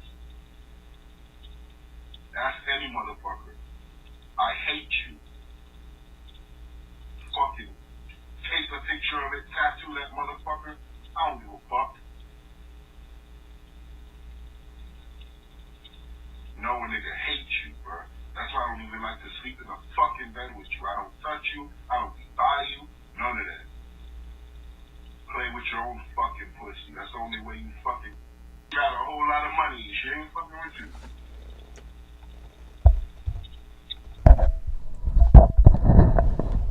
Wow. Yow. You there? Shay? Yeah, I'm here. Wow. Wow. Let's go to the next one. That's all I can say. Wow. You see? Yep.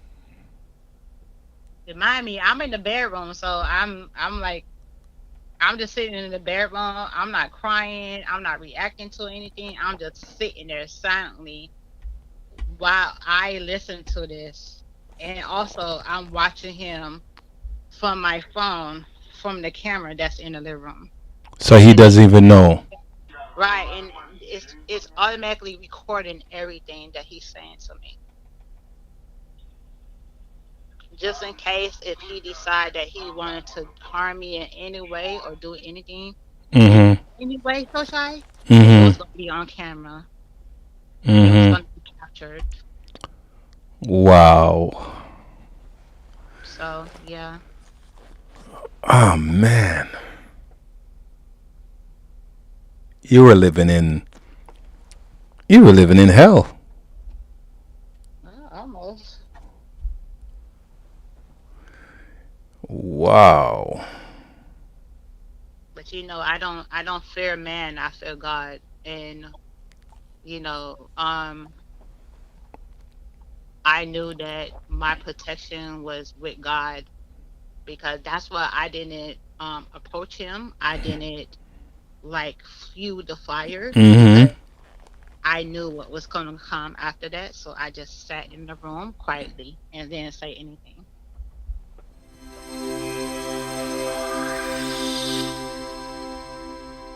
So you can go ahead and finish.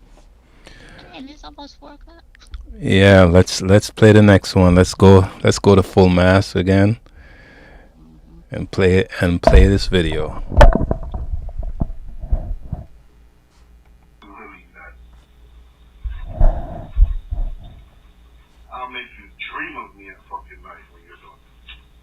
Ask any bitch who ever fucked with me. They'll tell you he ain't no motherfucker. Didn't I play this one already? They should have never fucked with no Haitian nigga, dog. left us alone. I'm that nigga, bro. Tell your brother he dream about it, I'll fucking kill his ass. Okay, I'm still waiting on him. He doesn't know that. I think I play this one. I don't give a good goddamn. I'm that motherfucker. Trust and believe that. Wait a I'll make second. you dream of me at fucking night when you're Wait, I thought. Ask any bitch who ever fucked. Is this the same video? He ain't no motherfucker to fuck with. They should have never fucked with no. Hold on. I think the videos. I think the duplicate video. Hold on. Let me pull up get the other one. Here. Okay. All right. One second.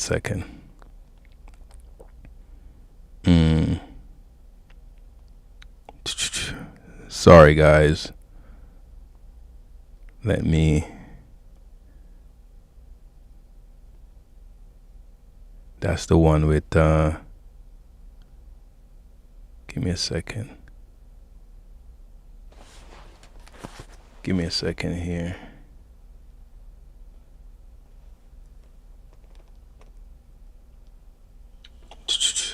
Sorry, guys. Oh, no. Hold on. That's the one with, hold on. Give me a sec.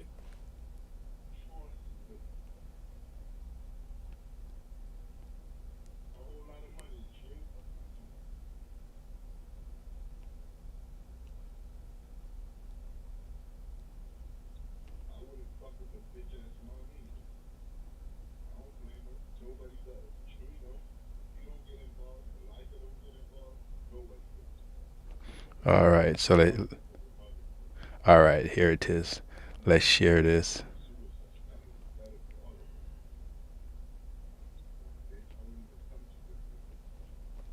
Wow, man. You were dealing with a lot. You kept you had a you did a great job keeping this hidden. Yeah. Yeah. Come I on. kept everything to myself. Because, people are judgmental, so people don't understand. They like to jump to conclusions like, why this and this and like, okay. So I just didn't say shit. Yeah, give me a second. Let me. Oh, wrong place. All right, here's the video. All right. Let's get to it. All right.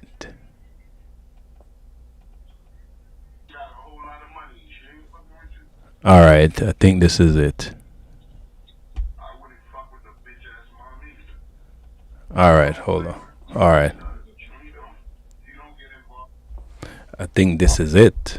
Let me see. Give me a second. Let me play it.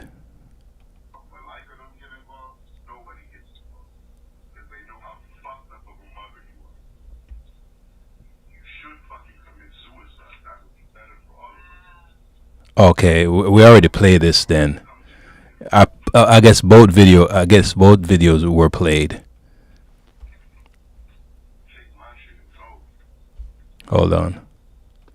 Well, one video is continuing with the other video. So it's basically, what the recording is he's talking, but he's actually repeating the same thing over and over again. But Okay. then it's like he starts saying some other stuff as well. All right. Let me play it. Give me a second. Let me play it.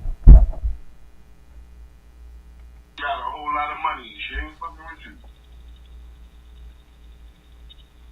I wouldn't fuck with a bitch ass mom either.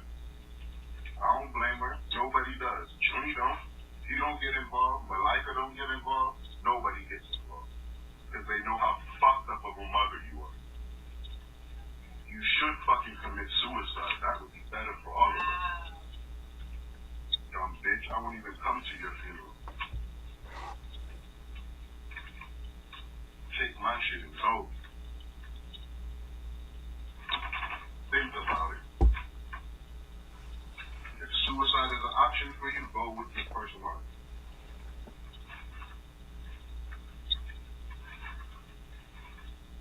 sure Tasha will take care of Kyan. Sure ain't gonna be demanding. She makes that pretty evident.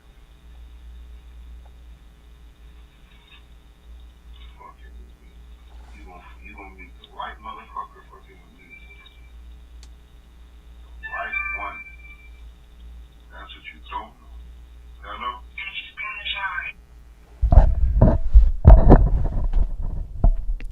Wow. So I'm gonna say this to you. You there? I'm here. I'm sorry. I'm sorry. I'm sorry that you you felt like you had to hold all of this in because you didn't want to be judged by any of us. And wow, I don't know how to. I'm happy to say that you've made a decision after all the years and conversations of all of us asking you why you keep taking him back. I'm happy Mhm. that you've had the confidence in yourself, the willingness in yourself, and the desire to want to bring this to a stop because it appears that it was only getting more intense and worse, and with the threats that he's made, not unknowingly, Mhm. we don't know how this could have escalated. So, Exactly. So that's why I remain silent because that's sometimes that's all you have to do is remain silent and mm-hmm, let God intervene. mm-hmm, And when I say those 3 days fasting, God removed this man out of my life. And um I prayed him out of my place and out of my life. And mm-hmm, I was closing in the process of closing that chapter, but I did not know how to. I didn't mm-hmm, know how to get him out. Like, I would have filed a paper and stuff like that. And recently mm-hmm, he came back. He came back. He left with that woman. mm-hmm, The car the car I guess broke down or got in the accident of on the way to Pensacola or whatever. mm-hmm, His mom and his sister sent transportation to come to go up there to pick him up to take him to Willow. He left his bag, everything that he owned in her car along with the drugs. and he's still there. And I believe I don't know what she did with it. I tried to talk her into like basically mailing his stuff Mm-hmm. um to his mom, and she kept on giving me all these excuses or whatever. But anyway, So let me ask you a um, question. Pause for a second. Pause for a second. mhm. How much money did he spend on buying all that weed? I would say good $800 or more. Okay, so that's a great possibility that there's two options that would happen to it. Mhm. She sold it to someone, or she Yep, threw it away.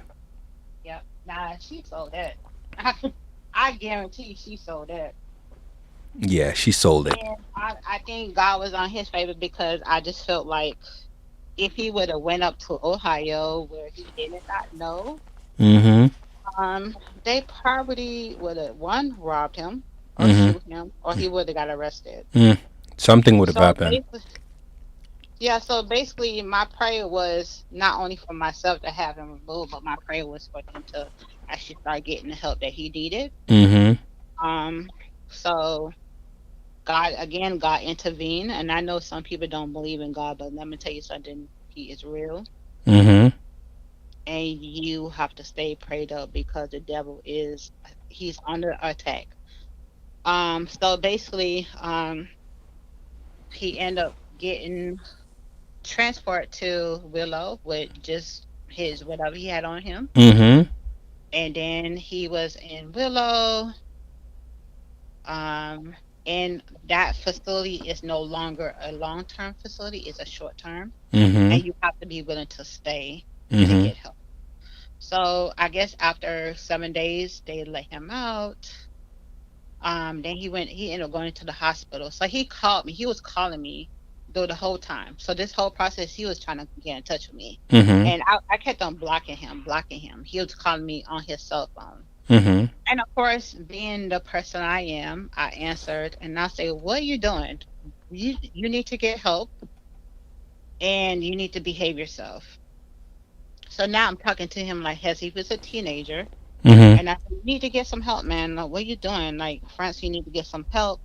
What are you doing?" So basically, he was calling me. He was calling everybody. Trying to like kind of occupy his mind. Mhm. And now he's fully manic. So he has racing thoughts and everything again. So he's in the facility, he's calling me. And in the midst of he's calling me, he's cursing me too. So I block him. I was like, I'm not gonna talk to you. Why, that I don't, I'm not talking to you. So I blocked him. And then he came out and then he called me from his phone. And when he couldn't call me from his phone, he's reaching out to me through social media, through WhatsApp. So Mhm. I had to block him from all means of everything. I blocked him on social media. I blocked him on WhatsApp. I blocked his phone. Mhm. Now his phone service is attached to my service.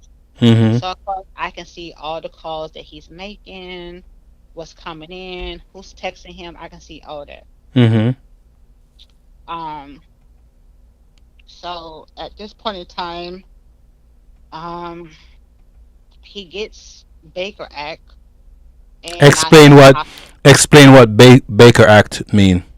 So Baker Act is a law that state of Florida have when somebody's mentally ill Mhm. or they try to do any type of harm onto themselves or someone else, they get Baker Act. The police come or whoever is in charge of sheriff, Mhm. they come and they take you and they put you in a mental facility for 72 hours. For 72 hours, you are under the state of law care. Mhm. So in this midst, they try to diagnose you. They try to figure out what's going on with you, Mhm. and if it needs to be continued, meaning that if they need to be stayed longer in the care, Mhm. that goes in front of the judge, and the judge have to sign off on that, or the counselor or the psychiatrist sign off. So they just ask you simple questions. They ask you, do you want to harm yourself or anybody else? And all you have to answer is yes or no. If you answer no, you are released under your own care. Or if you are a minor, you are released to the guardian or the parent. So in his case, because he's a full blown adult, Mhm. they release him on his own by his own, and he's out there on the street in Naples Mhm. on his own. And within 24 hours he was Baker Act again, and now he's in the hospital. So in the hospital, I don't know what happened to his foot. He ended up breaking his foot, or somebody ended up running over his foot. So now he's in the hospital getting care for that. So after I think like a week, he's Mhm. calling me from the hospital now. So, but he's still mad and he's still angry.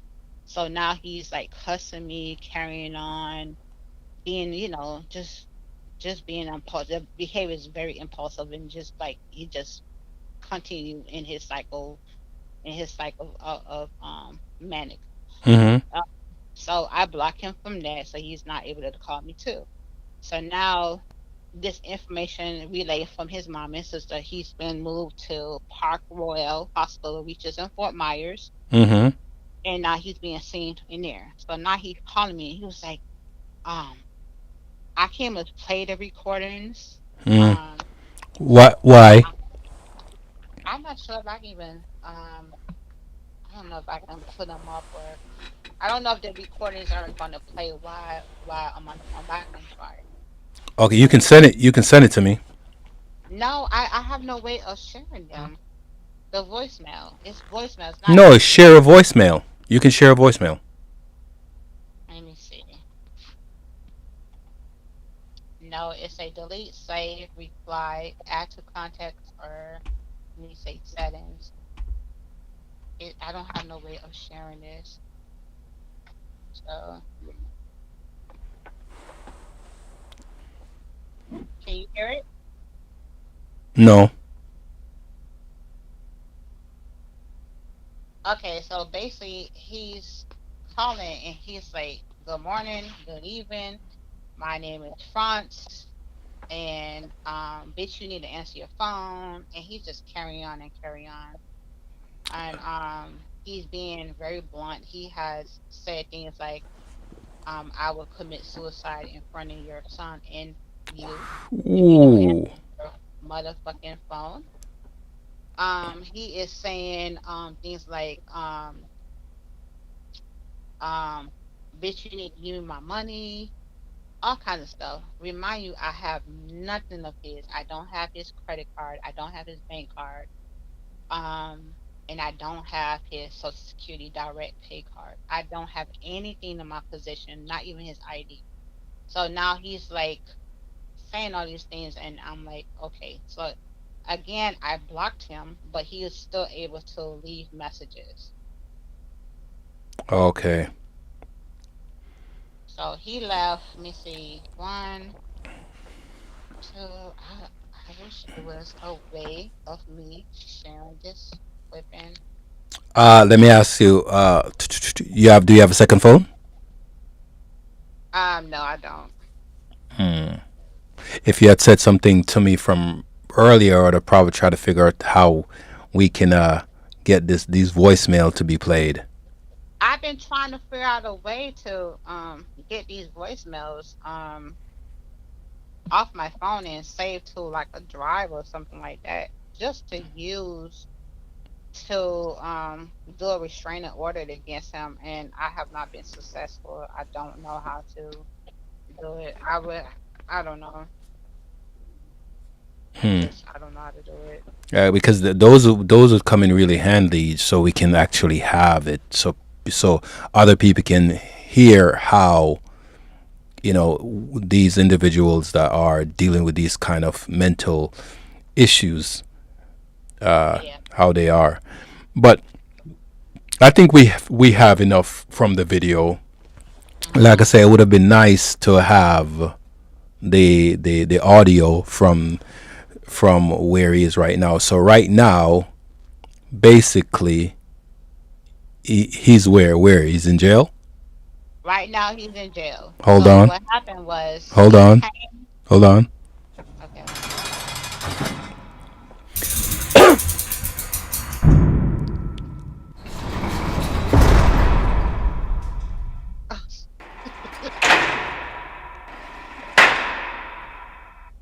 Now you can talk. You know what that was, right? Yeah. So that's not funny. But oh my gosh. So after he have for a whole month now, Mm-hmm. he's been in Fort Myers and God knows what he's been doing. So he end up giving his phone to somebody. Mm-hmm. So he didn't have no way of calling me. He would call me from different numbers Mm-hmm. and stuff like that. He's been Baker Act about 8 times. Mm-hmm. Um and like I said, the whole is only for $72. So like 72 Hours. hours. Mm-hmm. So after 3 days or whatever, they let him out. So Park Royale started, I guess, rejecting him, Mm-hmm. and he was no longer able to go to that hospital. So now he's on the street. He barely have money. Mm-hmm. I believe his mom sent him money, but then she only would send him enough to like kind of get him through the day. Mm-hmm. He's homeless. He have nowhere to go. So now he's getting desperate. Mm-hmm. And when this happens, they usually start call like their reality does not kick in. The Mm-hmm. survivor, the survival mode start kicking in. Mm-hmm. So it looked like he started to boost stuff, he started to steal stuff, he started to rob. So now he's in Fort Myers. He's just, I guess, terrorizing and doing everything he does. Mm-hmm. He was so happy in the hospital, in the lobby, and he's like, now he's talking normal again. Like he's talking, but he's communicating a little bit better. So now he's like called me from the hospital, and I was like, "What?" Because I'm irritated at this moment. I'm like, "What? Mm-hmm. How can I help you, sir?" And he's like, "Come on." He's like, "I'm sorry. I'm sorry. I didn't mean to do what I did. I'm sorry, Shy. I'm sorry." So I'm like, I said, "What do you want me to do with that? You did what you did. You left. So stay gone. Like you cannot ever come back." I was like, friends, like you mean to tell me you're gonna throw away a 7 year relationship? This is what he's saying to me.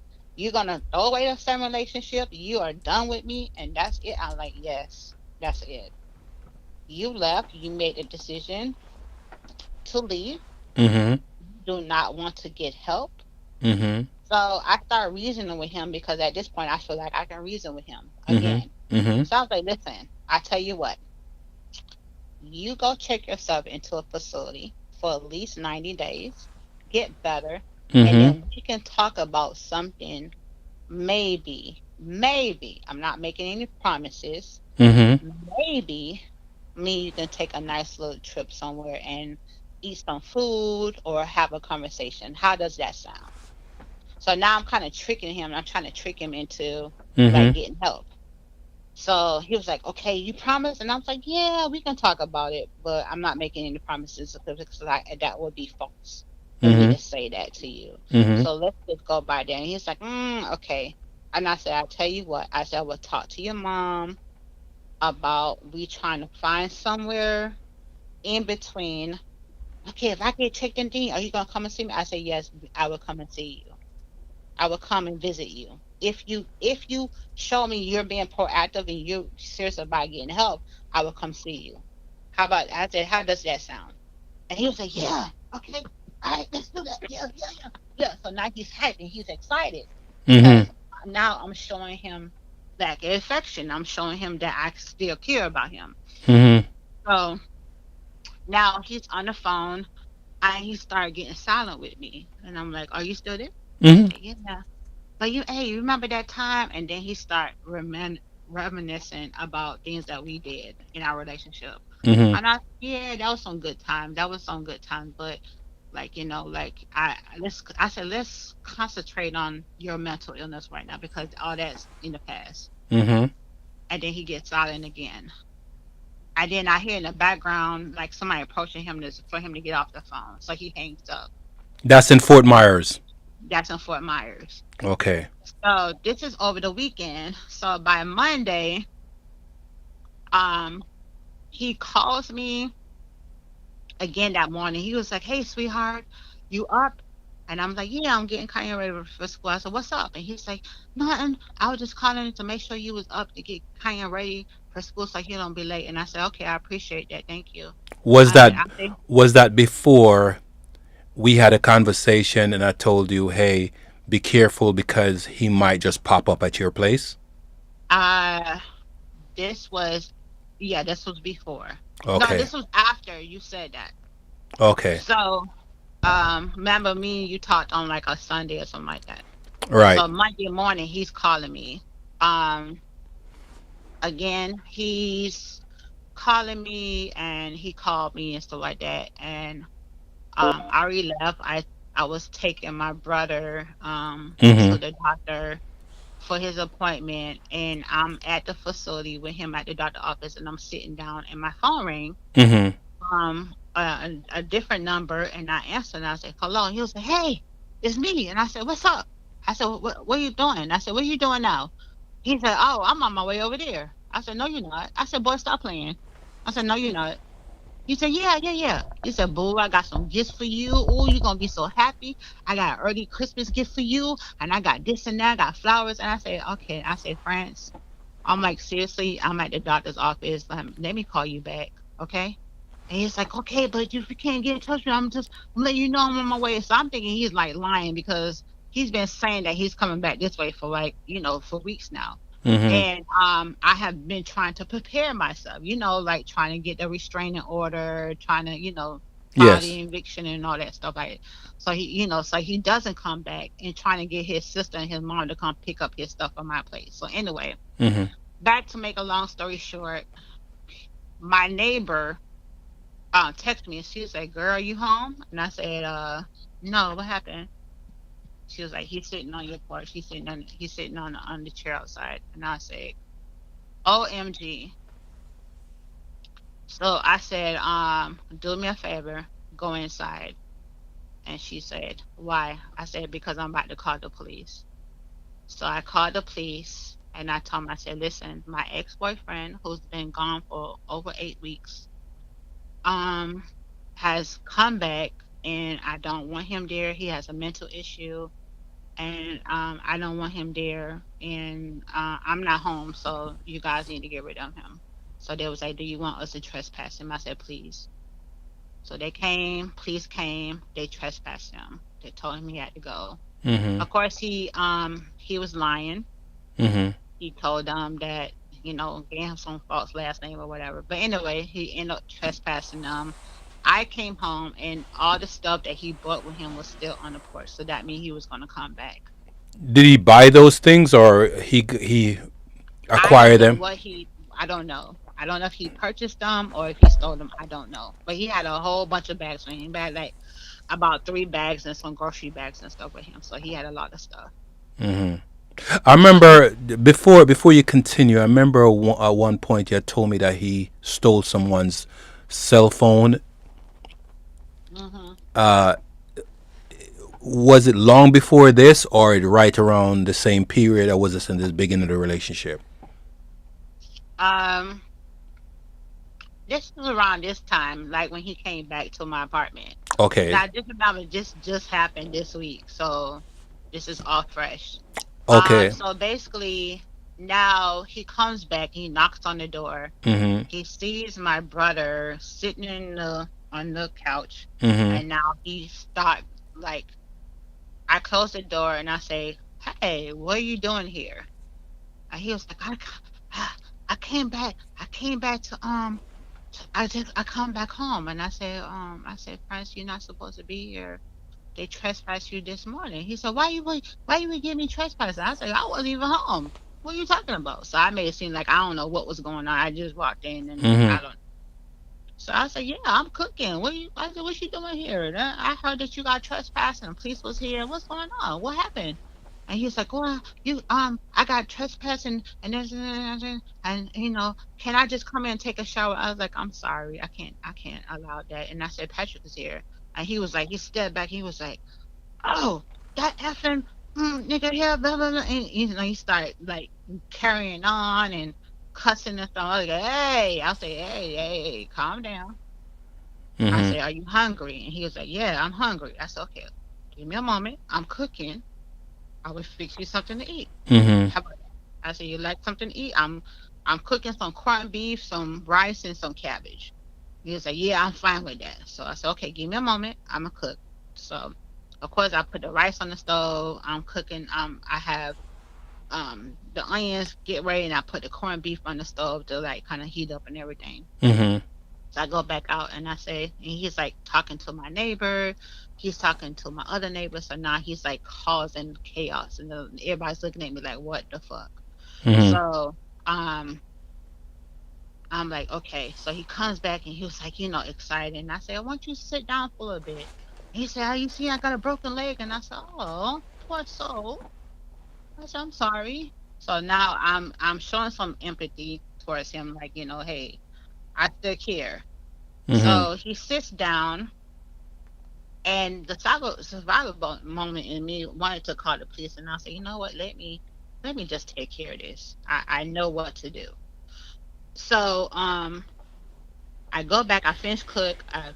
I fix his food first. So I put his food in the bowl, Mhm. gave him a cup, and he already had a cup out there. And I said, "Here goes some food." He was like, "It's okay. I'm so hungry." And I said, "Okay, nobody, just eat, and calm down, and drink, and chill out for a little bit." And I let me eat, and we'll see what we can do. Mhm. So um, I fix cayenne food. I fix my brother food, and I fix my food, and we eating and stuff. Mhm. And then after about 30 minutes or so, I go back out there. He's finished eat, and he's just like walking around. He's talking to everybody and stuff. So and I say, hey, so what's going on? He said, oh, I got some presents for you.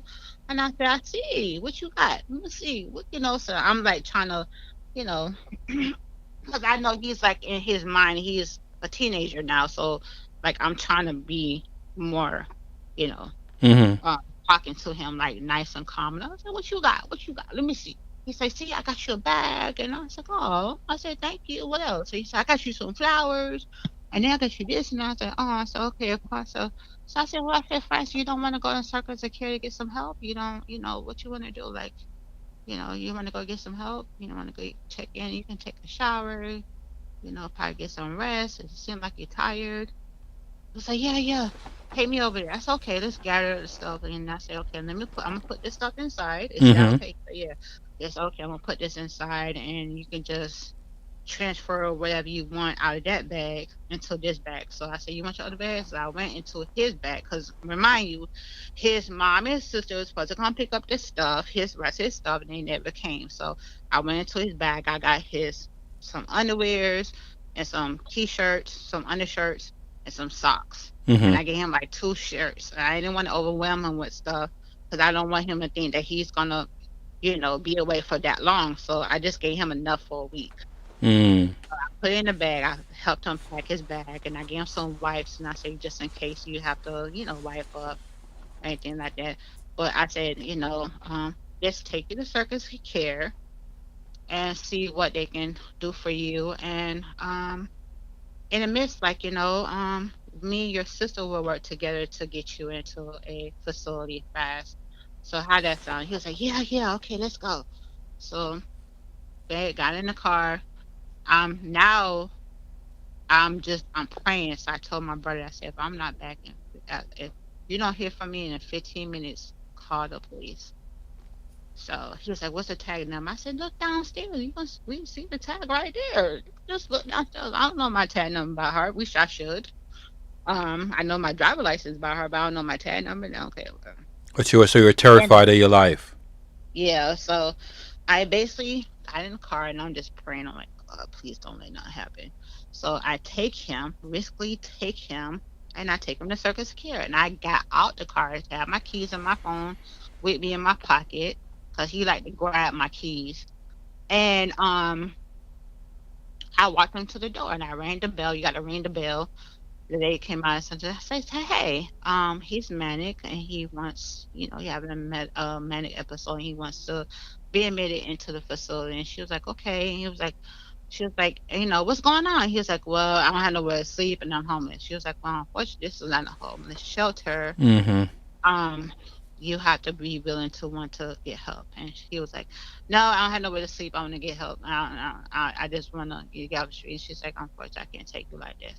And I said, well, friends, that's not what you say. You say you want to get checked in and start on your meds so you can get a little better, so you can get transferred to another facility.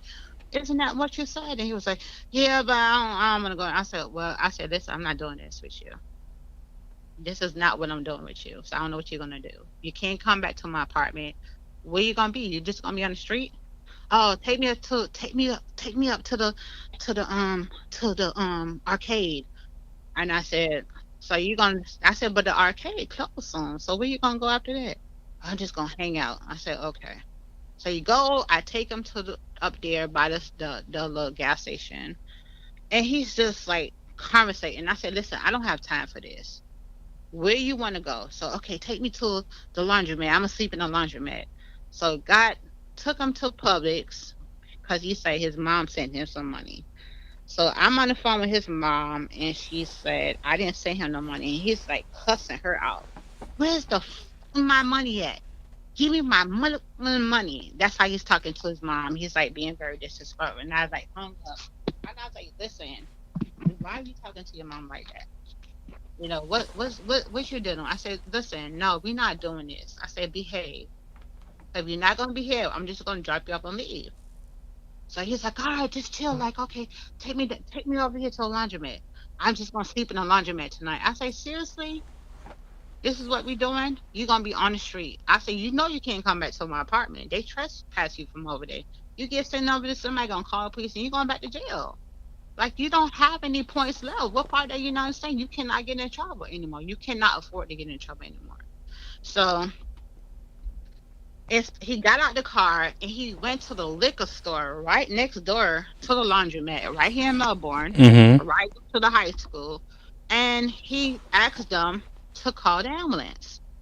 Now, let me just tell you guys, Holmes Regional Hospital is right around the corner from Publix, Melbourne High School, and everywhere else, and Circus of Care is right across the street.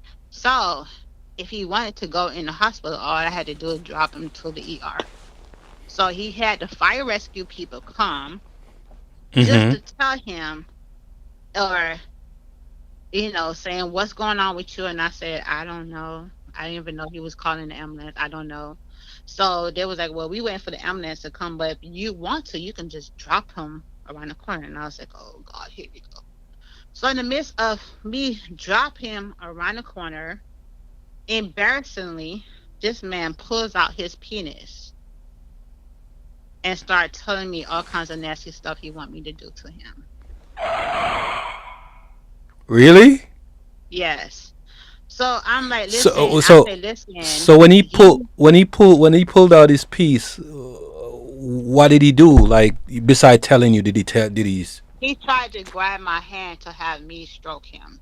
That's what he was while doing you were driving, while I was and driving. he didn't take a So bath, and he was already smelling. yes. So I was like, listen. I said, listen. I said, no, no, sir, absolutely not. This is the mindset they have when they are in that condition.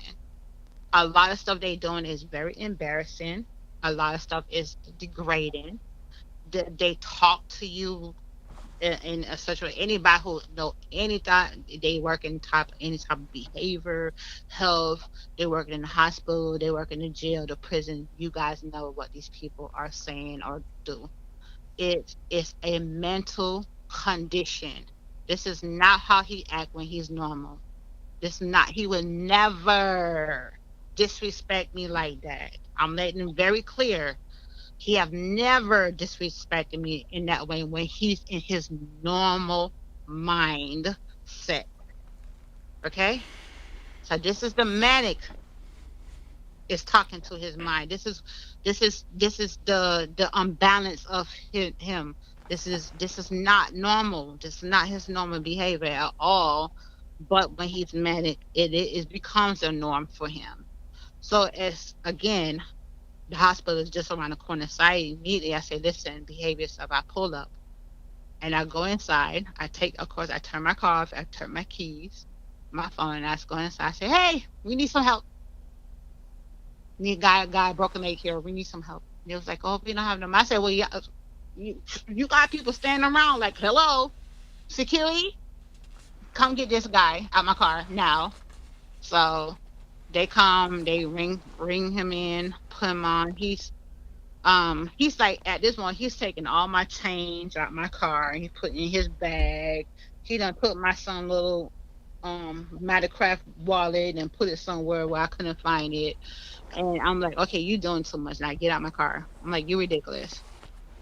So I was like, listen, hello. And he's like, huh?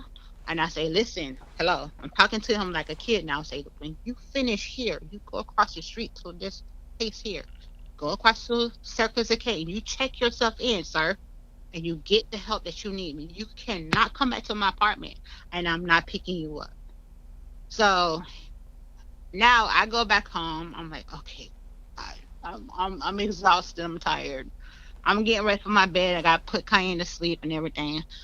And then now he's calling me from somebody else's phone.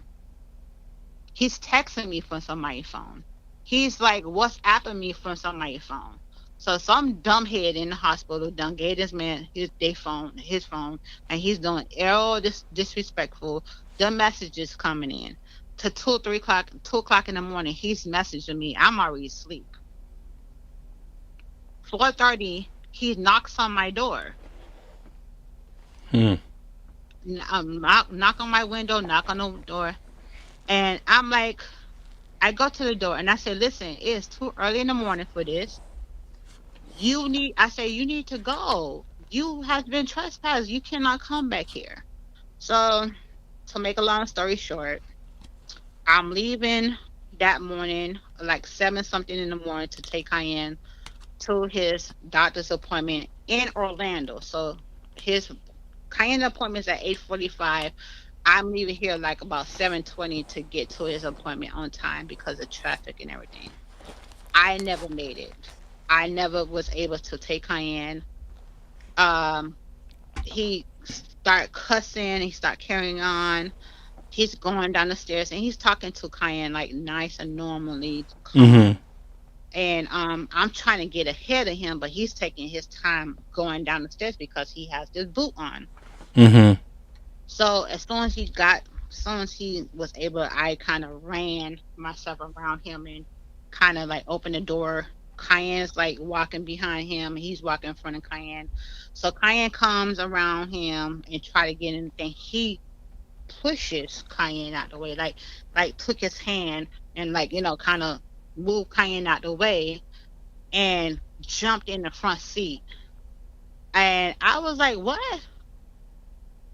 Like before I even opened the car door, he's trying to put motor oil that he took from somewhere. I don't know where he got the motor oil inside my car. I was like, no, no, no. He's like, you don't know how to take care of no fucking car, this and that.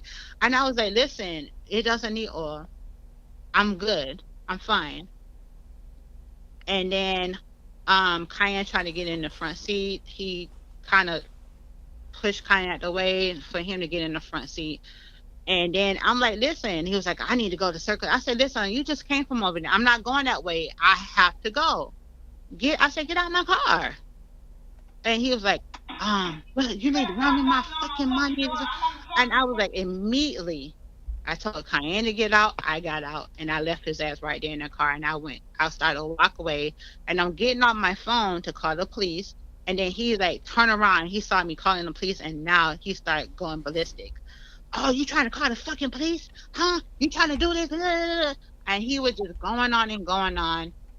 Then I walked upstairs and I started recording him. And he's like cussing and he's carrying on. And at the same time, I'm on the phone with the police, with the operator, letting them know that they need to hurry up to get to here Mm-hmm. because he's messing up my car. Mm-hmm. So he put on some gloves. He tried to like punch out my back windows. He took the motor oil, whatever he was doing. He's sitting down and he's doing all kinds of stuff. He's taking everything out my glove compartment. So what he ended up doing is pouring motor oil on my seats of my car, Mm. on the driver's side. So then he got out the car and he's still carrying on. And then a lady opened the oil and he pours it on the passenger side too. So that means I can't go nowhere. Hmm.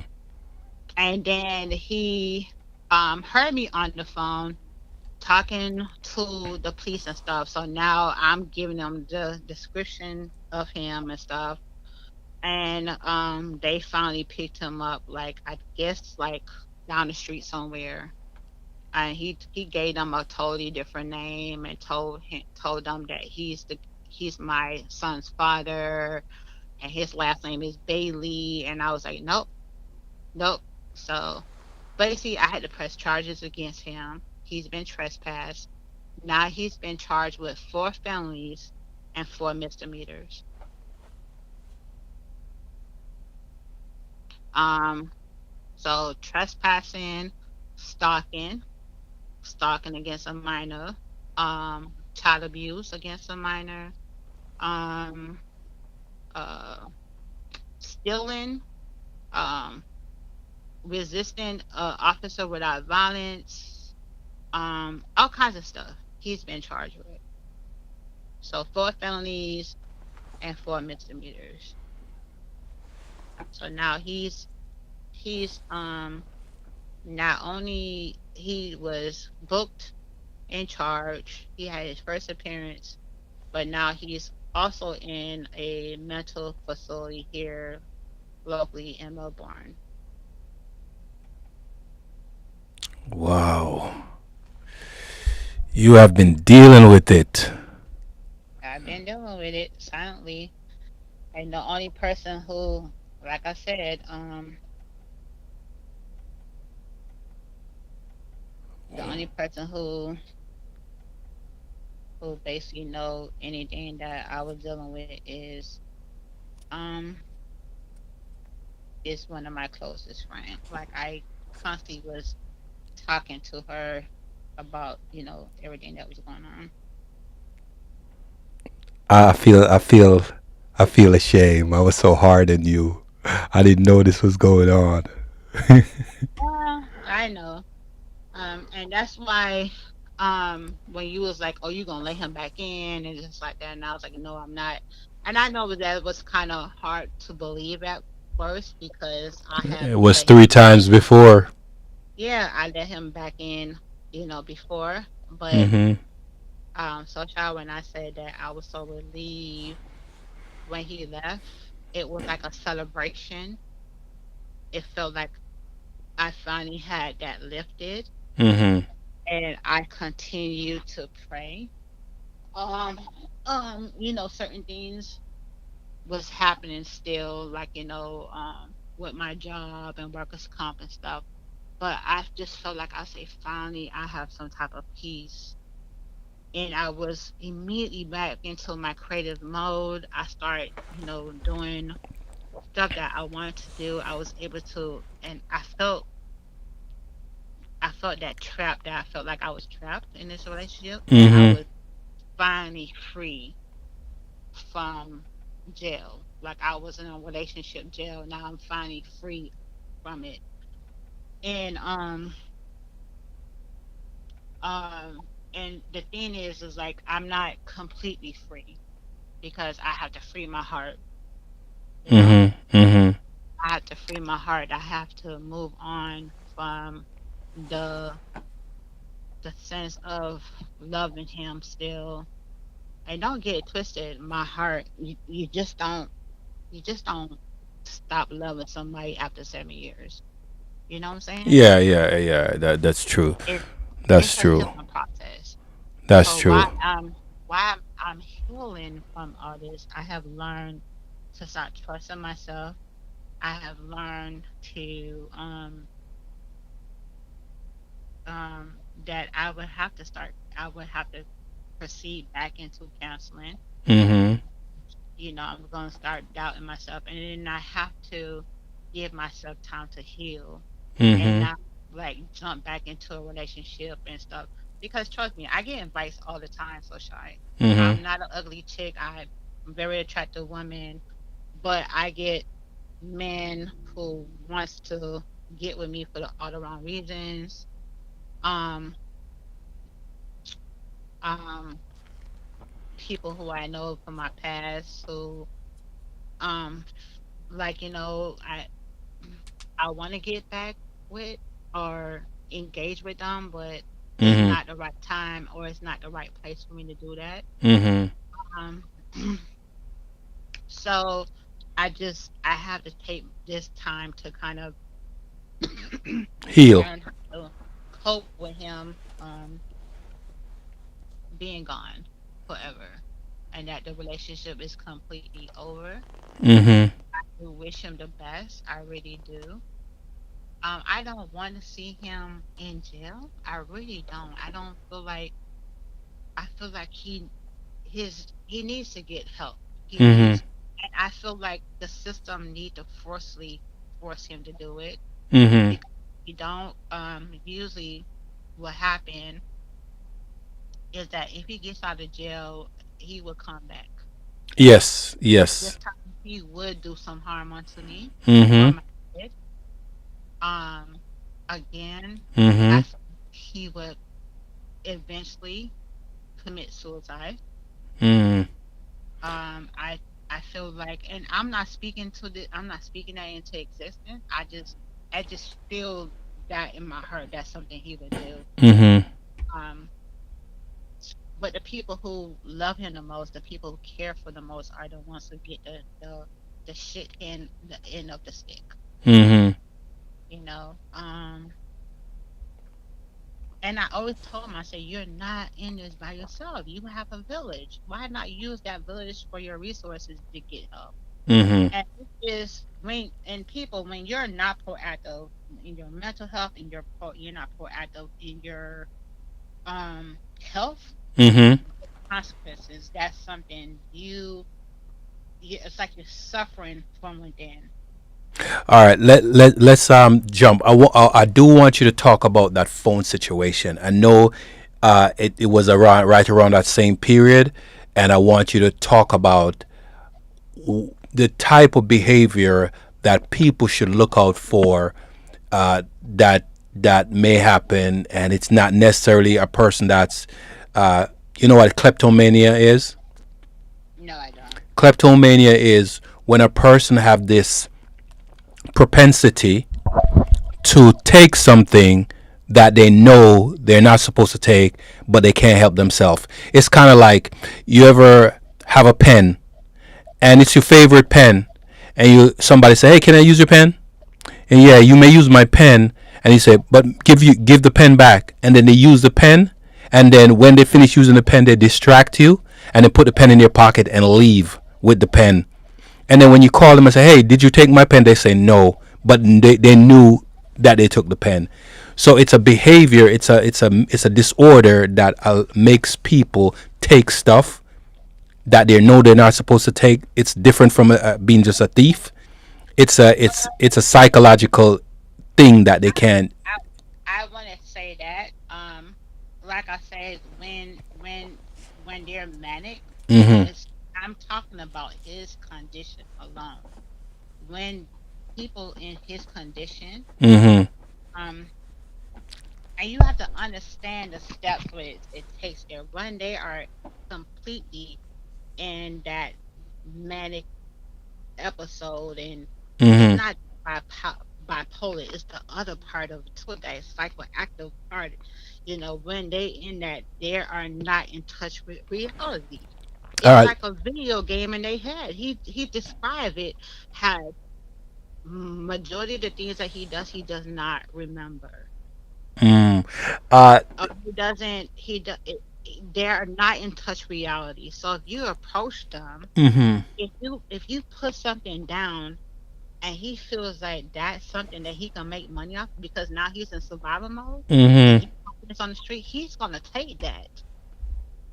I have seen him boost things while talking to someone in their face. Like he's talking to the manager in their face, like close up, and Mm-hmm. he's like, and his hand is taking up stuff off the counter and he's putting it in his pocket at the same time he's talking to someone. So he has Wow. mastered that. He has mastered that. Or he has taken again, I see him talk to someone, they put their phone down. I don't know why people would entrust that, but he'll put the phone down and that person got up, went Mm-hmm. inside for about 2 minutes and came outside and he have taken the phone away as it belongs to him and he's hiding it because he feels like it. And I'm like, you can't steal no iPhone. Are you crazy? That phone can be tracked. Oh, take that phone out of my car. Go put it back. You know. So he got arrested for that. I mean, You want to give a full description of how he did it. I no, I don't want to get into All right. that. So let me read this because I pulled this up. I wanted to find out what is the amount what is the amount of people that suffer from mental illness, right?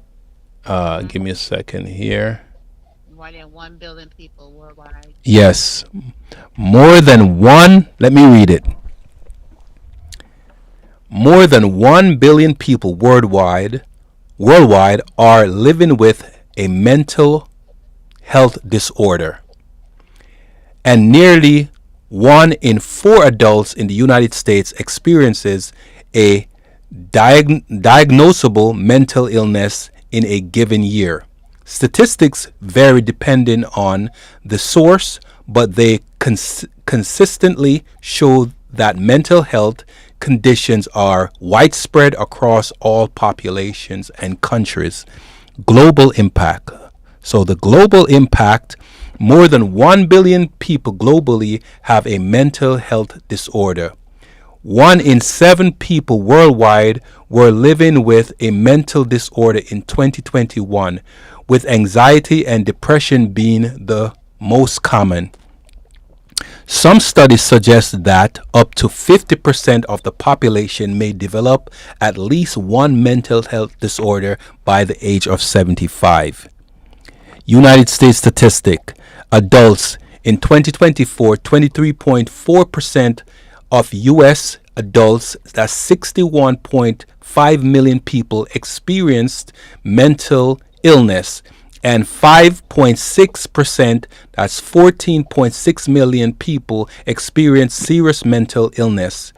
In the youth in 2026, 7.7 million youth aged 6 to 17, that's 16.5%, experience a mental health disorder. Lifetime prevalence. Approximately 1 in 4 American adults suffer from a diagnosable mental disorder in a given year. Common condition, anxiety disorder, are the most common reported mental health issue in the United States, with 10 of millions of Americans suffering from them. Suicide. Suicide is a leading cause of suicide is the leading cause of death in the US, especially for young people aged 10 to 24. In 2021, there were 316 suicide deaths in the United States. Let me read that again, right? Suicide is a leading cause of death in the US. We're not even talking about the other parts of the world. Let's continue. Especially for young people age 10 through 24. That's the age where people are trying to find themselves, figure themselves out, figure their sexuality out, figure where their place in life is.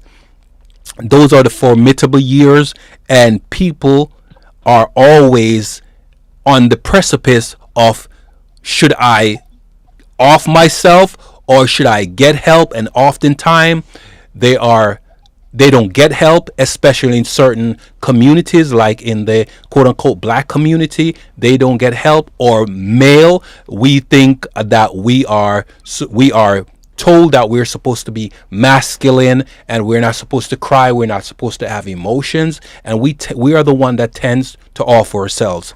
And women, there are women that are within the same age group and between, I think, 35 and 49, are highly medicated because they're depressed. A lot of them are because they didn't have children. A lot of them because they don't have a relationship, never gotten married. So there are a lot of mental health disorder. So with that being said, let's continue. In 2021, there were 49,316 suicide deaths in the United States. So that's just a broad number, and I believe, and I'm going to say this is my opinion, that covers the amount of from ages 10 through 50 years old or 49 years old, whatever that age is, right? And So look at the point in time when this happened. This was during the peak of the the pandemic, pandemic, yes. when everything was shut down and people was home. So just imagine if we was on lockdown for longer than that, because you have to understand, when somebody mentally um ill or anything like that, Mm-hmm. or anything that occupy their mind, Mm-hmm. it's better than just sitting home and watching TV all day or sitting in front of that person all day. Right. Because I can't imagine how many women like myself experience this. Mm-hmm. And um, now you're not working anymore. You're home Mm-hmm. with your significant other, Mm-hmm.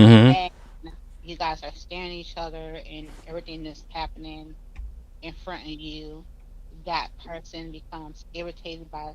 They get tired of looking at you. Mm-hmm. They become blunt about everything that you. They're looking at you and like, okay, why I'm still with this person. Mm-hmm. Um, but when you're working, you're not in front of that person. That person have their job. The other person have their job. You guys only have to deal with each other for a short period of time. That's coming home, cooking dinner, and you guys pretend like, hey, everything's fine. And you eat dinner, you laugh, you watch TV, and then you go to bed and you wake up in the morning and do it all over again. True. Um, so just imagine what people was going through. And not only that, just imagine how children were going through and teenagers, what they was going through by staying home and they don't have that support group anymore. They can't be in front of their friends anymore. They can't talk to their friends. They can't hang out with their friends. Um, they're not in school. They're not being sociable. Um, and that was, and when they start seeing that these actions was being going on, and suicidal was going like people's actually killing themselves Mm-hmm. or murder suicide, it was on a raise because of that. So that's why one of the reasons why they opened back everything and started getting kids back into school and people back to work because of they know what the downrage was going to happen. They knew exactly what was going on. They had the police was busy. The hospital was already busy with COVID. They couldn't handle anything else, and now people are dying left to right. Um, so yeah, I was in the midst of that, the whole thing, you know. And like I said, I was in a marriage. I was married for a long time. I was already dealing with my husband being sick all the time. Mm-hmm. Then my mom was diagnosed with cancer. And then now I'm home and then I have a business and then I lost my business. So now I became homeless and I have my kids I'm taking care and I have a toddler to care and I have my mom to take care and then I have my husband to take care and I'm holding all this in. Mm-hmm. I'm like, and my friends are saying, "Girl, you strong," and inside, I'm tearing up inside. And then I found what I thought was a rescue.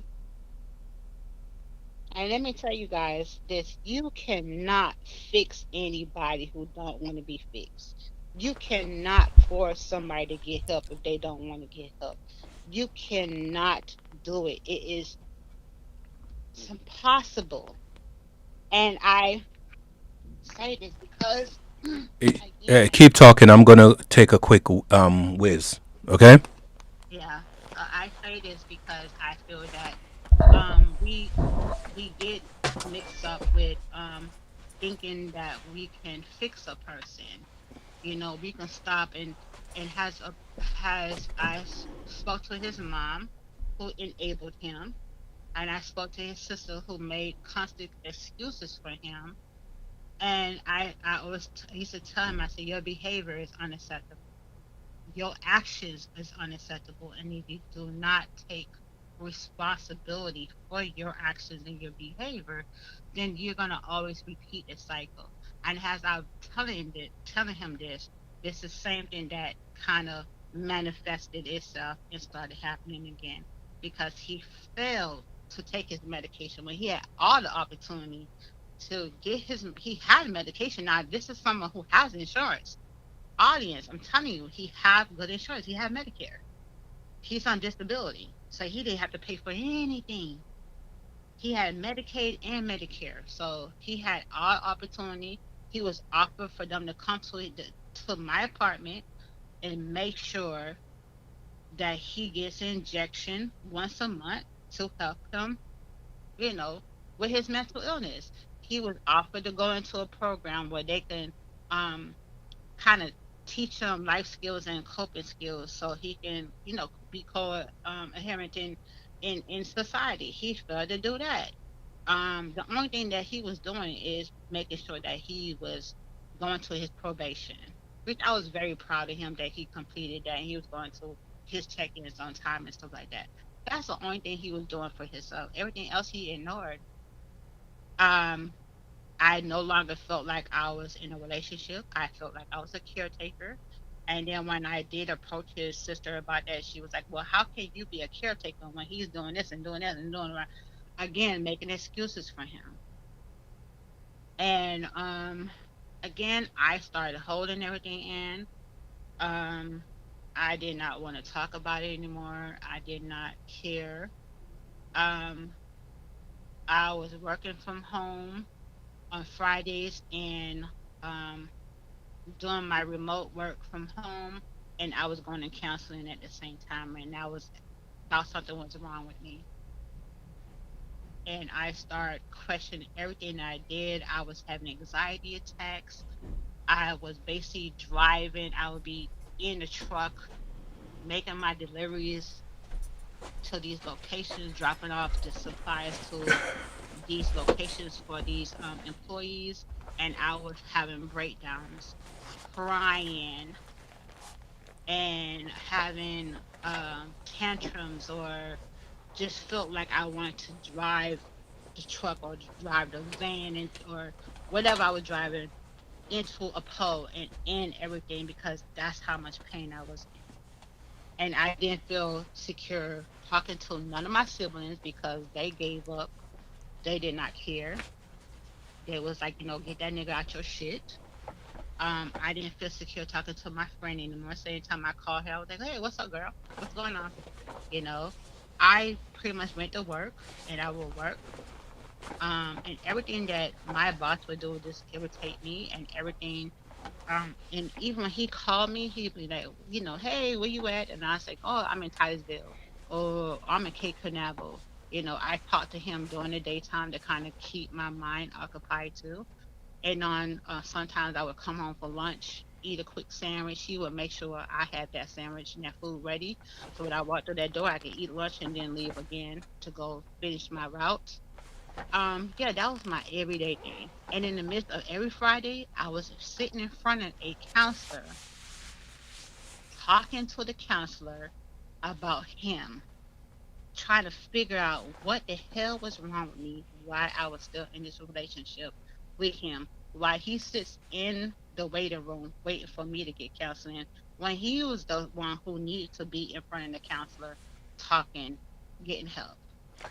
So So did he know that you were getting counsel because of the relationship, or he thought that you were getting he didn't counseling know because? anything. He just, you Okay. know, So he was so oblivious of what was going on, what the counseling was about.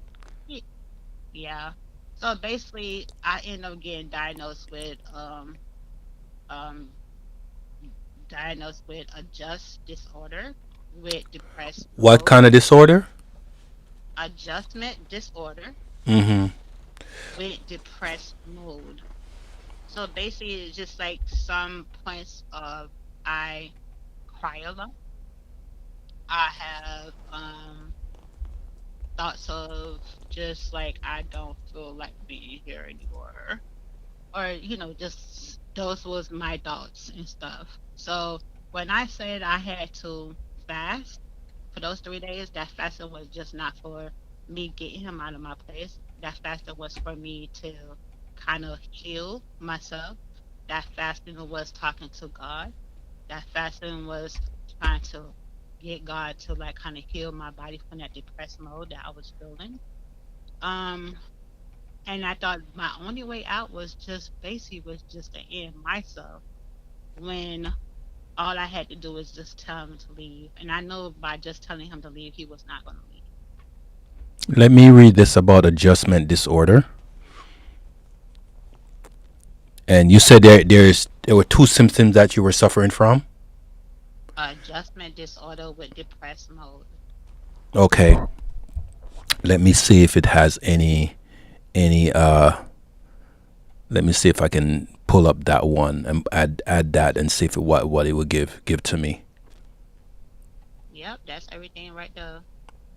Adjustment disorder is a type of emotional behavior reaction to stressful life events that causes significant distress.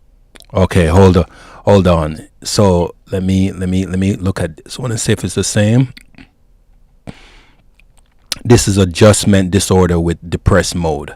So let's read this one. Let's read this one, and we can. All right, and then we can go back to the other one. All right. So you want? Do you want to read it, or do you want me to read it? You can read it. Go ahead. All right.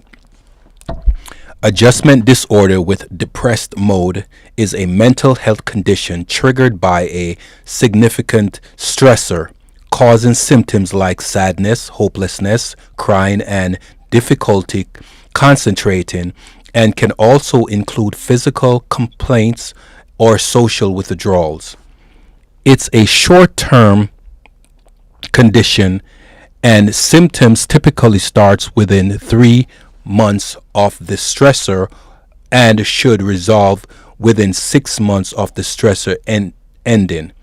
Although it can become chronic, treatment usually involves psychotherapy, such as cognitive behavioral therapy, to develop coping skills through medication may though medication may be used in some cases. Symptoms: sadness and hopelessness, frequent crying, trouble concentrating or performing daily activities, feeling easily irritated or overwhelmed, trouble sleeping, insomnia, physical aches and soreness like headaches or stomach aches, social withdrawals, or difficulty interacting with others. Causes: a specific stressor or significant life change such as relationship problems or divorce, loss of a loved one, job loss, moving to a new place, starting a new school or job. Treatments: psychotherapy, talk therapy, often a primary treatment. It helps you develop coping skills and manage stress. Examples includes cognitive behavioral therapy, CBT, family therapy, peer group therapy, medication. Medication can be prescribed for short-term use by a doctor to help uh, alleviate severe anxiety or depression syndrome symptoms. Sorry. Lifestyle adjustment: healthy habits like regular exercise, a balanced diet, and good sleep can support mental health. Stress management techniques: learning techniques such as deep breathing or mindfulness can help you cope with future stressors. Oh, shucks, I went too far.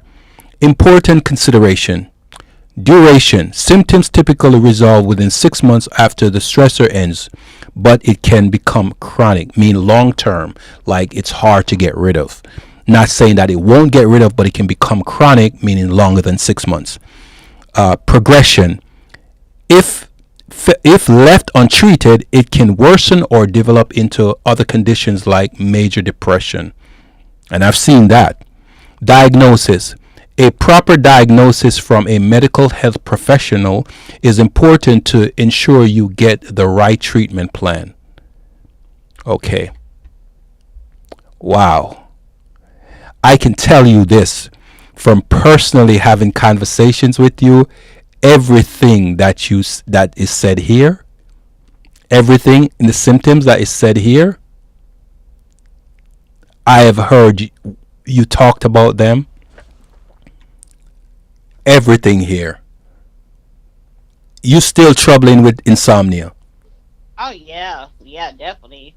And not only that, that was caused from basically I developed that when I was in the hospital with COVID, but when I got out and I was dealing with him and Mm-hmm. everything else that was going on, that kind of continued. Mhm. The freaking crying, the sadness and hopelessness. I still go through that.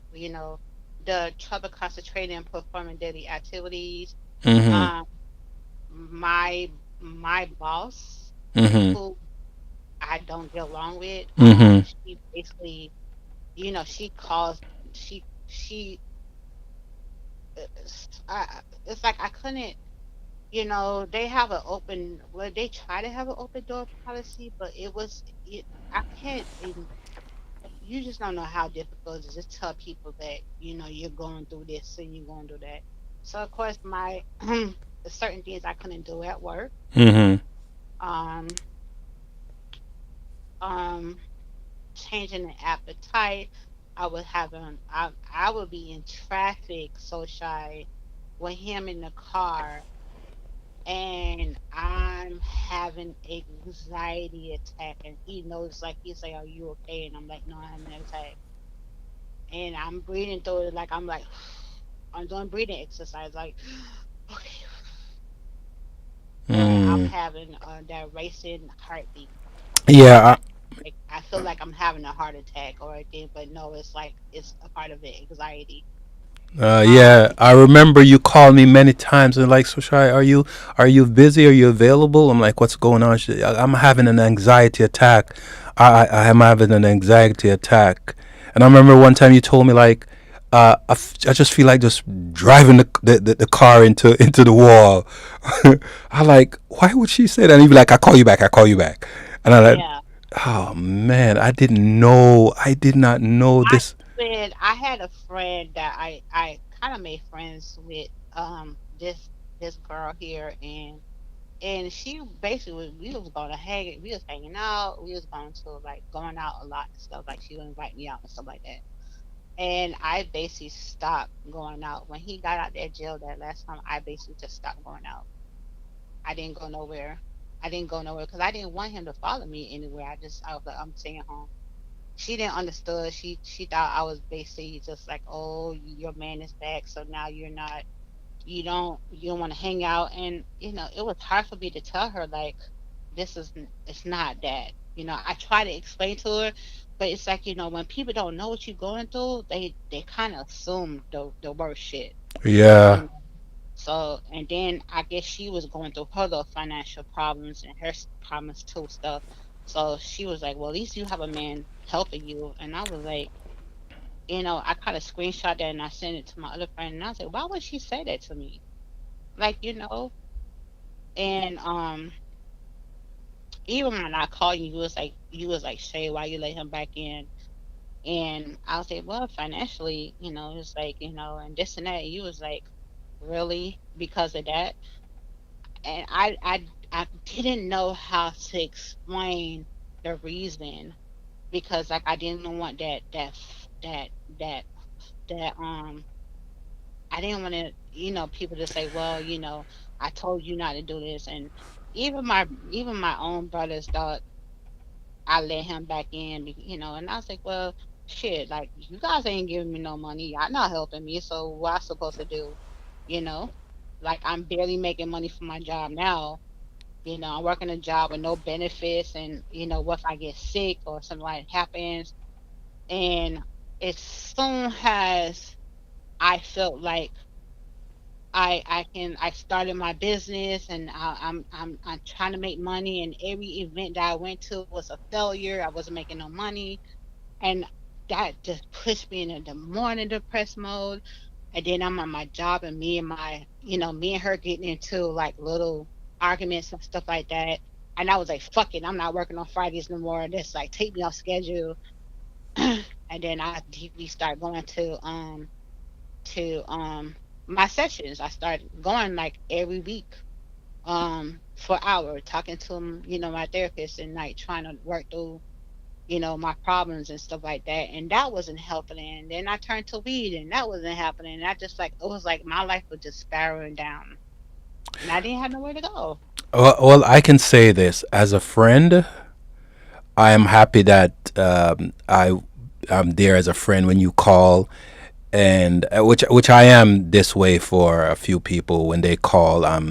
I'm the listening ear for male and female, and and I get the same in return from the people that I extend myself to, like that. You know, like you always hear me. I sing this little song to you, for good times, for bad times. I'll be on your side forevermore, and I always Right. ask you to finish it, right? That it takes a little bit more effort when it comes down to, like I said, a lot of people don't. They, you got women out there getting beat up and battered, and they hide their wounds, and they entrust that one person to talk to, and that one person is not able to, help, or they trying to, get them to improve their situation and stuff. Mm-hmm. And I remember my lights from the time I moved into this apartment, my lights ain't never got shut off. Mm-hmm. And as soon as I get on workers' comp and here, I'm waiting for these people to send me my check or give me this money, and my lights in the event that my lights get turned off. Like, remind you, I'm calling every agency trying to get my light bill, and my lights get turned off. Mm-hmm. And he had the money to pay for it, and he refused to pay for it. So I had to call his mom again and explain to them I don't have money to this and this. And they was like, why you don't just pay the light bill? And I said, I don't know. And I try, and in the midst of me asking them, they want me to ask him, but I'm trying to avoid conflict with him. Mm-hmm. I going through his mom to get the money. So of course his sister had to sell me the money Mm-hmm. for us to pay the light bill.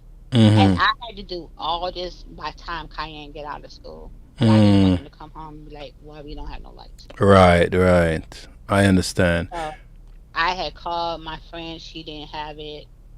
So, like, people who feel like I abandoned them, I just want you guys to know I didn't. I didn't abandon you. I just didn't feel like dealing with the question, like, why you still fucking with him and Mm-hmm. stuff like that. I did not want to deal with have to explain myself. And then the people who I did, confide in, Mm-hmm. I would get the backlash, like, you need to get rid of that nigga. Why you keep letting that nigga in? And it's like that. That was like my brother. You keep letting him in. You keep letting him in. But they was not in no position to help me either. So it's Mm-hmm. like, what do I do? What do I do? I keep on asking myself, I do that. I barely making money and stuff like that. I have tried plenty of times to go back to school to finish, the two classes, and I did like a GoFundMe and I sent it out to people and nobody responded. And I said, I'm trying to do everything on my end to make money and shit coming my way. This year Mm-hmm. has been really shitty to me, but I have been blessed in other ways. You know what I'm saying? Mm. So, What are those other ways? um, I was completely blessed to go to um that vendor event in Atlanta, Mm-hmm. where I learned so much from other vendors and just being there. I didn't sell. I think I sold like 3 shirts and that was it. Mm. It was a failed event, not on our part as vendors, but it was a failed event period because it was so much going on that weekend that people chose to go to those like Rick Ross, Mm-hmm. Mm-hmm. he had his car showed and you Mm. had a concert going on and stuff like that. Mm. So everybody chose to go to those other events instead of coming to like a black owned type of brand, discover these brands and stuff. Even my friend who I stayed with during that time, he had his own stuff going on, so he couldn't even make it to the event. So I basically just felt like I failed in that. I felt But this but year was like a feeling of failure.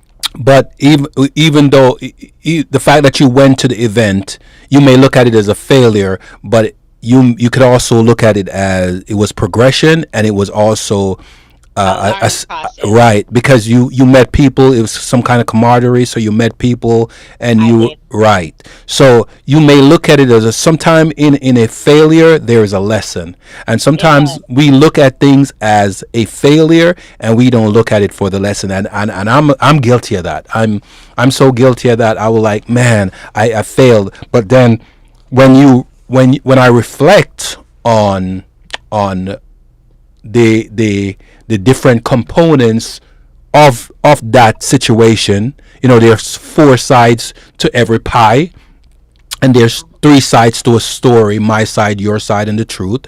So the complexities in looking at a failure could essentially be a good thing, because that failure could actually also be a lesson. So sometimes people say, I failed, I fail, but in every failure, what comes out of that failure? A lesson. You know why? Because you will not repeat it again. And if you repeat it again, it says, the definition of insanity is repeating the same thing over and over and expecting a different outcome, a different result, Yeah. right? But sometimes it takes people longer to reach to that positive outcome, that positive result, right? Right. And So go ahead. the whole positive result of this is that um I prayed this man out of my life. Mm-hmm. Um and I'm back creating being creative again. Mm-hmm. It's like my mind is open to new things. Mm-hmm. I'm on workers comp now, but I'm Mm-hmm. just going through the treatment, and I'm I decided that I was going to walk away from that company, um and no and don't go back because that wasn't a place for me to be. Mm-hmm. And I'm basically just trying to concentrate on trying to get something that fits me, Mm-hmm. that and because I'm a caretaker at heart, Mm-hmm. want to go into something that's gonna be able to have an impact on somebody's life, like Mm-hmm. maybe mentoring children or teens. Mm-hmm. I did get an invite to do that, but I'm unable to like kind of afford the payment of doing a background check and all that stuff. Mm-hmm. So I And decided how much is the background check? it's I don't know. She said it's between $80 and $90, and that's kind of step for that's kind of like, I was like, what? Y'all want us to pay for a background check, but then we only get paid once a month? Pause for a second. So this direction that you're going in, is this a direction to help people that uh, how should I phrase this? No, it's children. It's basically children that's like caught up in the foster care system. But they're suffering And from these kind of depressions and anxiety. They're kind of like what you were going through, that you have experienced, so you can no, no. no, no, no. Okay. It's mentoring. So you're mentoring kids, like, kind of just like taking them out and having conversations with them and doing activities with them and stuff like that that they may want to do. That's it. So this is something that you want to move forward with. I I'm not sure. Like, that was a thought because I did mentoring before. Mm-hmm. And then like three of the kids that I actually mentored, like they are doing good right now. One of them, John, he's actually in the Navy right now, Mm-hmm. overseas. Mm-hmm. Um, and I'm so proud of him because like he made it. Mm-hmm. Um, some of the kids, like, that I mentioned before, they had ADHD. Mm-hmm. My son is ADHD, so basically, I know how to deal with those children. Okay. Um, and then, kids who maybe teenagers who bipolar, I think I would be a good asset to them. Just pray, just like talking to them and kind of like mentoring them through, and probably Mm-hmm. talking to the parents and trying to, challenge them to like, have some patience when it comes down to kids with mental illness and, those challenges and stuff like that. But I think I'm going to go into maybe I'm still thinking about it because like I'm a caretaker at heart, Mhm. but I'm also a creative business person. Mhm. So I'm kind of looking at those two channels, but um, I want to do something that's going to have an impact on people, and that's pretty much why I started Speak It Wear It, Mhm. because I want to start manifest. I wanted to start manifesting positivity, Into the um, world. yeah, into the lives of others through, like be the energy that you want to attract. So when I don't care how I feel Mhm. or what I'm going through, when somebody sees me, they're gonna get a smile. So I make it upon myself when somebody look at my face, they don't see sadness. They're gonna see a smile, regardless of what I'm suffering inside. Mhm. Um, and then that's what my brand is about manifesting affirmations, Mhm. positivity, and stuff like that. And I feel like why not um, concentrate on the younger adults and Mhm. our children because Mhm. they need it the most. So yeah, that's my business. I have a question to ask. Right, you Hmm. kind of answer some of the questions I wanted to add. That the accountability questions. What role did his refusal to get help plays in his relationship ending? You pretty much covered that already. And what would you say to people who think love should be enough? I think you pretty much covered that already. Yes. Um, no, All right. Go ahead. you you cannot just dealing with somebody who has a mental illness. You can love them from a distance, and I can honestly say that I still have some love in my heart for him. I do not hate him because I know exactly what he's dealing with mentally. Mhm.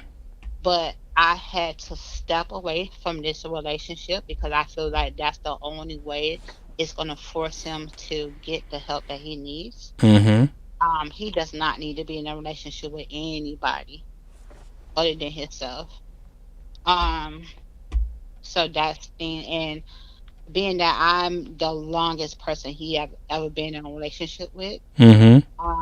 I just feel like I took it upon myself to be more responsible for him caring for himself. But Mhm. when then he didn't want to do that or didn't engage or be proactive, um, Mhm. that was to me that made me shut down even more. So Mhm. you can love them, but you can't enable them. You can love them, but they have to love themselves first. Mhm. They have to be proactive to things. And in the midst of you loving them, you will, um,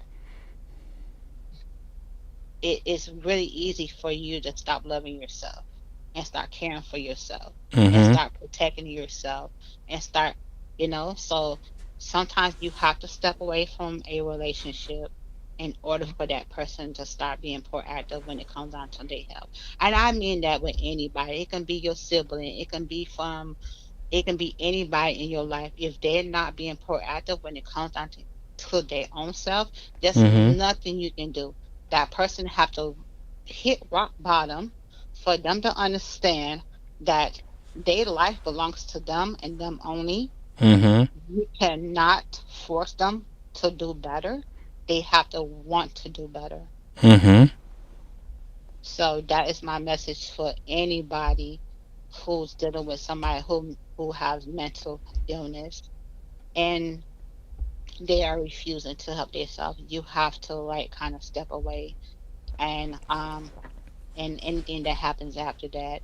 And it's sad because he has a sister, his only sibling who loves him deeply and who will walk on water for him, Mhm. but she has put herself um in a situation and she's way younger than me. Mhm. So this is his younger sibling. And like I said, I'm not gonna mention her name out of respect, but I just feel like at some point she's gonna have to let go. Mhm. and she's gonna have to allow him to be the man that God want him to be, um and he has to get help on his own because she has um put herself in a depressed mode herself by trying to care for him and trying to get him help, and he refuses to do so. His mom, who have her own medical issues, Mhm. have done more than enough and have got sickened by the whole thing again. Mhm. And she has, and I had to step in to like stop doing that, stop enabling him, because once you continue enabling that person, they're not Mhm. going to do anything to help themselves. So with all this, with now he's being in jail, it's Mhm. like we now, his village and the people who's been supporting him Mhm. all the time. Now we have to go and kind of talk to the state attorney office to kind of force him to um the system to kind of force him into getting help by basically forcing him to go into um maybe a long-term mental facility for a long period of time, um doing community service, and that's Mhm. any type of service that's helping somebody else other than himself, Mhm. giving him some type of responsibility and some accountability for his actions. That's basically, he's gonna pay for my seats to get cleaned and or replaced. That's what he's gonna have to do. Mhm. He's gonna have to pay whatever fine. He's probably gonna be on probation again, Mhm. and hopefully the court will have some type of mercy on it and don't put him in jail, because I think with his mental state, he doesn't need to be behind bars. He needs to be in a mental facility where he can get the help that he needs and get back on his feet. And then when they all that expenses, they need to rehab him back into society. So while he's in it, he needs to be doing some coping skills, some counseling, something. And of course, Melbourne itself does not have a mental court. They don't, I think they're trying to get it. Not like Miami-Dade and Broward County, they do have those programs, Mhm. but here in Melbourne they don't. So it's people down, the people here, they drink themselves to death. Mhm. They have a massive Literally, DUI problem. Yeah, they have a strong DUI problem here, and they have a strong opiate problem opioid, here. opioid. Yeah, in Melbourne. Really? Yeah, it's very high. Like I worked at the probation office, and you had people that was older than me and you that was going to court um for DUI. Because of driving intoxicated Of course. and opioid addiction. Yep. Wow. Uh, Mhm. wow. I wow. Mental health is a heck of a thing. All right, let me ask you this question. What do you wish his family understood in terms of his condition? They understand his condition, but what do you think they don't understand when it comes to dealing with somebody? And do you think that they enabled him as well? Let me think about that. Hold on. Mm-hmm. Let me ask the question again.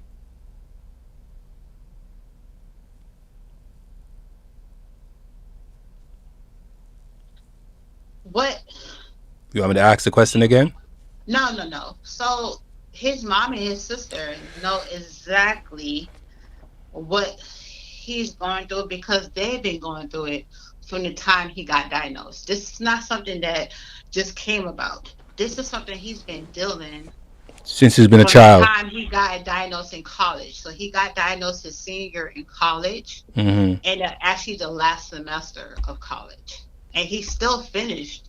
He still graduated at the top 10% of his class. He still graduated with honors. He still graduated on the national dean list. He still was able to finish school. He still was in Kappa. He still, he still did all his accomplish. He still accomplished a lot in life, and Mm-hmm.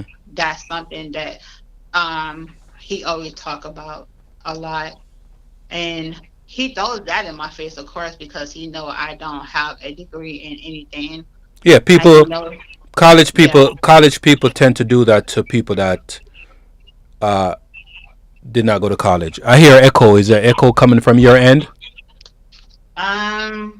Maybe. Yeah, I think so. Hold on. Okay. You still hear it? No, I don't hear it anymore. Okay, cool. Okay. Yeah, So, people with college degrees usually have that tendency to use that as a mode of weapon and weaponizing it towards people that didn't go to college. But the irony is about it that a lot of the people that didn't go to college are mhm. far more successful than the people that went to college, and a lot of the people that didn't go to college start business and hire the people that went to college. That's why they say the C students always hire the A and B student. You ever heard that saying? Right. Yeah. Right, Yeah. because of that. I used to see date someone. I used to be with someone, and she used to throw the fact that I didn't graduate. I went to college, but I didn't graduate from college. But the irony about it, But I was smarter than her, and still am. one thing about college, I was almost finished with school Hmm. in 2011.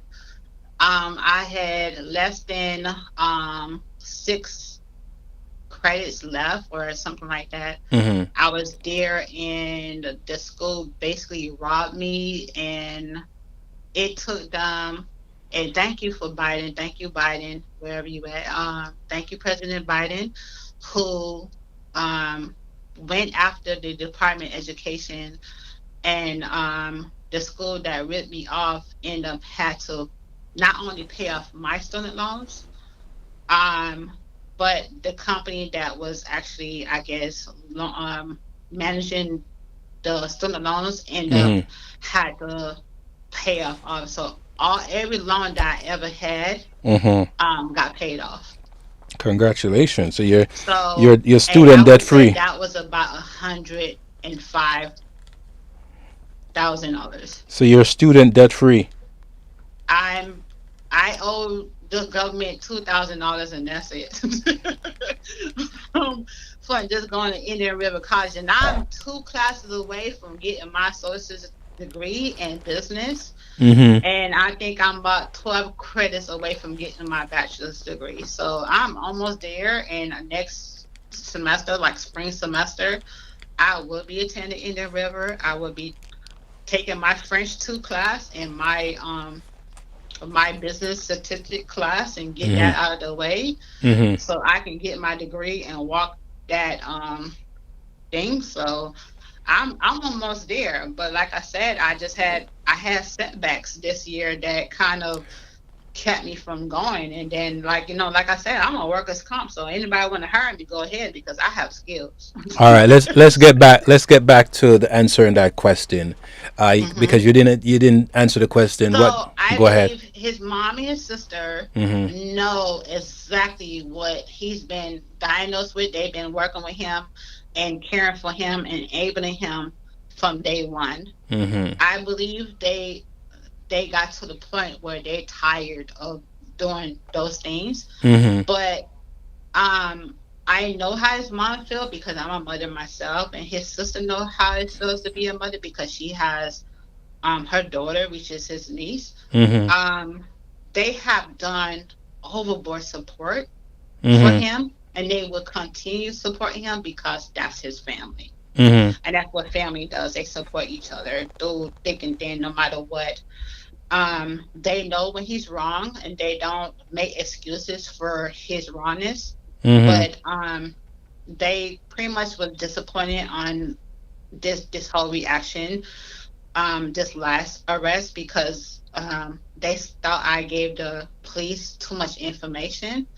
And I basically, we talk to the police, they gonna take whatever. And being that he just came off probation, they're gonna stick whatever charges. Mhm. It's up to me to go to the state attorney office and have a conversation with them to say this and um this is, I want this as the victim. Mhm. This is what I want, and I have the authority to talk to the state attorney office and the public defender office and say, listen, I think this is what I want for him to, happen. Mhm. Just make it happen. Mhm. I did it before, and they are so productive of like talking to me. They were like, okay, good, yeah, we can do this, and but some of the charges have to stick in order for those things to take place. Well, I'm going to say this. If you intervene and have them drop some of the charges, you're only setting up yourself for him coming back and possibly doing violence. Remember the video of him saying that he would murk you and your brothers. Well, Right. no, not necessarily him coming out. He would not be set free. He Mhm. would be sent into a facility, a mental health facility, Mhm. for, because what I'm going to ask the public defender office here is that he be sent to a mental facility for at least a year. Mhm. Because I just feel like that's what it takes a whole year for him to get off of Mhm. that high horse, mental episode, thing that he's going through. Okay. And also that after that, when he's finished that he's on probation, but he goes into a another program where Mhm. not only he's being rehabbed back into society, but he's being taught skills, Mhm. um that he be on probation again, and then he has to pay me back or pay his mom back or whoever Mhm. who's gonna dish out the money to get his my car, Mhm. you know, um, cleaned up and stuff. Then and then he does the hours, the community hours. Mhm. So they have certain programs that they can place him in. Mhm. It's just the fact that the court is gonna force that on him because he will not complete that on. But what will stay in place is that the protective order, he can never contact me or come by me Mhm. anymore. Mhm. And he can never trespass or be around. So those things will stay in place. As long as those things will stay, but by the time all that take place, I would done already moved from my apartment and relocated where he cannot find me or see me or whatever. Mhm. So that's my plan. Okay. So let me ask this question now. This is an educational question. What do people? So let me rephrase it. What what's the misunderstanding of people that is not suffering from this kind of illness, this bipolar schizophrenic disorder? What's the misunderstanding, and what would you want them to understand? So what I would want people to understand is that mental illness is real, Mm-hmm. and that in our society we need to educate ourselves on this because we Mm-hmm. don't. Um, and this can happen to anybody. Mm-hmm. Usually the person have to have some type of trace in their family in order to have this condition. Um, or they have to be bipolar is something that can actually happen. It usually happens when they're like in their young 20s. Mm-hmm. So and just watch for the signs. Know the signs are, they can have breakdowns. They can have some type of um oh, what do you call it? It's like a Episode. breakdown of Episode. episode, Mm-hmm. and they can be diagnosed at any age. You can be diagnosed with this at any age and not know. So it can happen to anybody. Mm-hmm. Give me a moment, please. Mm-hmm.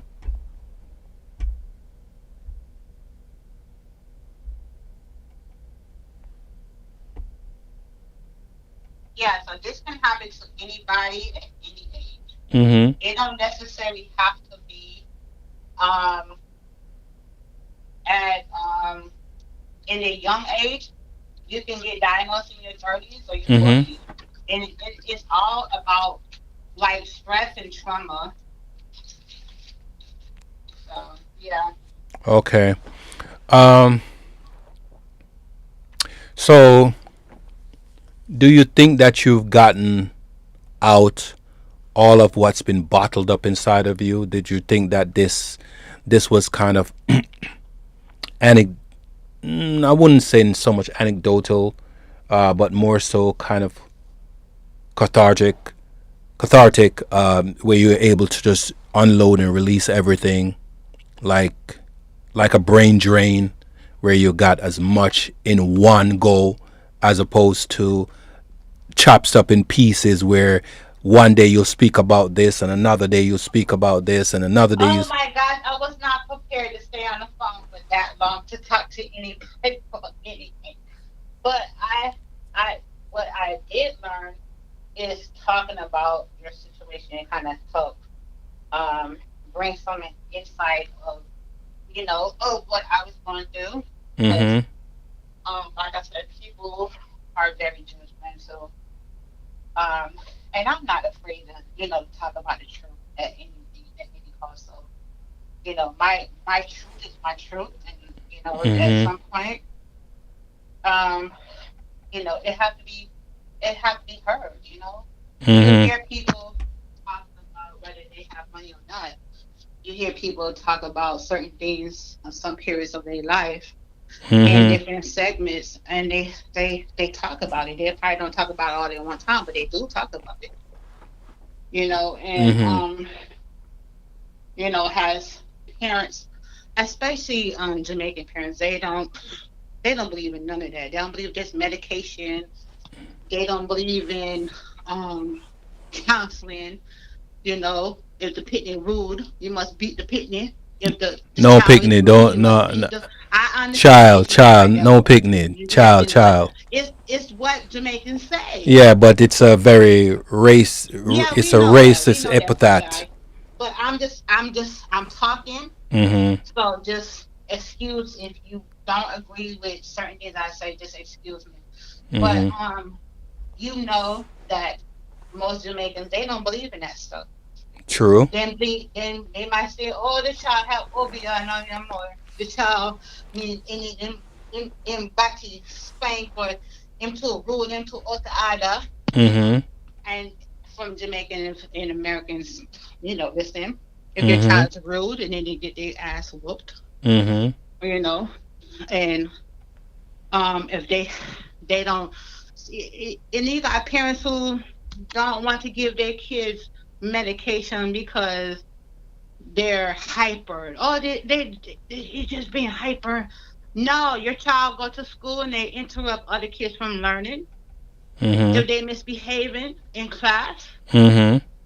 if they're not listening and interrupting another child there who wants to learn, Mhm. if they are bouncing around the house, it's certain things you need to stop feeding your kids. It's Mhm. certain things that you need to stop doing and let go and get him evaluated or get she evaluated to get them on the proper medication so they can learn.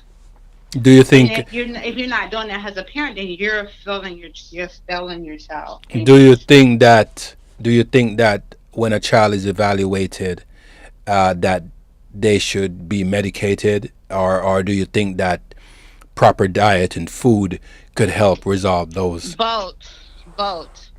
Like we all know about uh, just to try not to come off the subject of what I was talking about, but Mm-hmm. um, we all know that the dyes in candy and certain foods kind of contribute to certain things. Um, Autism and different things, different ailments in a child's body, right. So brain disorder. keep your kids from eating anything from certain cereals, Would certain it, candy, like who, like M&Ms and Skittles. yes, I was gonna say, who would have known?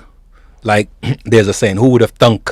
Who would have thunk Yeah. that when we were growing up and we were eating Skittles and the different M&Ms, M&Ms and what's the spicy what's it called, the real hot candy and the right, pickle who would have thought in the that hot sausage. Yeah. those colorings and the different dyes and Oh different yeah, preservatives, Kool-Aid. yeah, that they put in the foods would have That affect. and that's why a lot of kids are not only being diagnosed with ADHD, but they're being diagnosed with other mental illnesses too, like exact autism and all that stuff, because all that taking place. exactly. So it's the food that's causing the problem. So let me put a bit of a monologue, right? Friends, families, people out there with children. Foods Food is the healing of the nation. The food that you eat, the food that you consume, can cause mental disorder.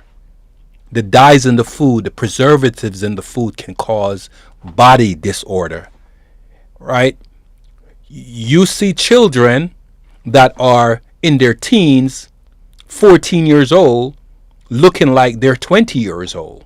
Why? Because the food that is being consumed is filled with preservatives and dyes and all different kind of chemicals and growth hormones, and it's making them age much faster than someone that's 50 years old and look like they're 35, 38, 40 years old.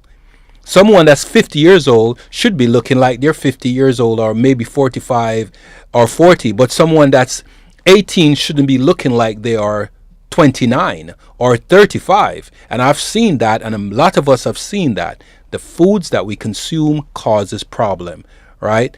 Medication also causes problem because not everyone's supposed to take medications, and sometimes people get misdiagnosed with the wrong medication that causes mental issue and disorders later Of on, course. That's what I'm right? saying. That it's all distributed to like what we eat and stuff. Also, so mm, that takes into consideration as well what we do to our bodies, whether because we are birthed from a woman. So when a woman is pregnant, what she eats and what Mm-hmm. she puts in her body is going to come out in the reflex of her children. I did Exactly. not know that until my child was born, of course, with these problems. Mm-hmm. um and like I said, sometimes it's embedded in our family. You may have a uncle or cousin who had those same problems. Shay, So yeah. I'm gonna stick you with a needle right now, and you may not like me for saying this, but But I used to have these conversations when you were with. no, we that's for another conversation, another segment. We're not going into that. We're not getting into that, so shy, please. Okay, Like I'm trying to like end this we won't get at into it. 6 o'clock. Yes. What So time is it now, um by the way? Okay, cool. again, um what people need to know when you have somebody who's mentally ill in your household, that's causing to and you feel like your life is spiraling out of control. Please take in reflection of what you say to them. Mm-hmm. You cannot reason with somebody who's manic. Don't try to. Mm-hmm. Try to get them help. Mm-hmm. um you have to become their advocate for mental health illness You and mean mental health. you said advocate? Yeah. Okay. All right. Because they do not have one for themselves. Mm-hmm. Make sure you have some type of plan in place to get them the help that they need, whether they're a child, a teenager, or a young adult. Mm-hmm. And let them be accountable for their own actions and hold them accountable for their behavior. Don't say, oh, because this is mental illness, or because no, no, no. Mm-hmm. It's because that person, because he did not seek the help that he needed. This is the behavior that keeps recycling. Male or And female? and he thinks his behavior is acceptable. And Uh, once he well, goes if I may interject, and I would say once male or female. It doesn't matter. yeah, male or female, once you hold them accountable for their actions, and that's that's when it stops. That's when it has to stop. And sometimes you may have to cut them off. Like, I still deeply love that man, no matter what. I love him because the Bible teaches love is patient and love is kind, you know? Yes, that's true. Um, love always protects, it trusts, it hopes, it preserves. So, whether or not he knows it or not, and he think I abandoned him, I really didn't. Mm-hmm. But I wanted him to get help, and I had to step away from this relationship in order for him to get the help, Mm-hmm. regardless of anything that he had may said or did while he's Mm-hmm. manic. I blamed that on I completely blamed that on the illness, but Mm-hmm. I do not but I do still hold him accountability for not getting seeking the help that he needed and not taking his medication like he was supposed to. So Okay. that I'm gonna hold him accountable for. But I still have feelings. My heart is still I still love him, of Mm-hmm. course, because I love hard, and sometimes when you love hard, you have to let go and let God. Mm-hmm. So I decided to let go and let God take over. And and I will always, like I told him, I said, listen, I would, it's like I told my husband the night before he died, I said I will always love you no matter what. And the same thing what happened with Devon, he gave up. He did not want to care for himself the way he was supposed to. He did not want to follow his diet. He didn't want to do anything. He gave up and he stopped trying. And then when he did that, I gave up too. I stopped trying. I let him do whatever he wanted to do, and the result of that is when he died of congestive heart failure. And the same thing, this one gave up. He stopped trying. He spiraled out of control, so now he's sitting in somebody's jail, and that's the end result of that.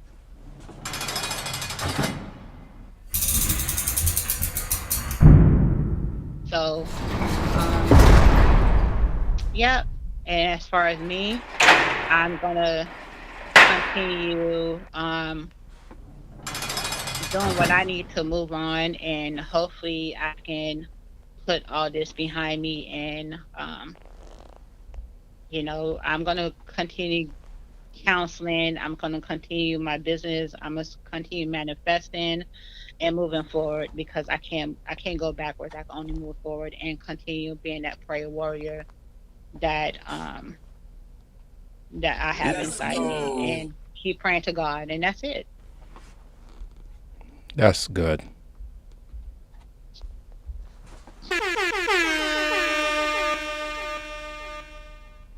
Well, Shay, I'm gonna say this that this was a we started out saying that this was going to be a short Yes, it was supposed to be just for an hour. We were supposed to go through this real quick, so shy. You took my whole day. So you gonna pay me.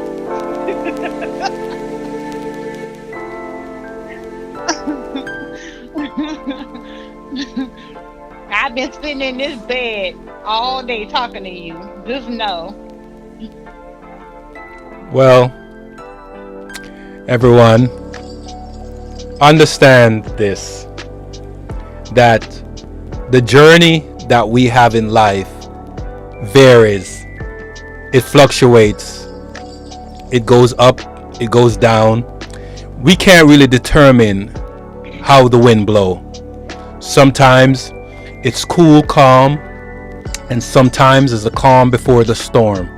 And it blows and it takes everything away.